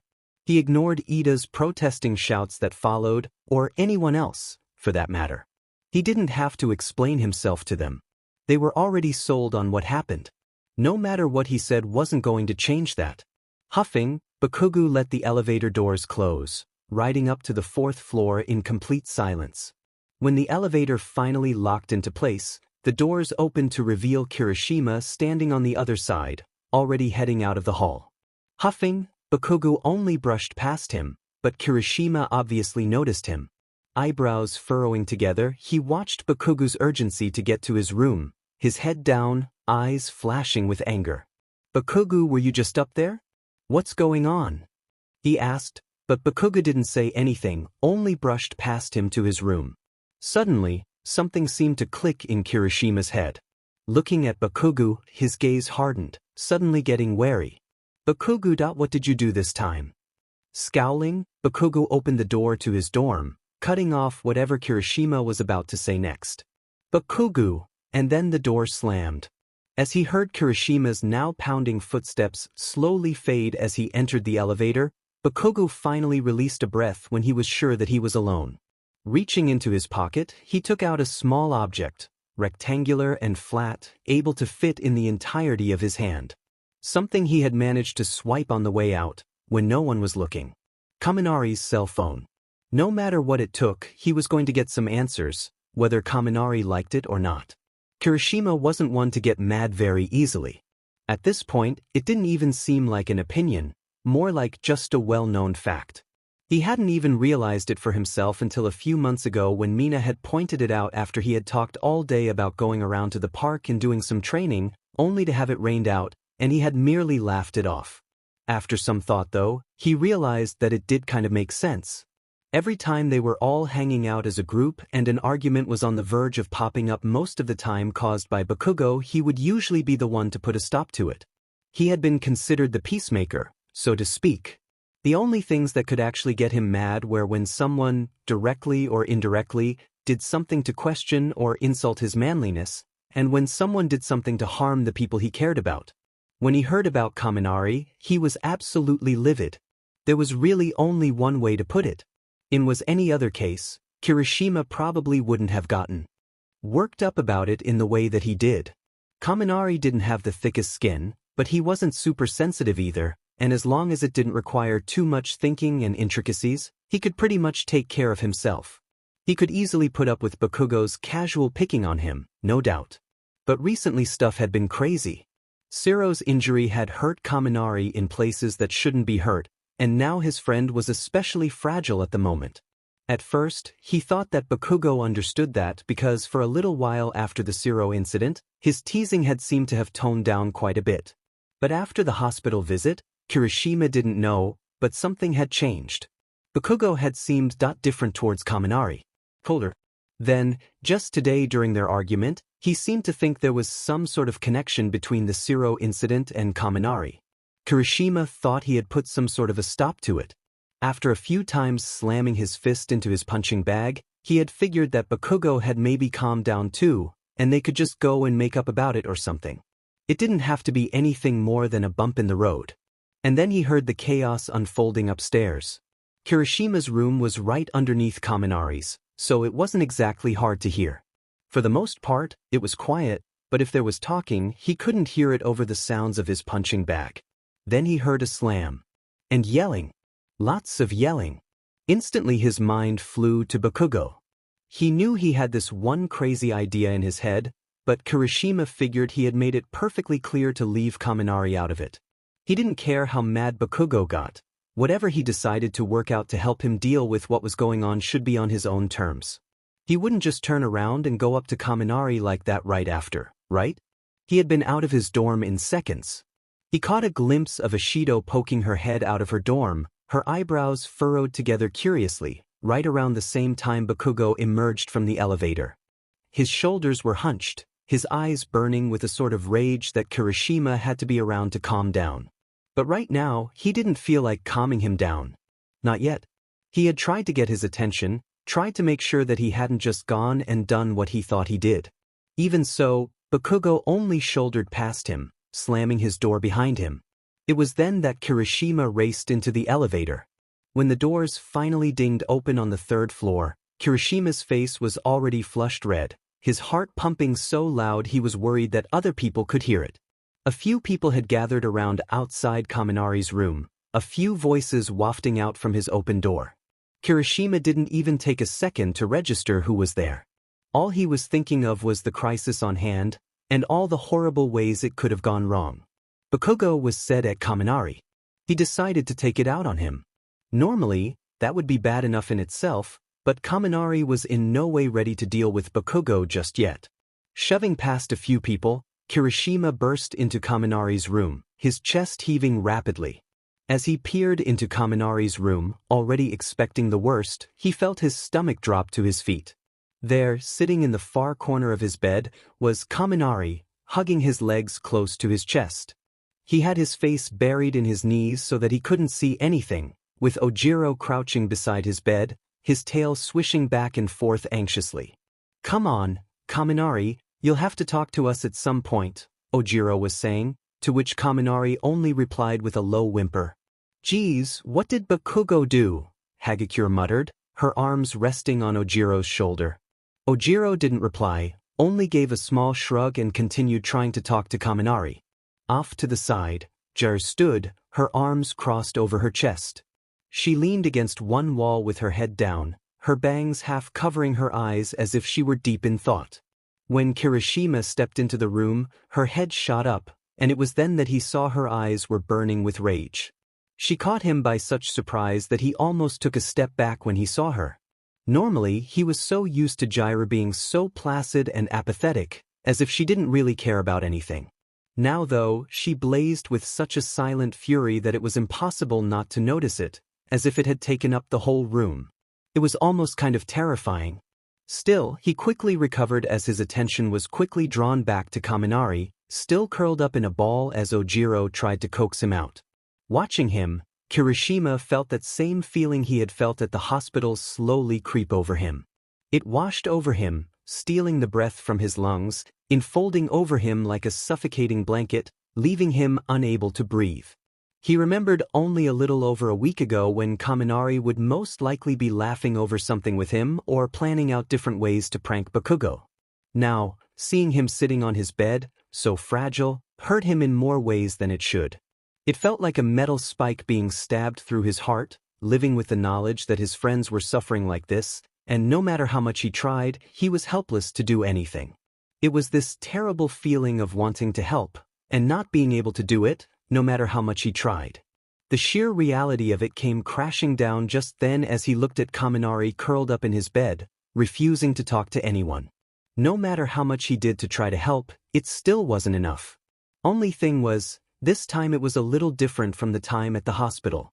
This time, he knew there had been a way to prevent this. Before at the hospital, he knew things were out of his hands, but this was completely avoidable. It wasn't exactly a secret that Kaminari wasn't in the best place stability-wise. Normally he would be able to put up with Bakugo and things like that on his own, but the whole Sero incident obviously took a toll on him. Kirishima almost felt as if it were his duty to just watch him and make sure he was okay until things blew over, and Kaminari managed to get himself back together. The last thing that was needed was for Bakugo to come at him in a furious rage when he was obviously not ready, even after Kirishima had tried pounding it in for him to leave Kaminari out of this. And even still Bakugo completely ignored him as if he hadn't even said a word, going and doing whatever he wanted anyway. Whatever he had said had obviously been too much, and had led to all of them being here, trying to comfort Kaminari in the midst of an emotional breakdown that would probably end up backtracking rather than moving forward with Kaminari's mental state. All of this could be avoided if Bakugo had just listened to him for once. He understood that Bakugo didn't really listen, but even so, he knew that Bakugo understood what was going on right now. Right after it happened, Bakugo had been a lot easier on Kaminari, maybe even sympathetic in his own way, but after their visit to the hospital, something changed. For some reason, Bakugo just acted harsher towards Kaminari. Colder. Kirishima wasn't sure why. It might be because it was his own way of dealing with everything that was happening or some other reason that Kirishima didn't know about. Whatever the reason, Kirishima just wanted Bakugo to keep it to himself. He would still try and help him out, but Bakugo didn't have to inflict it on other people. Just thinking about it, Kirishima felt his hands clench into fists at his sides, the backs of his palms hardening ever so slightly. He tried to keep his face neutral, but even so, he felt his chest quickly rise and fall as his breath sped up, his anger and frustration bubbling just below the surface as if they were banging to get out. Save it for the punching bag, he told himself, but even so he felt his muscles clench, his knuckles sharpening and hardening dangerously. Kirishima. Kirishima. What? Kirishima suddenly exclaimed, his head jerking up as he was violently yanked back to reality. For a short moment, he had actually forgotten that he was still there. As he took a few shaky breaths, he slowly unclenched his fists, feeling his hands soften. He was still here, which meant everyone could still see him. Besides, Kaminari needed him right now. He couldn't afford to get upset. He still had to keep his cool, at least for now. Turning around, Kirishima saw Ju still glaring at him with eyes that burned with such a ferocity that they reminded Kirishima of a violet fire. Crackling and burning dangerously, ready to burn anyone who got too close. For a moment, Gyro opened her mouth as if she were going to say something, but then Kaminari gave another whimper, and she shut her mouth again as if remembering that he could still hear them. Wordlessly, she looked over at Ojiro, who only gave a helpless shrug, as if saying I don't know what else to do. Kirishima felt his heart drop to his stomach. He didn't know what to do. He hated seeing Kaminari like this, but he couldn't just reach back in time and fix everything that had happened. The feeling of helplessness seemed to envelop him, and he hated it. He hated being so completely out of power, unable to really do anything. He had to at least be able to find a way to do something. Without waiting for approval from Gyro or anyone, Kirishima started forward to Kaminari's bed where Kaminari still sat. No one tried to stop him. Curled up in a ball, whimpering quietly, Kaminari looked so small and fragile, like if someone simply blew on him he would shatter into a million pieces. Just looking at him, Kirishima felt this sadness squeeze his heart. Gently, Kirishima seated himself on the bed, trying not to disturb him too much as he stuck out his legs in front of him. For a moment, Kaminari seemed to glance up for just a second but instantly buried his face again a moment later. "Hey dude," Kirishima said gently, trying to sound casual as if they were simply having a conversation. Still, the tension hung thick in the air, and Kirishima was pretty sure everyone could feel it, including Kaminari. When Kaminari didn't respond, Kirishima took a deep breath and continued. "How've you been holding up? You know, with all this crazy stuff that's been going with Sero and everything," he went on, trying to slide Kaminari's back reassuringly. Kirishima had hoped that he was being helpful, just by letting Kaminari know he was there. But instead, it seemed to have the opposite effect. Instead of helping, as soon as Kirishima's fingers brushed against Kaminari's back, Kaminari instantly jolted as if Kirishima's finger were coated in acid. Kirishima had barely even touched him before Kaminari's suddenly let go of his legs, scrambling backward until he was firmly backed against the wall, his breath coming out in panicked gasps. It would have hurt less if he had gone and sucker-punched Kirishima in the gut. Quickly yanking his hand back, Kirishima clasped it into a tight fist as if it were no longer a fist, and instead had become a weapon. Everything churned and bubbled inside of him until he felt as though he were going to explode, but even so, he didn't say a word. He just sat there silently, holding Kaminari's gaze. For a moment, the two of them sat there, each of them gazing into each other's eyes, both of them too afraid to move. Finally, though, Kaminari's face unexpectedly scrunched together, as if he were trying not to cry as tears glistened in his eyes. He let himself relax, losing the tension in his body that kept him pressed against the wall, and instead slumped down, hugging his knees to his chest again, but this time keeping his face up so that everyone could see him. Glancing over, Kirishima saw Gyro, Ojiro, and Hagakure all watching silently. He had actually forgotten that they were there at all. As Kaminari sat there, curled up with wet eyes, his breath coming out in deep, shuddering gasps, Kirishima finally took a moment to grasp what was going on around him. The three people in the room along with the both of them watched them, eyes locked onto the scene. Just watching as if they were observing a reality show. Outside, the hallway slowly grew noisier with voices as the gossip of what had happened slowly spread around, Ida's voice rising above them as he tried to maintain order and explain what was going on. Pretty soon, they were going to have a lot more company. The room would be filled with people breathing down their necks, making the room hot and suffocating, almost claustrophobic as they tried to figure out what was going on. Eyebrows furrowing together, Kirishima glanced back at Kaminari. That was the last thing he needed right now. At the moment, Kaminari looked like he were on the verge of a nervous breakdown, and the added excitement of having everyone in the room clambering over him certainly wouldn't help. His eyes were wet with tears, his breath coming out in quick gasps. He was panicking. He needed a moment to calm down if he was going to tell them anything. "Hey, what are you?" Jiraiya protested, feeling Kirishima's hand grasp her shoulder. He already started leading her, Hagakure, and Ojiro to the door. "Sorry guys, but could you just leave for a moment?" Kirishima asked. He had hoped he would sound professional and in charge like they would have to listen to him, but instead, it came out as more of a plea than an order. "It's just that I kind of want to talk to Kaminari for a sec." "You are talking to him," Jiraiya replied, narrowing her eyes dangerously. Kirishima essayed in a breath. For most of the school year, he really didn't think that Jiraiya cared all that much about Kaminari. Of course, she found him funny like a lot of people in the class, but he always figured she just thought he was annoying or a distraction. It kind of surprised him that she cared so much, but he didn't really have the time to address it right now. Right now, he wanted to talk to Kaminari before he had a panic attack, and that involved getting everyone else out of the room. Not alone?" Kirishima muttered, trying to give a small, reassuring smile, but when he did it felt more forced than anything. Jiraiya's scowl deepened, and instantly Kirishima felt his entire body tense up. He didn't want to get into a fight. Not here, not now. Everything was chaotic enough without people starting to yell at each other rather than over each other. Still, Jiraiya didn't look ready to back down anytime soon, and Kirishima wasn't sure she exactly grasped the magnitude of the situation. He saw Jiraiya clasp her hands together at her sides. "Jiraiya." Just as the situation was about to take a turn into a direction that Kirishima wasn't sure he wanted it to go, he saw Jiraiya jolt suddenly as the sleeve of Hagakure's school uniform lifted, and he realized she had put her hand on Jiraiya's shoulder.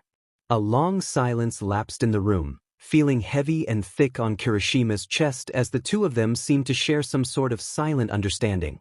Kirishima didn't understand it, and maybe he never would, but something unseen seemed to pass between the two girls. Finally, Jiraiya sighed and looked away from Hagakure, appearing to have given in. "Fine," she was all she said, seeming defeated, but when she looked back at Kirishima, he saw that her eyes blazed with a small fire, barely restrained. Kirishima couldn't see himself backing down anytime soon, but he did feel some of the ferocity inside him dip away as Jiraiya, Ojiro, and Hagakure left the room, Ojiro gently shutting the door behind him and leaving him and Kaminari finally alone. The school included locks on each student's dorms for privacy reasons, but each one could still be unlocked by a key that teachers had if they had to get in. But Mr. Aizawa wasn't here yet, though Kirishima had a feeling he would show up soon. Even so, he went up to the door anyways, twisting the lock with a satisfying click before looking back at Kaminari. They were finally alone. Kirishima didn't want to pity him. He knew his friend wouldn't appreciate that. Still, he silently slid in next to him, sitting down on the bed. There was a moment of hesitation. Kaminari's glanced up Kirishima as if assessing the situation to see if it was okay, before finally releasing a long sigh and moving forward to sit on the edge of the bed. He didn't meet Kirishima's eyes but instead leaned forward, looking down with his elbows placed on his knees. For some reason that hurt Kirishima a little bit more. "Kaminari. I'm not sorry about all that," Kirishima muttered, referring to the incident with Jiraiya as he gave a small chuckle, trying to lighten the situation. Kaminari didn't smile back. Instead, he just whimpered a little bit, his head sinking a bit deeper on his shoulders. Kirishima's smile instantly melted away, and instead his eyebrows furrowed together as he leaned forward, wrapping an arm around Kaminari's shoulder. Hey, he said, his voice dropping. He could hear the concern edging his voice, but at this point he didn't care. He just wanted his friend to feel better. Come on man, it's alright. It's alright. No, it's not. Kaminari finally managed to get out, his voice sounding strangled and choked as though he were trying not to cry. It's not alright, it's not. It's just like Bakugo said. Kirishima froze. Wait, what? He tried to keep his voice steady, but his words came out sounding clipped, almost gruff. A million thoughts swarmed his head, but he tried to keep himself silent, even as his mind suddenly seemed to explode. He knew that Bakugo had probably been tough on Kaminari. The guy had been said. But now, sitting here and talking to Kaminari. Before, he seemed at least a little better. He was still upset, of course, but he still seemed to be managing. No, it was as if he had taken a few steps backward. What exactly had Bakugo said to him? Kaminari continued on as if Kirishima hadn't even spoken. His face was in his hands, and with his arm around him, Kirishima could feel Kaminari trembling. He could see unshed tears glistening softly in his eyes.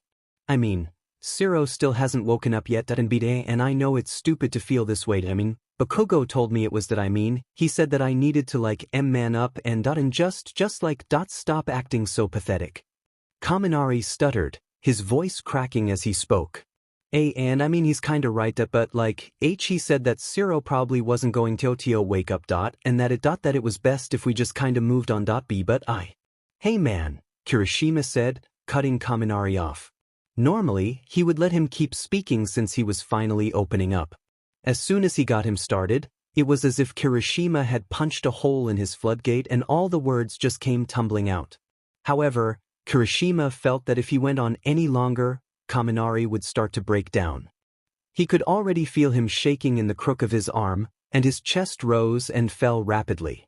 Besides, right now, he was trying to focus on Kaminari anyways. If he focused on anything else, he was scared he would punch a hole in something. Right now, he felt terrible for Kaminari. Of course he did. All he wanted to do was help him, and the fact that he couldn't was killing him. But right now, those feelings were being drowned out by something else. Rage. White-hot, searing rage that surged adrenaline through his body, filling his lungs, his head, until it was all he could see. He could feel his heart beating faster in his chest, threatening to pop free and roll out onto the floor.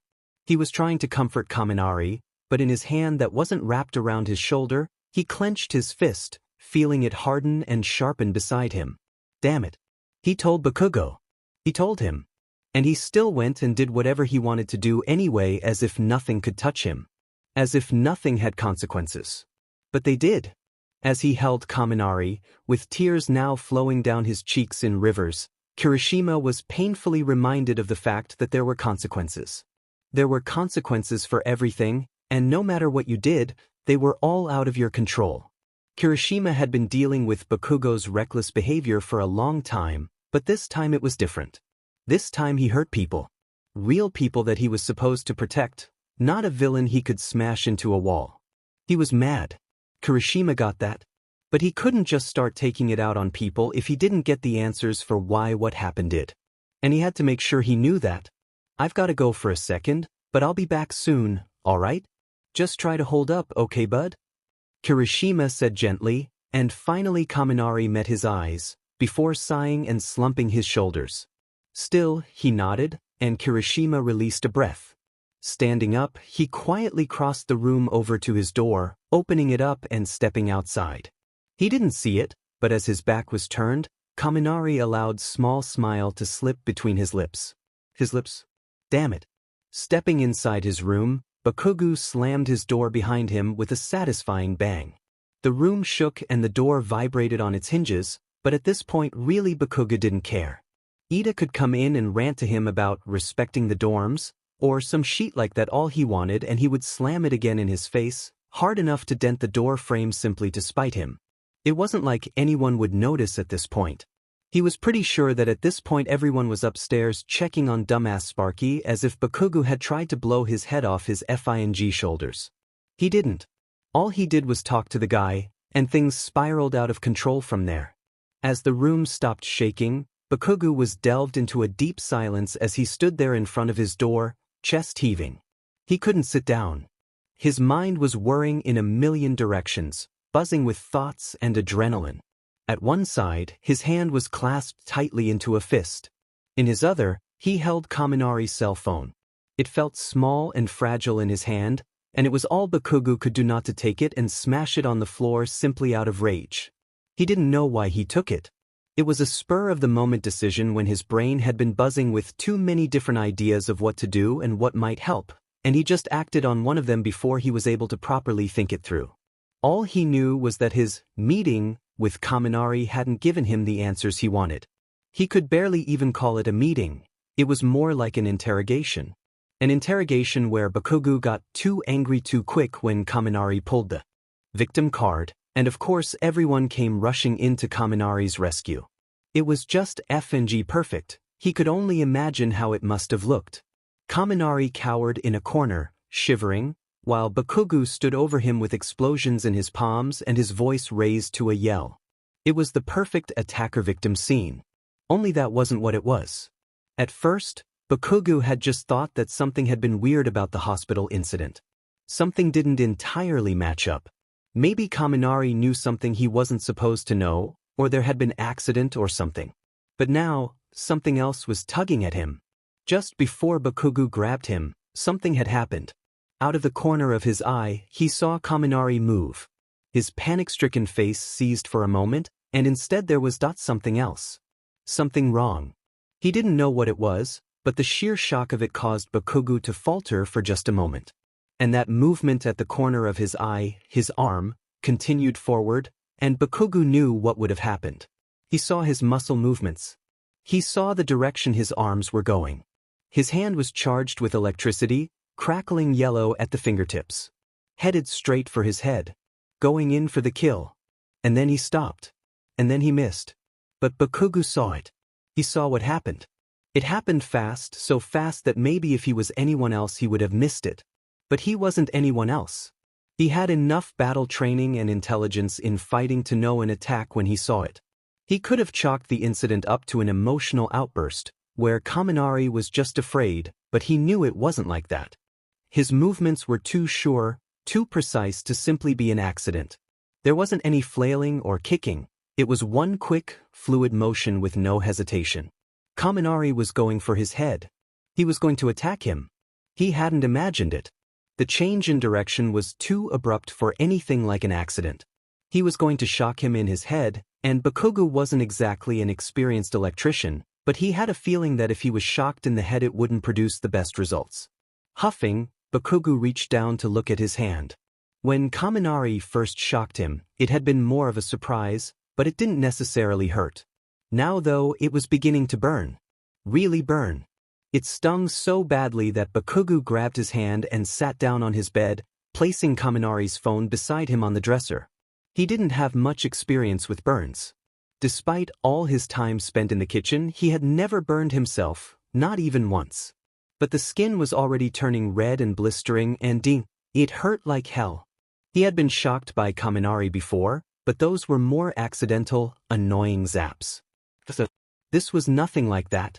This was an actual attempt to harm someone, and he could tell. It wasn't too bad, maybe a first-degree burn as far as he could tell.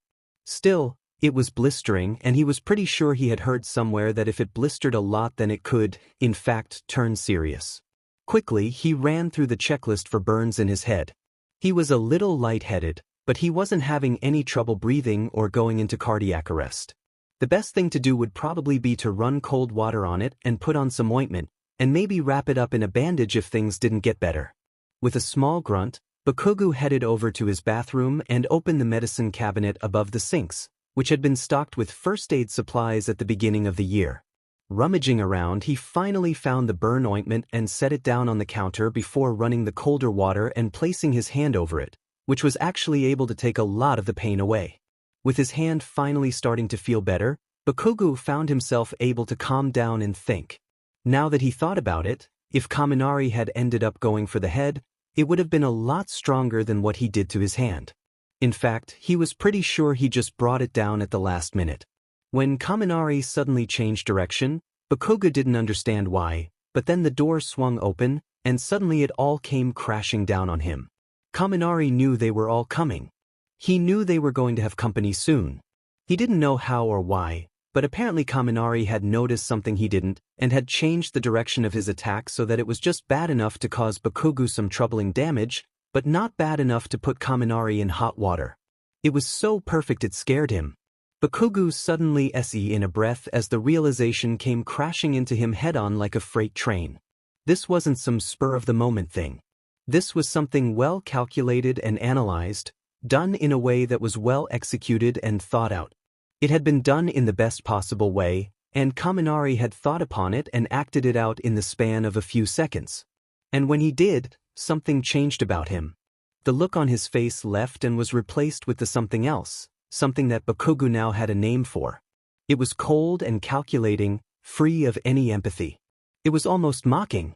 Only thing was, it didn't make sense. Bakugo couldn't see a way to match up the kid who got amazed by the concept of fidget spinners with a person who had the complex thinking skills to come up with a plan that Bakugo had failed to see through until now, and had been able to take him by such complete and utter surprise. Something wasn't right here. Something about this whole thing wasn't right, and Bakugo knew it.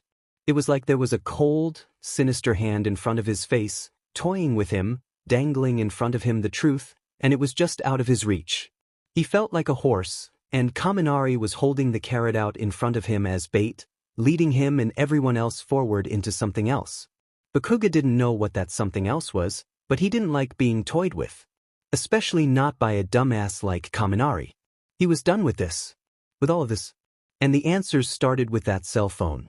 Reaching over, Bakugo grabbed it off the desk and opened it up, to where a picture of Kaminari grinning in a Pikachu hat given to him by Sero greeted him. Bakugo scowled at Kaminari's obnoxious smile and swiped up. The lock screen glared out at him, but he wasn't worried about that. Bakugo knew the passes of everyone who regularly hung around him. It was good to be prepared, and he had watched all of them open their lock screens from a distance in case he ever needed to open them for whatever reason. He never liked the idea of someone who had so much information about him and a connection to a world to tell about it and to be completely helpless as to what they did with that power. He had never expected Kaminari to have a passcode, partly because he didn't think it had ever occurred to him to have one and partly because he figured he didn't know how to set one. However, Kaminari did have a lock screen, and when Bakugo saw the password he was surprised it wasn't something simple like it was 0813, which seemed kind of interesting to Bakugo. He noticed that lots of people tended to make their passcodes trace in some sort of pattern across their screen, or relate to significant dates like birthdays or something like that. He figured the 08 meant August, since people didn't usually put a 0 in front of their codes unless it involved a date, and the rest would mean August 13th. From what he knew, Kaminari's birthday was in June, so he had no idea why he would have any relations to August 13th. Still, it didn't matter either. All that mattered was that he had the code. Punching in the passcode, Kaminari's phone opened up, displaying a yellow background decorated with a black lightning bolt pattern. There were basic utility apps at the bottom, featuring phone, mail, Safari, and music, but then there were other apps, like several news stations and Sudoku. Both took Bakugo by surprise. He had never considered Kaminari to be the kind of person to keep up with the news or ever care about that sort of thing, and especially not to play a game like Sudoku. It was a game of strategizing and intelligence, being able to find certain patterns, which up until recently, Bakugo had never considered Kaminari to be very good at. And the news? That was weird. He remembered a while ago, when there had been an explosion in Shermaine Prefecture due to a gas leak in one of the buildings, someone had turned on the news during breakfast and Kaminari had chosen to beach and complain about watching the news until Bakugo finally told him to F off. He had never considered him the type to care about that sort of thing. To see him have several news stations, including national and prefecture news, was not weird, to say the least. Wondering what could possibly be so interesting to him, Bakugo tapped one of them, opening up the page. After a bit of searching, he finally found history, and when he did, he arched an eyebrow. It was all crime stuff. But not just stuff like murders and bank robberies. All of it was about crime from villains, but these were villains that he had never heard of, or really anyone had heard of for that matter. It was all back-alley stuff and criminals that no one had never really seen or caught, but were just lurking in the shadows. Hardly anything was known about them, but the damage they did was pretty extensive. There was this one guy who had committed 2 mass murders, killing about 16 people in all, and all they knew about him was that his quirk had something to do with disintegration. There was no outer damage to the victims' bodies, but their internal organs had been nearly liquefied, which Bakugo almost found disgusting. The only stuff that wasn't related to back-alley criminals was a surprising amount of stuff about Hero Killer Stain. Most of the hype about him had died down since the sports festival, but there were still little things popping up here and there, and Kaminari looked at all of it. Hero Killer Stain sentenced to life with no probation. Murders in Furano now thought to be done by Stain followers. Hero Killer Stain. His impact on hero society. Reading it sent shivers down his spine. Bakugo remembered a while ago, right after Ida's brother had been attacked by the hero killer, Kaminari had said to Ojiro that he thought that Stain was cool. It was pretty common knowledge by now what had happened to Ingenium, so he had basically been openly praising the man who had hospitalized Ida's brother. At the time, Bakugo didn't think much of it. It hadn't surprised him in the least that Kaminari thought Stain was cool. Any weak-minded person who based their interests based on what was popular on the moment would easily be swayed by something like that. It would probably pass when the next big thing came up. And as for bringing up Stain when they were talking about Ida's brother, he just figured that was Kaminari not thinking before he spoke. Now though, as he scrolled through more and more Stain results, he began to get a sense of uneasiness. This wasn't some kind of small interest or short fling. This was a borderline obsession and in the creepiest possible way. He wasn't sure what he was expecting to find on Kaminari's phone, but it certainly wasn't this. Feeling uneasy, Bakugo left the news app and instead went down to Safari, looking through his search history. Again, more Stain and crime stuff. But this time, there was also other searches. The search history was filled with things like important blood vessels and proper flaying techniques. When he looked at that one, Bakugo saw that the most recent ones were accompanied by pictures of small mammals, though he wasn't sure if that eased or worsened the situation. However, there was also a search where Kaminari asked, where to acquire dimethylmercury. Bakugo himself didn't even know what dimethylmercury was, so he had no idea how in the hell Kaminari could know. Curiosity pricking at him, he tapped on the search, only to discover after a bit of reading that dimethylmercury was, in fact, a type of highly potent neurotoxin. What the hell? Bakugo muttered, suddenly holding Kaminari's phone as if it were radioactive. He still continued to scroll through Kaminari's searches, but at this point, he wasn't even reading them. His brows snapped together, brain working at lightning speed as he tried to figure out what all this even was. His first thought was that this was all a prank. It had to be. It all just seemed like a joke that kept building up until it finally crossed over the edge and became too ridiculous to believe anymore. Some guys thought it would be funny to mess with Bakugo and make all these searches on Kaminari's phone and watch Bakugo get all bent out of shape about it. They were probably laughing at him from behind a corner right now. But no one in the dorms was really seemed to be in the mood for jokes, and anyways, this hardly seemed to be funny. Apparently, according to this phone, Kaminari was someone who played Sudoku, had a startlingly creepy obsession with Hero Killer Stain, and had questionable, mildly disturbing search results. That couldn't be further from the truth, and he should know, as he's been putting up with Kaminari for months now. Now that he thought about it, he probably would have ended up ignoring Kaminari altogether if he wasn't constantly hanging around Kirishima. In fact, Bakugo really only started paying attention to him after the cavalry battle at the sports festival. Up until then, everyone in the class other than Deku, Todoroki, and kind of Kirishima had just been background characters in his class that he never really paid attention to.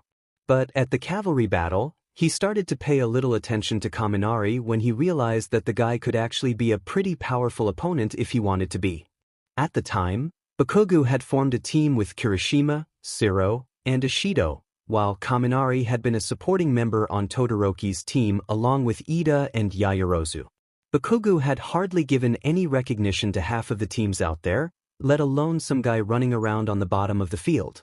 However, he had been forced to snap to attention when Kaminari finally put his quirk to use. On Todoroki's order, He had been able to electrocute the entire field in one move, thus effectively disabling everyone for a few moments, including Bakugo's own team. He didn't see where it came from, but he certainly felt it. It snuck up on him like a snake. One moment he was snatching headbands, and the next, his body was convulsing with electric pulses inside and out. It only lasted a few seconds, but at that moment, it felt like hours. For a few excruciating moments, he lost control of himself entirely. His muscles had been stunted to a stop against his will, tensing up and jolting at random moments. It was as though he was a guest in his own body. Then, just as soon as it started, it was over. It was as if someone had flipped off SW, and suddenly the shock covering the entire field just stopped. Bakugo doubled over, gasping for breath as he struggled to recompose himself as quickly as possible. For a few moments after that, the field was in complete disarray, but just out of the corner of his eye, Bakugo caught Todoroki's team moving swiftly through the crowd, snatching headbands from their disarmed opponents as if it were nothing. It was then that Bakugo finally felt a searing hot rage bubble to the surface, but it wasn't until he saw a small flash of golden hair right beside Todoroki that it all became clear. What the hell? Was that a Sparky? He roared, though whether it was out of rage or disbelief, he wasn't sure. No one answered him, but no one had to. He wasn't even looking for an answer. He was just so furious that someone had managed to disarm him so easily and hindered him from getting back at Monoma that he wasn't thinking clearly. It wasn't until later on, when everyone was taking their lunch break, that he was finally able to calm down enough to think it through. He had sat in a corner by himself to eat from a bento box, watching everyone and thinking over everything that had happened during the cavalry battle. When he saw Kaminari, he stopped. This was the guy. The guy who sat 2 seats over him. Up until then, he hadn't even bothered to learn his name. He only learned it when he saw it beside his picture up on the screen when they were flashing the winners of the cavalry battle. Kaminari.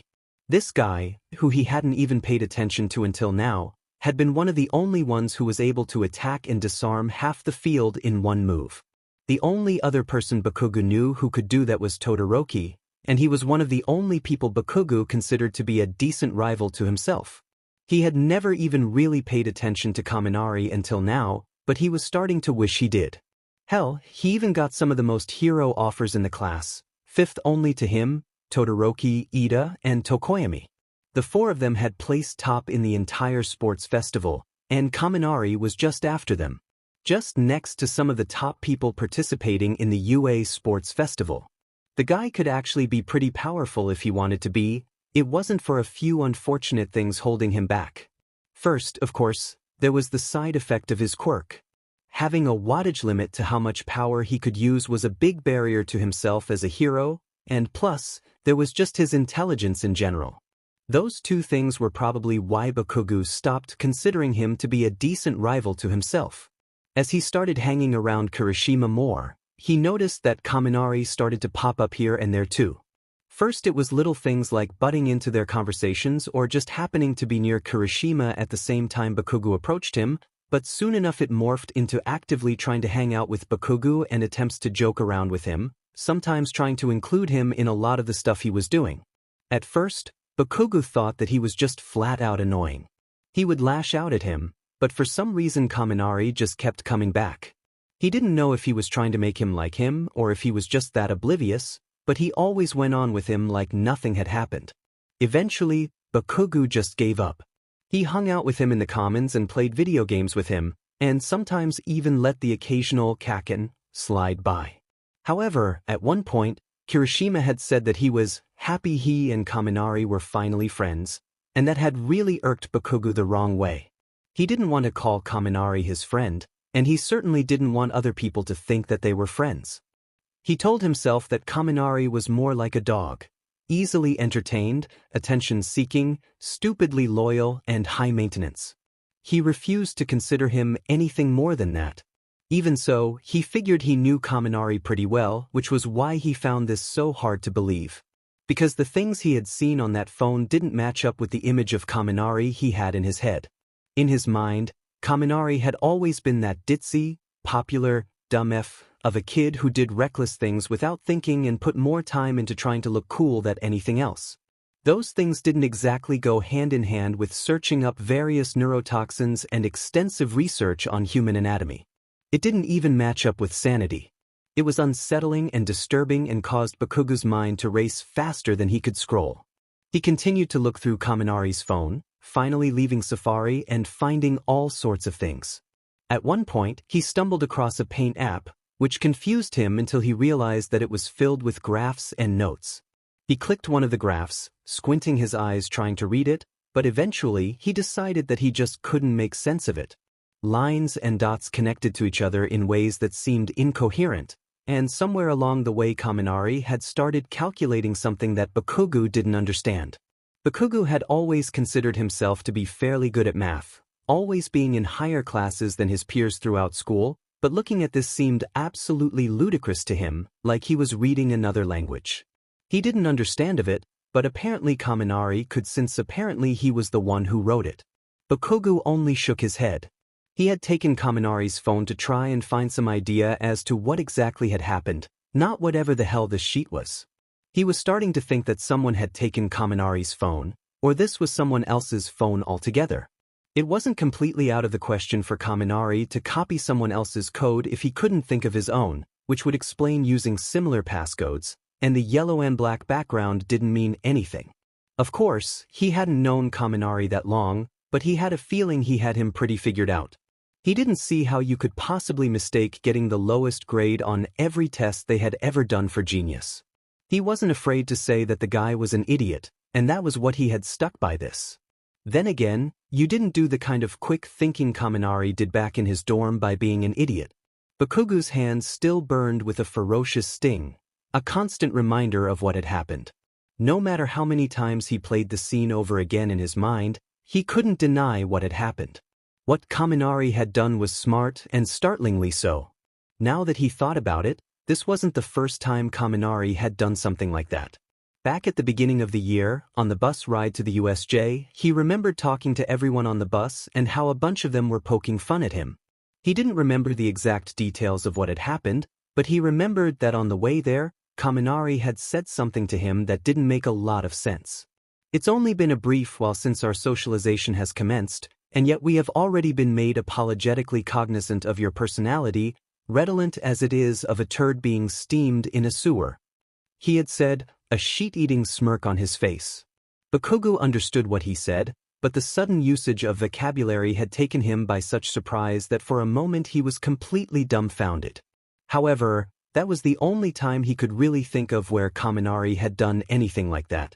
Bakugo knew that Kaminari had a little knowledge in areas like literature and the arts and stuff, as there would be times when he would sometimes use a big word or quote some unknown author that apparently was really important, but he had never thought much of it.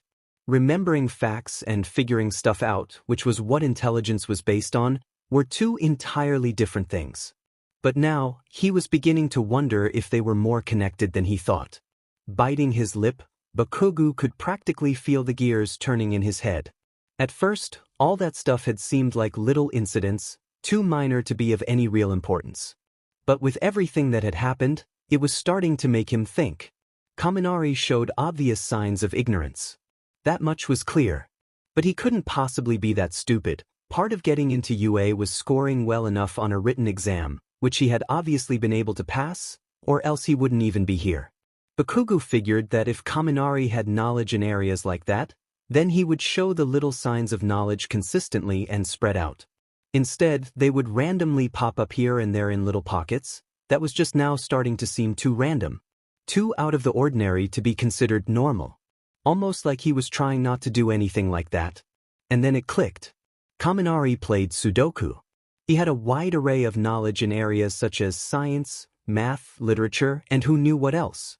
He had just shown that he had the quick thinking skills to be able to do something that Bakugo couldn't see, and it had only shown through for just a moment like he was trying to hide it. But Bakugo had seen it. He had seen the glimmer of arrogant, calculating, and unempathetic intelligence that flashed in his eyes, so cold and raw that it was impossible to unsee it or deny it. It was now that it finally made sense. Kaminari was smart. Really smart. He just didn't want anyone else to know. It was like someone had finally poked the final hole in the dam, and all the water came rushing in. He found his mind racing with unexplored ideas and wondering and thoughts that all seemed to be screaming out to him at the same time with all this new information. But above it all, the only thing Bakugo could think was why. Why in the hell would anyone willingly choose to be seen as an idiot? And besides, by now it wasn't obvious that being smart wasn't the only thing he was hiding. After seeing the sudden change in Kaminari's entire demeanor back in his room, coupled with the new knowledge he had been given, it was obvious that something else was going on here. When Kaminari suddenly changed his attack on Bakugo, something else changed inside of him. It was like the grief and stress he had felt about Sero just turned off, like someone flicking a SW. But that wasn't what worried Bakugo. What worried him was how he looked so much more comfortable in that than anything else he had ever shown to them. He had taken Kaminari's phone to look for clues about the whole Sero incident. Now, it was obvious that something much deeper was going on here. Something sinister. He only had a few more moments to look through Kaminari's phone before his train of thought was broken by a ding and a bang. The ding was what he heard first. He felt Kaminari's phone buzz in his hand and looked down to see a notification sliding down from the top of the screen. Speech balloon messages. Temerska Aojima. Hey kid, next report is coming up. You better be ready. He barely even had time to register who this Temerska Aojima character was before the knock came. It was loud and rattled on the door, and almost instinctively, Bakugo felt himself tense up. At the moment, he had been so caught up in the apparent discovery that he had forgotten the crisis at hand, unfolding on the floor above him. However, when he heard someone pounding on the door outside, it all came rushing back to him. Which was why he had no doubt in his mind about who was at that door. Bakugo. Kirishima's fist pounded on the door. In the silent hallway, it echoed and boomed like rolls of thunder in the heart of a storm. Bakugo. Kirishima's voice came clear and harsh through the door, but Bakugo didn't say anything. Instead, he only scowled, looking back down at Kaminari's phone as if he hadn't heard. Now wasn't the time. He could deal with Kirishima and all that shit later, but right now he had to work all this out. He didn't have time to be interrupted right now. Bakugo. Bakugo opened the door. Bakugo scoffed at Kirishima, just loud enough for him to hear. He knew his classmate wouldn't leave anytime soon, but right now, he was just so irritated that he didn't want to take the time to take him seriously, and he wanted to make sure he knew that. Kirishima, however, was not pleased. Instead, he only slammed his hand on the door again, this time much more forcefully. Bakugo, I'm not kidding. Open the DMN door. The fact that he was trying to keep calm was obvious, but just as so was the fact that he was doing a terrible job of it. Bakugo could feel the anger and frustration seeping through his voice, so clear it was almost palpable.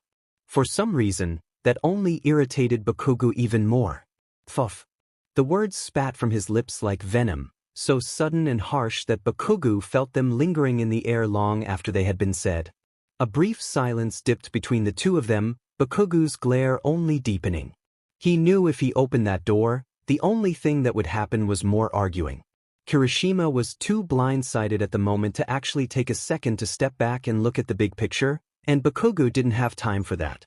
Before he could think out any alternative solutions, Kirishima pounded a fist on the door, so hard and forceful that Bakugo felt himself flinch for a moment at the sheer shock of it. The thought of him flinching at shitty hair made his face flush red with annoyance, but he didn't even have time to get mad about it before Kirishima's voice rang through the door again, this time much louder. Damn it, Bakugo, I don't have time for this. Just open the effing door, will you? He barked, his voice unexpectedly sharp.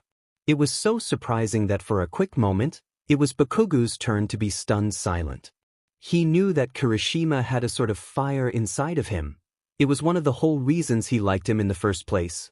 He was just so used to him keeping it under wraps. Yeah, he was passionate about shit like fighting and manliness, or whatever, but that was different. When it came to other stuff like arguments or stuff, he was usually the peacemaker or the diplomat, per se, as he was the one who tried to compromise with everyone and keep everyone happy. He was so used to Kirishima keeping calm in arguments that to hear him get so mad so suddenly was like a slap to the face, almost like when they had just fought outside a few moments ago. Brows knitting together, Bakugo stole another glance back down at Kaminari's phone. The screen glinted with images stored in Kaminari's cloud, selfies and stuff that he had taken in class and with classmates. But oddly enough, the images were mingled with small snapshots of things like test scores and class rankings, and one photo that looked like it had been taken from under a desk of something Bakugo couldn't quite make out. Pictures of them training, pictures of a bunch of angles of the dorms, pictures of everything. There weren't even any pictures from before the school year started, as if he had just appeared right before the enrollment to UA. And now, Bakugo couldn't even look at the photos without thinking about everything he had discovered earlier on. Were the smiles he was wearing in those photos just as fake as the look he wore back in his room against Bakugo? And if they were, what was that supposed to mean about this? All of this? The people in these photos were the same people that were hurt when Sero fell out that window, and the mounting evidence was beginning to suggest that Kaminari had a bigger role in that than he was letting on to have. And that role was starting to have serious effects on people, including Kirishima. Just the thought that what Kaminari did could so easily bend and control how everyone felt around him made Bakugo angry for reasons he didn't understand. He didn't know why, but just thinking about it made his face heat up, his hands curling into fists. He wanted to settle this one way or another. Slamming the phone on his nightstand, Bakugo unlocked his door and swung it open with such force that it hit the wall with a loud bang. He and Kirishima were the same height, but at that moment Bakugo felt like a giant, unreachable and untouchable. His eyes blazed with rage, and his heart raced in his chest. I opened the diamond door. Are you unhappy now? Bakugo roared with such a passion that the words seemed to reverberate throughout his entire body. They rumbled in his chest, built up in his fists, pouring out every last bit of rage and frustration into that single sentence. It felt good. Really f-ing good. It felt like he hadn't done anything like that in forever. Maybe he hadn't been talking a lot over the past few days, but this was a satisfying, shaking cry of anger that shook his entire being down to this core, made him feel like whatever came out of his mouth would let anyone know what would happen if they crossed him. He hadn't been able to realize it until now, but he was mad. He was mad that no one listened to him or what he had to say. He was mad that there was so much going on that he didn't understand, and whatever was happening, he was being played. Everyone was being played, and he was the only one who actually had an idea that they were being played. He was mad because he felt so f-ing helpless to do anything, and there wasn't a whole lot he could do about it. He was mad, and he let all that anger pour out into one sentence, leaving his eyes wild and his blood pumping. When he finished, Kirishima was silent. He only looked up at Bakugo, his eyes narrowed. His hair was down as it had been for the past several days, and while he said that he just wanted to try something different for a change, Bakugo had a feeling that he was too tired to be able to do it. His eyes were rimmed with red, dark bags under his eyes. It was obvious he was exhausted, but right now he was trying not to focus on that. He tried to open his mouth to speak, but Bakugo was there before he could get any words out. Damn it, Kirishima. What the hell is your effing problem? I don't give a shit about if you want me to open my effing door. It's none of your damn business what I do, because unless you actually want to sit down and look at the effing facts, you can haul but back to your own effing room and get your own damn nose out of my effing business, Bakugo swore, his voice rising with each moment he spoke. His left hand was placed firmly on his door frame, his other one making wild gestures and jabbing Kirishima in the chest, partly for effect and partly to keep himself from blowing something apart with an explosion. Kirishima stared at Bakugo for a long time after that, his crimson eyes narrowed together. Something deep inside him was churning, something Bakugo couldn't read, but something told him it was about to be let out. A long, long silence passed between them. A silence where Bakugo stood there, sweat beading on his forehead and chest heaving with anger and exhaustion, his Yuta blazer jacket crumpled around his shoulders. None of my business? Kirishima finally said incredulously, looking at Bakugo as if he couldn't believe the words that had just fallen out of his mouth. Did you actually just say that? That this is none of my business? Bakugo, do you actually understand what it is that you did here? Kirishima asked, pressing his hands together as if he were praying and pointing them at Bakugo. In all honesty, Bakugo had half expected Kirishima to keep yelling. to show his anger. Instead, when he spoke, his voice was dangerously low, so cold that for a moment, Bakugo felt chills go down his spine. For some reason, it still had just as much of, if not more of an effect than if he had just continued yelling at him. Of course, he wasn't going to let him know that. Instead, he tried to keep his expression as stone-faced as it was before, his hands clenched together at his sides. Of course I understand that I tried to talk to Kaminari to figure out what the F happened, but instead he FNG throws a tantrum and worms out of it while you all go and lose your sheet over it like I'm the one who went and tried to FNG attack him. Do you see this? Do you FNG see this? Bakugo exclaimed, holding up his hand so that Kirishima could see the burn where Kaminari had electrocuted him. At this point, it was beginning to turn red, and the soothing effects of the cold water had long since worn off, leaving it burning with a vengeance. Of course, Bakugo had been electrocuted by his quirk before, but he had never actually been hurt by it. Like really hurt.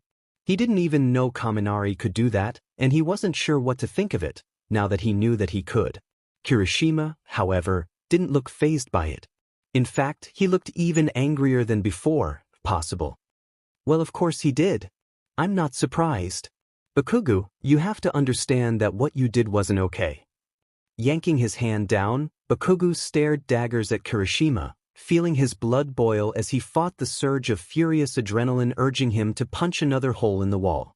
Was he actually listening to him right now? To hell with that. All you want to do is sit in a FING corner and cry because soy sauce face isn't here to crack dumbass sheet, while I'm actually over here trying to FNG work sheet out. This entire thing is absolute bullshit, and you're too wrapped up in your own sheet to actually look at the big FING picture here. Get your head out of your butt, Kirishima. This sheet is real, not something you can pound into a effing sack. I've been trying to actually work this DMN thing out because whether you want to admit it or not, Sero's accident was an FANG accident. Sparky up there had something to do with it, and I am this close to proving it. Damn it, just look at this. Before Kirishima could respond, Bakugo rushed back into his room, swiping Kaminari's phone off the nightstand and rushing back out. Already, millions of ideas were rushing through his head. He didn't care if Kaminari overheard them, or if the whole FING world heard. He wanted Kirishima to know that the guy he had been trying to protect this whole time was the whole reason Sero was in the hospital, and he wanted to see the look on his face when he found out. Bakugo is that Kaminari's phone, Kirishima began, his face morphing into an expression of disbelief, but before he could get anything else out, Bakugo shoved the phone into his face. Yes, it's his phone, damn it. Now shut up and look, Bakugo yelled, feeling his face flush red as a wave of adrenaline rushed through him at the prospect of finally proving himself right. To finally show Kirishima that this all is absolute bullshit, and to see him when he did realize it. He was so caught up in the idea of being right that he almost didn't notice how Kaminari's phone wasn't opening. How instead of showcasing a picture of Kaminari, there was only a black screen. A single white Apple logo stared out at him, a progress bar moving at a slow pace below it. Look at what, Bakugo? What the hell are you doing? Kirishima muttered, glaring as he shoved himself away from Bakugo. Sneering, Bakugo turned his attention back to the phone, narrowing his eyes as if he didn't know what he was seeing. He watched the progress bar inch a little bit farther once. Then twice. And then it hit him. A factory reset. Demon IT. He roared, and suddenly, his heart sped up as everything slowed down. A wave of adrenaline coursed through his body, led by rage. White-hot rage, flaring up in every muscle, every limb until it was all he could see. He was so close. Damn it, he was so FNG close. And now everything was just being wiped. Like it didn't even happen.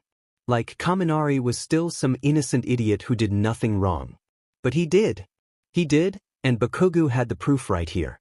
And something told him that the reset wasn't triggered by a glitch in the phone. His vision flared red at the edges. His hand gripped the phone so tight he thought it would burst apart in his couldn't see anything else. All he could see was his own anger, building up inside him, screaming at him to do something. Anything. And then the phone was on the floor, glass scattered everywhere as the screen went dark, before he could even think about what he was doing. Bakugo! Kirishima exclaimed, leaping out of the way as glass exploded onto the floor with a sickening crack, sending shards skidding everywhere. What the hell? Was that Kaminari's phone? Yes, it was Kaminari's phone, alright? But he did something. He effing did something. There were things on his phone that he didn't want us to know, and you want to know why? Because he's hiding something and I don't know what it is yet, but I am this close to finding it. Everyone in this DMN school thinks he's innocent, but innocent people don't look up FANG neurotoxins and other psychotic bullshit. I told you that there was something messed up about this and I found it, alright? And he knew that I found it, so he went and he wiped it and he FNG knows what he did and motherfuck. Bakugo couldn't take it anymore. It was too much. Kaminari, Kirishima, Sero, the phone, everyone thinking he was the bad guy, all of it. Pure, unbridled rage spit out of him, filling his chest, his lungs, blinding his vision. It was all he could see. He hadn't gotten mad like this in a long time. But now he was, and he was sad. He was sad at how everything was happening, and before he could think, Bakugo was sprinting into his room, hands wrapping around the swivel chair at his desk. He couldn't see. He couldn't think. All he could do was feel the rage clouding his head and the adrenaline pulsing in his arms, propelling his move forward. There was shattering and then the chair was gone. Chucked through the sliding door in a fit of rage, and Bakugo watched as the chair sailed over the railing and down below, glass exploding onto the balcony. Bakugo!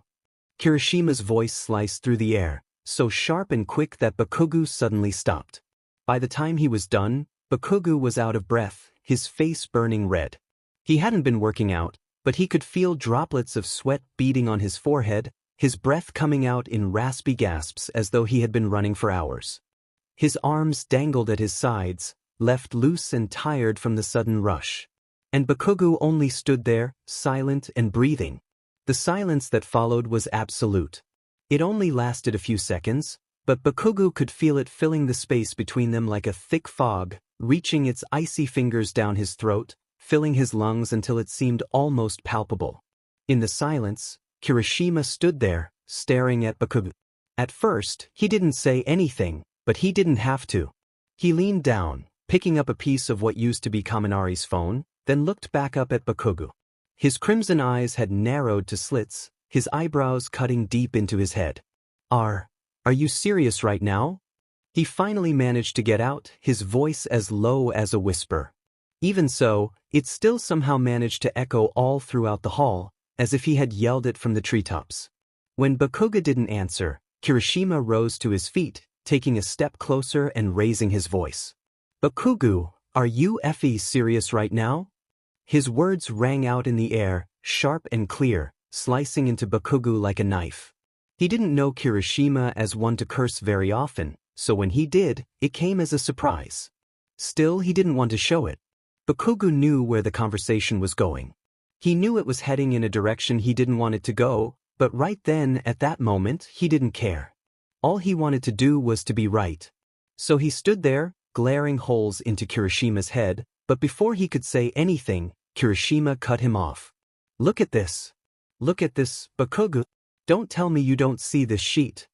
Kirishima fumed, throwing his arm in a gesture at Bakugo's now shattered glass door. This isn't a DMN investigation. This is life, real life that we're talking about here, and you're over here, rambling on about how Kaminari is psychotic and Sero falling out the window wasn't an accident, like all this is some conspiracy theory. These are people's lives that we're talking about here, and what I don't get is how you don't understand that. Kaminari is upset that Sero is in the hospital. He's not ready to talk about it. I told you that. Damn it, I told you that. And still, you go and act like a FING maniac about it like I didn't say anything at all. Damn it, if you had just listened to me. Listen to what? Bakugo exclaimed, abruptly cutting Kirishima off. Listen to how you can't hold your own sheet together, so you decide to go and be a FING helicopter over everyone like they can't handle their own sheet? If you could just stop being so FING pathetic, then you might actually be able to look at this and... Well, what am I supposed to do? Kirishima finally roared, the sheer emotion in his voice stunning Bakugo silent. He took a moment to look at him. Kirishima's entire body quivered, his voice shaking and trembling. When he yelled, it filled the hall, and Bakugo was certain that they could all hear him upstairs. Kirishima must have known that too, but it was obvious he didn't care. He was just focused on Bakugo, his eyes tearing up, his tuft tearing down. What am I supposed to do, Bakugo? Tell me. Am I just supposed to roll over and let all of this happen? Do you want me to just go and keep watching movies and studying in class and doing whatever the hell I want like nothing happened? Because I can't, Bakugo. Something did happen, and I have to remind myself every time I sit down in class, because there's an empty seat next to me, reminding me what happened. At this point, Bakugo was pretty sure that Kirishima was talking more to himself than he was to him. He wasn't even looking at him anymore, but instead down at the floor, his trembling hands clasped into fists. I was there that night and I couldn't do anything. Damn it, I still can't do anything. The last time something like this happened was when you were kidnapped, and that was different. That time I could act to something. I know we were just supposed to wait, but I could still act. Right now, all it is waiting and waiting and waiting and hoping things turn out right, and I hate it. I effing hate it. I hate feeling so dim and helpless. I was weak, and I couldn't stop it when I needed to, and now I can't do anything at all. Is that what you wanted to hear, Bakugo? Bakugo wanted to say something. He really did. He wanted to get mad, to tell him that all of this could be avoided, to scream at him about he was being irrational or stupid or anything. But instead, nothing came out. It was as though bricks had filled his lungs, removing all the air and leaving him standing there as the blood slowly drained from his face, taking his anger with it. Something hit him while Kirishima was talking. Somewhere, in his endless ramblings, while he finally poured himself out, an arrow had struck him. The gears in his brain started turning, replaying Kirishima's words in his head, over and over again, until finally, it started to make sense. I couldn't stop it when I needed to. I was weak. It was as though someone had unlocked a door for Bakugo. There was something familiar about the way he said it. Something that started to ring a bell, but he couldn't quite grasp it. And then it hit him. The Kamino Ward. The fight with the League of Villains. Waiting for a train back to the dorms had suddenly seemed far, far less important as the screen in the middle of the city flashed with images of All Might in battle. Broken, bloody All Might, deflated and struggling for his life, his demise on display for the entire country. But that was only part of it. Bakugo wouldn't admit it then, but now he knows. He knows all too well that that was only part of it, and from the second it happened, it began to rip him apart from the inside out. Because knowing that he, the kid who idolized All Might, who always formed his dreams around the vision of the number one hero, who wanted to be just like him, had caused the end of the world symbol of peace? It was too much. Too much for him to speak, to even think, and it ended up stuffed at the bottom of his gut, never to see the light of day. But it was there. It was still there every moment of every day that followed, slowly tearing its claws through Bakugo with each passing moment. Bakugo had tried his best to forget what that feeling was like, but now with Kirishima standing here, shaking and heaving in the hallway, eyes rimmed red and hair falling over his head, it all resurfaced at once. He got it. At that moment, he got it. He got why Kirishima hadn't been able to bounce back from this as he had from the time Bakugo had been kidnapped. Because this time, there was nothing he could do. And that was tearing him apart.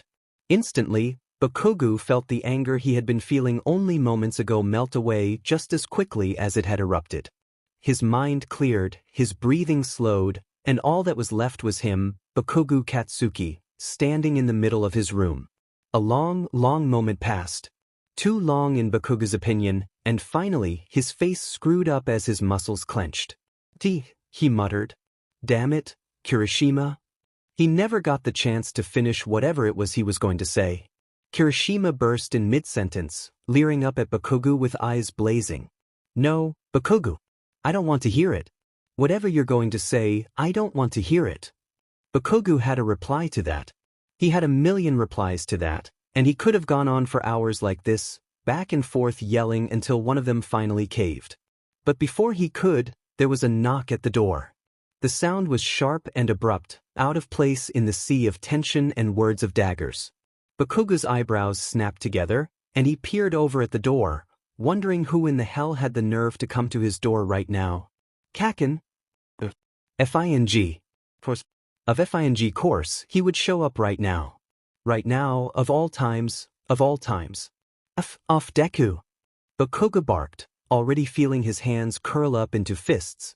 He didn't know what in the hell Deku wanted, but whatever it was, right now was not the F-I-N-G time. He was just about ready to chuck something else out his window. However, Deku, only partially fazed, continued through the door. Come on, Kakin. I needed to tell you that Mr. Aizawa wanted to see you in his office. Damn it. In the heat of all this, of everything, Bakugo forgot that he had a F-I-N-G audience to watch what he had just done. An audience that was all on Kaminari's side, and now that he thought about it, he was certain that blasting a hole in the Commons wall didn't help. For a brief moment, Bakugo spared a single, flaming glance at Kirishima, but he couldn't meet his eyes. Instead, he turned away and looked at his shoes. I think you should go, Kirishima muttered. With that, Kirishima stepped outside into the brightly lit hallway, leaving Bakugo alone in his dark room. Midoriya hadn't been able to witness what happened, but he got there just in time to witness the aftermath. It was chaos. Pure, unbridled, absolute chaos. No one really explained to him what happened, but when he saw the hole in the wall bearing black scorch marks similar to Bakugo's explosions and everyone crowding around Kaminari's room, he was able to get a pretty good idea.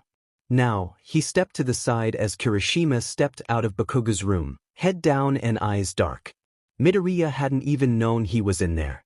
Just from the sight of it, it looked as though Kirishima had just stepped out of Hurricane. His eyes were bloodshot, the color of his hair, deep purple bags sagging underneath them. His shoulders hung down loosely, and as soon as he stepped out of Bakugo's room he let out a low groan, cupping his face in his hands and leaning against the wall. Hey, Kirishima! Midoriya exclaimed, walking over to lean next to him on the wall. You okay? Midoriya knew that Kirishima wasn't doing too well. He was pretty sure everyone in the class knew by now. It was a commonly known fact by now, and Midoriya had tried to approach him once or twice, but each time he was brushed off as though he never asked. This time though, Kirishima didn't push him away. Instead he sighed. It was a long, deep one, tired but holding much more than lack of sleep. Removing his hands from his face, he slumped down so that he was sitting on the floor, tilting his head up so that he was looking at the ceiling. Midoriya, you've known Bakugo since you were kids, right? It seemed like an odd question, so random that for just a moment, it caught Midoriya off guard. What? I mean, yeah, I guess so, Midoriya replied, quickly getting over his initial shock. We grew up in the same neighborhood and everything. Sighing, Midoriya slid down on the wall to sit beside Kirishima in the hallway. Do you know why he does the stuff he does? Kirishima mumbled, then must have realized how broad his statement was because as soon as the words slipped past his lips he scoffed. Gah, I mean like, has he always been this stubborn and difficult? 'Cause like, I don't know, just. Kirishima stammered and tripped over his words, before seeming to give up altogether. However, it's enough for Midoriya to understand what he's trying to say. As his eyebrows furrowed together, Midoriya glanced at Bakugo's room, where he can hear scuffling and cursing coming from inside. Glancing back, Midoriya saw Kirishima, exhausted and flustered beside him on the wall with his bloodshot eyes and sagging eye bags. What exactly went on in there? Before he can reply, Bakugo emerged from his room, glaring hostility etched upon his face as he completely brushed past Kirishima and Midoriya. Kirishima, however, takes no notice of Bakugo. I mean, come on, you know what I mean. Talking all about how the thing with Sero wasn't an accident, calling Kaminari psychotic, it's crazy. There was a thin space before Midoriya replied. It was thin enough so that Kirishima didn't notice, but it was there, clear as day. A space where instead of agreeing with what Kirishima said, Midoriya watched Bakugo step into the elevator, shoulders hunched as the doors slid shut behind him. And during that space, Midoriya thinks. He thinks of the excessive and exaggerated trembling and whimpering from Kaminari as everyone in the building comforted him. He thinks of all the holes in the investigation during the night that Sero fell, and how some of them still haven't added up even now.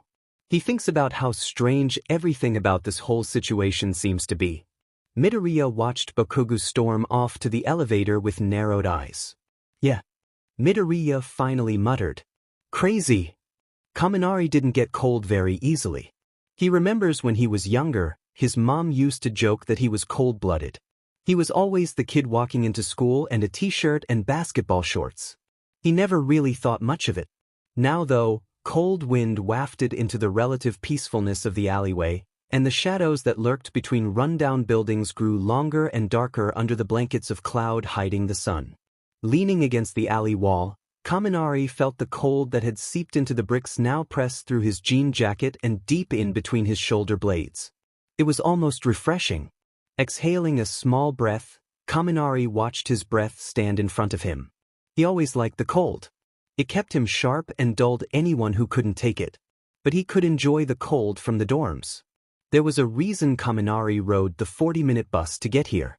These were the parts of the city where parents didn't let their kids walk and police tape was as common as the cracks in the sidewalk.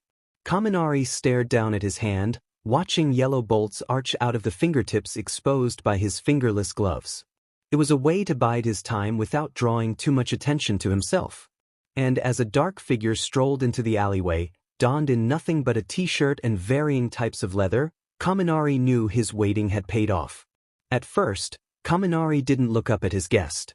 Instead, as soon as he heard the sound of boots slapping against the sidewalk and smelled a scent like smoke, he smirked down at his fingers. Closing his hand, Kaminari twisted it into a fist. He let his fingers dig into his palm and the fingerless leather glove, essentially extinguishing the electricity. So I see you got my little letter. The man didn't say anything. Instead, he only walked over to Kaminari, leaning against the wall beside him. You know Shigaraki would wring your neck out if anyone caught you out here talking to me, right? It'd be all over the news in an instant. The man dug into his pocket, pulling out a box of cigarettes and fishing one out. Silently, he brought it up to his mouth before lighting it softly. For a moment, his face was awash in blue light before the head died down to a harsh orange. Kaminari scoffed, shaking his head. If you could find a way to secretly slide that F-ed up face of yours into the nicer part of town with all the heroes and businessmen, then maybe we'd have ourselves the luxury of options, now wouldn't we? Besides, I didn't peg you as one of Shigaraki's dogs. And there, in the middle of the alleyway, behind all the police tape and siren wails, shrouded by the dark of the alleyway, the man looked up. Scarred purple lips wrapping around the white of his cigarette, Dabi took in a long, hard isekai. His chest expanded with smoke like an ashen balloon.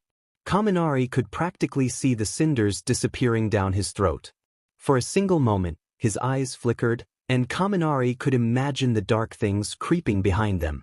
But instead of acting on them, Dabi only blew a ring of smoke, which broke against Kaminari's face. Immediately, Kaminari's nose hitched up from the fumes. Knitting his brow together, Kaminari waved away the smoke as he coughed into his fist. God, you're an idiot for pumping that sheet into your lungs. You know that, right? He shot a glare towards the villain. At that, Dabi opened his eyes. Blowing out a loopy ring, he stared out at the sidewalk just outside the alleyway with an absent look on his face and said, "Please. If anything in this world kills me, it sure as hell isn't gonna be cancer." Kaminari only rolled his eyes. Save the reflective bullshit for someone who actually cares. I didn't call you here to muse about your lifestyle, Dabi. Pushing himself off the wall, Kaminari walked in front of Dabi. Unfortunately, he didn't have the advantage of height on his side, but Kaminari knew he commanded authority in other ways. Dabi pulled his gaze away from the sidewalk, looking Kaminari up and down with a look of near apathy. Our lifestyle, he said with a puff as he pulled the cigarette from his mouth, letting it dangle in between his fingertips. Being up at that fancy hero school sure as hell hasn't made you into one. Kaminari furrowed his brows together, drawing a hand to his chest in mock pain. You don't think I'm a good person? For a moment, Kaminari kept his face locked in injury for a beat or two longer than he should have. He clenched his fist in front of his chest, cinched his eyebrows together. He waited until Dabi noticed, until he could see that he thought he really meant it. Once he had his attention, Kaminari relaxed his face, letting a smile creep across his lips. With a chuckle, he walked over, slapping Dabi in the arm with the back of his hand. I got you there, didn't I? Looks like Shigaraki picked the right guy for the job. Once Dabi registered that Kaminari was messing with him, he scoffed, glancing away. You're effing crazy, kid, he murmured, taking another puff of his cigarette. Kaminari stuck his hands in his jean jacket pockets and shrugged. Deceiving people always gave one the upper hand. They knew more than the one being deceived, which left them open to more fluidity than others. Twice as crazy. I prefer the term morally independent genius. Oh yeah. Dabi glanced at Kaminari, flicking ash off the end of his cigarette. And what does this genius have that's so important to tell me about? I could run back to headquarters right now and rat your butt out for talking with me during your mission. Dabi waved his cigarette at Kaminari like he was picking out a target. At that, Kaminari smirked. Reaching down, he liked his thumb before bringing it up to the corner of his mouth and wiping away a crumb from breakfast. You could, he said, strolling up to Dabi with all the confidence in Japan. The smirk never left his face. Tapping his electric yellow Converse on the ground, he glanced out at the cars whizzing past, taking care to keep his back to the street. But you won't, will you? Kaminari glanced back at Dabi. He saw nothing change in the man's apathetic gaze, but that seemed to edge him on even more. The thing is, I know you, Dabi. I've met guys like you. You don't care about loyalty or any of that shit. You care about your own butt. You're saying that like it's original to me, Dabi scoffed. If it was, then where would all the sinners be? Kaminari chuckled before going on. But the thing is, you're not bound to All for One or Shigaraki or anyone like that. You're bound to yourself, which makes you a little more versatile. Dabi scoffed. The end of his cigarette glowed in the dim winter alleyway. Kaminari continued, looking Dabi up and down. Besides, you're smart. Maybe not as smart as me, but... well, thanks. And here I was thinking I was on par than a 16-year-old, Dabi interrupted impassively. But you've got more brains in your head than half of the villains in that place. Kaminari sighed, leaning back against the wall. He talked to Dabi like he was an old friend, even if they both knew he was lying. Look, I never said I was abandoning the little villain club we have going on here. It's good to keep connections. However, as he spoke, Kaminari gave a knowing smirk. But, it's always good to have a backup plan. At that, Dabi glanced over. A brief moment passed where a fleeting look of interest flickered over his eyes. A backup plan? Yeah, in case the whole anarchy under the regime of a madman gig doesn't quite work out. Kaminari caught Dabi's gaze drifting towards him. The smirk on Kaminari's face grew a little wider. I mean, ever since All for One was imprisoned, serving under Shigaraki has been like serving a giant man-child. Kaminari shrugged as he said this, as though he was simply laying out the facts. He's impulsive. Emotional. If he ever does accomplish something other than spreading chaos purely for chaos, then it's going to be by way of a complete and total fluke. So yes, Dabi, to answer your question, a backup plan.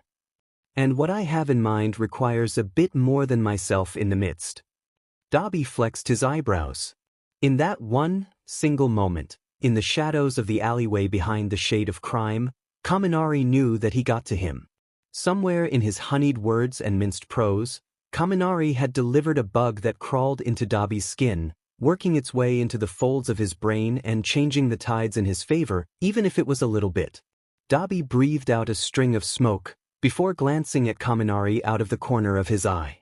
I'm listening. It was too cold for a walk. There was no point in questioning it.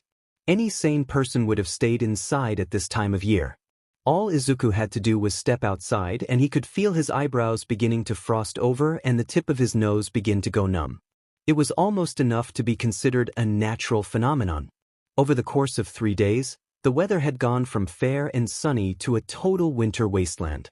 He couldn't really complain about the cold, though. It was him who suggested a walk to the ramen bar. And Todoroki, being immune to the cold as he was, barely even took a moment to consider it. Besides, if asked to pick between -5°C temperatures or staying in the dorms, Izuku would bundle up and brave the outdoors any day. At least today anyway. However, as he trudged over the remnants of salt on a cold, iceless sidewalk, Izuku had to admit that he didn't see much of a difference. Midoriya, the light. Startled, Izuku looked up, blinking his eyes through the haze of snow flurries. Todoroki stood in the middle of the street, halfway across the crosswalk as the numbers on the light slowly ticked down. Hands in his windbreaker and bicolored hair billowing softly, Todoroki stared at Izuku expectantly. "Oh, sorry," Izuku exclaimed, quickly rushing across the street to Todoroki. He hadn't even seen the light change.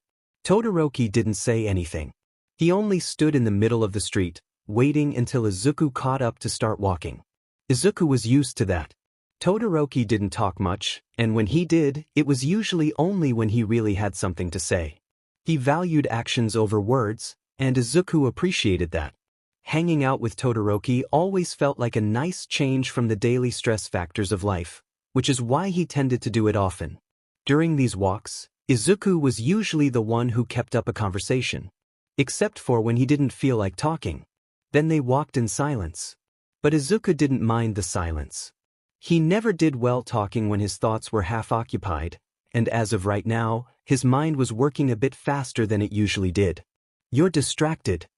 Todoroki's voice suddenly sliced through a 5-minute lull. Izuku glanced up at Todoroki through the snow flurries blurring his vision. "What do you mean?" Just then, Izuku suddenly stopped, frozen in his tracks by something in his path. "Your foot is in the middle of a snowdrift." Izuku felt waves of heat rush into his cheeks. "Oh, yeah, I guess it is." Giving a small, nervous laugh, Izuku yanked his foot out of the pile of snow, shaking off clinging bits before he continued walking. Todoroki only stared at him a moment longer, before focusing again on the sidewalk. They continued walking in the serene quiet until the bright red sign of the ramen bar gleamed neon through the snow. Stepping inside, it was a slap of warmth in the face of the icy nothingness outside the doors. Izuku allowed himself to give a small, contented sigh. This was nice. Nothing in the shop had changed. Izuku wasn't necessarily a creature of habit, but when things went wrong, he liked to keep an eye out for little rocks of comfort. He liked to think of Todoroki as one of them, and in this case, ramen bar could count too.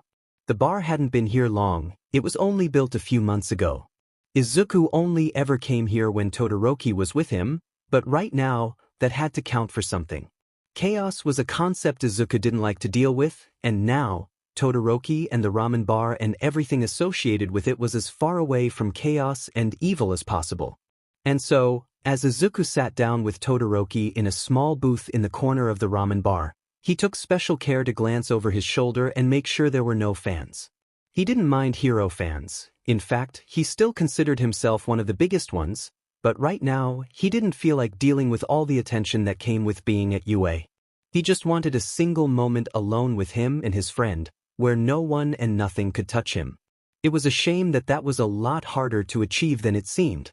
"Midoriya, I think you're gonna tear the menu." Izuku looked up from the menu he hadn't been reading. His eyes had focused on something a bit farther beyond the concept of what kind of noodles to get. He didn't even realize how hard he had been grasping the list of food until he looked down and saw that his knuckles were the same shade as the napkins. "Oh, sorry," Izuku said, quickly loosening his grip. "It would kind of suck if we were thrown out for tearing up their menus, right?" He gave a small chuckle at his attempt at a joke, but it sounded forced even to him. Luckily for him, Todoroki didn't seem to notice. "I don't think they would throw us out. They would probably just get us a new menu," he said, his own menu untouched in the corner of the table. He always got the same thing whenever they went out, cold soba. Izuku sighed. Suddenly, he threw his menu down on the table, leaning his head forward and placing his face in his hands. He could practically feel the surprise in Todoroki's voice. "Midoriya, are you all right?" he asked, leaning forward. Yeah, I'm fine." Izuku surprised himself at how deflated his own voice sounded. "I'm sorry, Todoroki, it's just doesn't this feel a little weird to you?" Todoroki's brows furrowed together, his face shifting from concern to uncertainty. "The ramen bar? Well, yet no that I don't know, all this is weird." Izuku sighed and shifted himself so that his arms were folded on the table, his chin resting in the center. When he said this, he lifted his hand and waved it a bit. All that what? The confusion on Todoroki's face was clear. All this. All the walks in the ramen bar and the soba and just. Izuku's voice trailed off as he slowly ran out of ways to spin his thoughts into coherent words, but his head remained just as chaotic and messy as it had ever since the incident. He couldn't just sit down. He didn't know why he thought that he could. Ever since the incident, his brain had been a cacophony of colliding theories and non-linear events, and she said that he couldn't shut off if he tried. It made him anxious. The thoughts were there to greet him every time he so much as sat down, and they forced him in paced circles around his room every time he had a moment to himself. It was almost as exhausting as training, like he had a second responsibility he couldn't escape sitting on top of his chest. It squeezed the air from his lungs and smothered his mind every time he entered his classroom. He didn't see how he could just sit in a ramen bar and eat noodles and talk and laugh like everything was all right when it wasn't. There wasn't an elephant in the room, there was an elephant in his mind. And that was so much worse. Todoroki was silent. Izuku could tell that he didn't completely get what he was saying, and Izuku didn't expect him to. Todoroki wasn't exactly a therapist. But then again, Izuku wasn't sure he wanted that right now. Resting his head on the table, Midoriya gazed out over the tops of his arms through half-lidded eyes. The snow flurries slowly turned into flakes right before his eyes, blanketing the ground the way it always did when it snowed, just the way it was supposed to. He was hoping that maybe he would be able to get some peace here. Guess he was wrong. I don't see how we can just sit around right now, Izuku mumbled. Izuku kept his eyes staring out the window. A curious hand of cold pressed against the glass, beckoning Izuku forward. He kept his eyes trained on the frost-laced streets while the waitress came and took their orders, Todoroki ordering for both of them. Once she was gone, Izuku felt a bundle of warmth suddenly press against one of his hands. Glancing over, Izuku saw Todoroki staring out the window with him, holding his hand in his. It wasn't much. It was just a small gesture, nothing too extreme. However, warmth spread all over Izuku's body like an oil spill the second it happened. Hey, Todoroki. Izuku kept his head on the table, but glanced over at his friend. Todoroki didn't look down to meet Izuku's eyes, but addressed him when he spoke. Why do you think villains do what they do? At that, Todoroki glanced down at Izuku. Explain, he said, curious eyes following his friend. Izuku bit his lip, trying to come up with a way to bring to words what he thought. Why do they do it, as in why do they hurt other people? I mean that they don't do it because they're scared or they're protecting themselves. They just do it. Why do you think they do that? Todoroki was silent. He was silent for so long, Izuku had to glance up to make sure he had heard him. However, when he saw Todoroki's eyes focusing straight ahead out the window, deep in thought, Izuku knew better than to interject. I guess they're selfish, Todoroki finally said after what seemed like a small eternity. Izuku felt his eyebrows furrow together. Selfish? What do you mean? Selfish like they decide what they want, and think of other people like things in the way of getting it, or even tools to get it. It seems cruel to people who don't think like that, but it doesn't mean anything to those who see other people as less than. Todoroki paused for a moment, as though thinking, then continued. Selfish. Self-centered. Focused.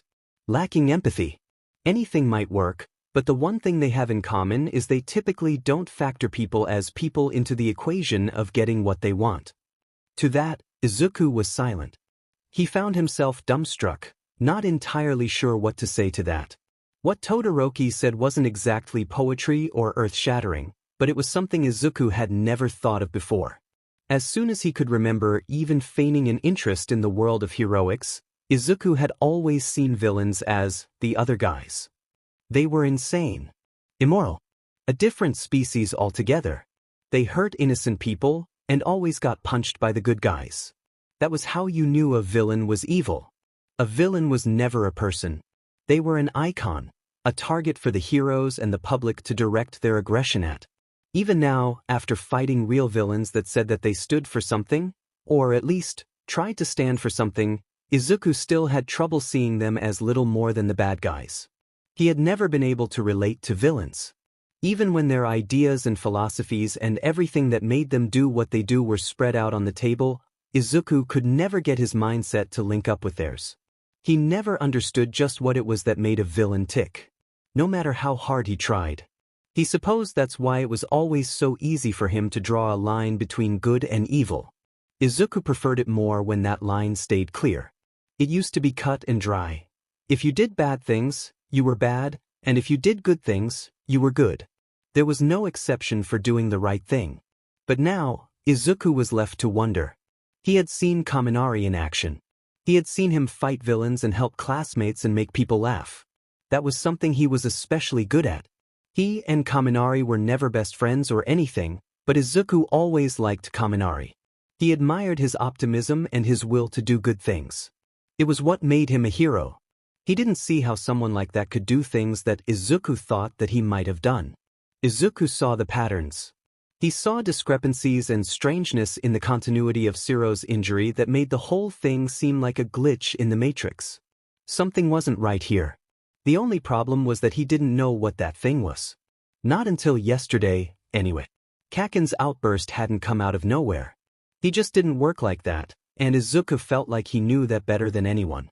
He saw the rage on Kaken's face when he stormed out of Kaminari's room.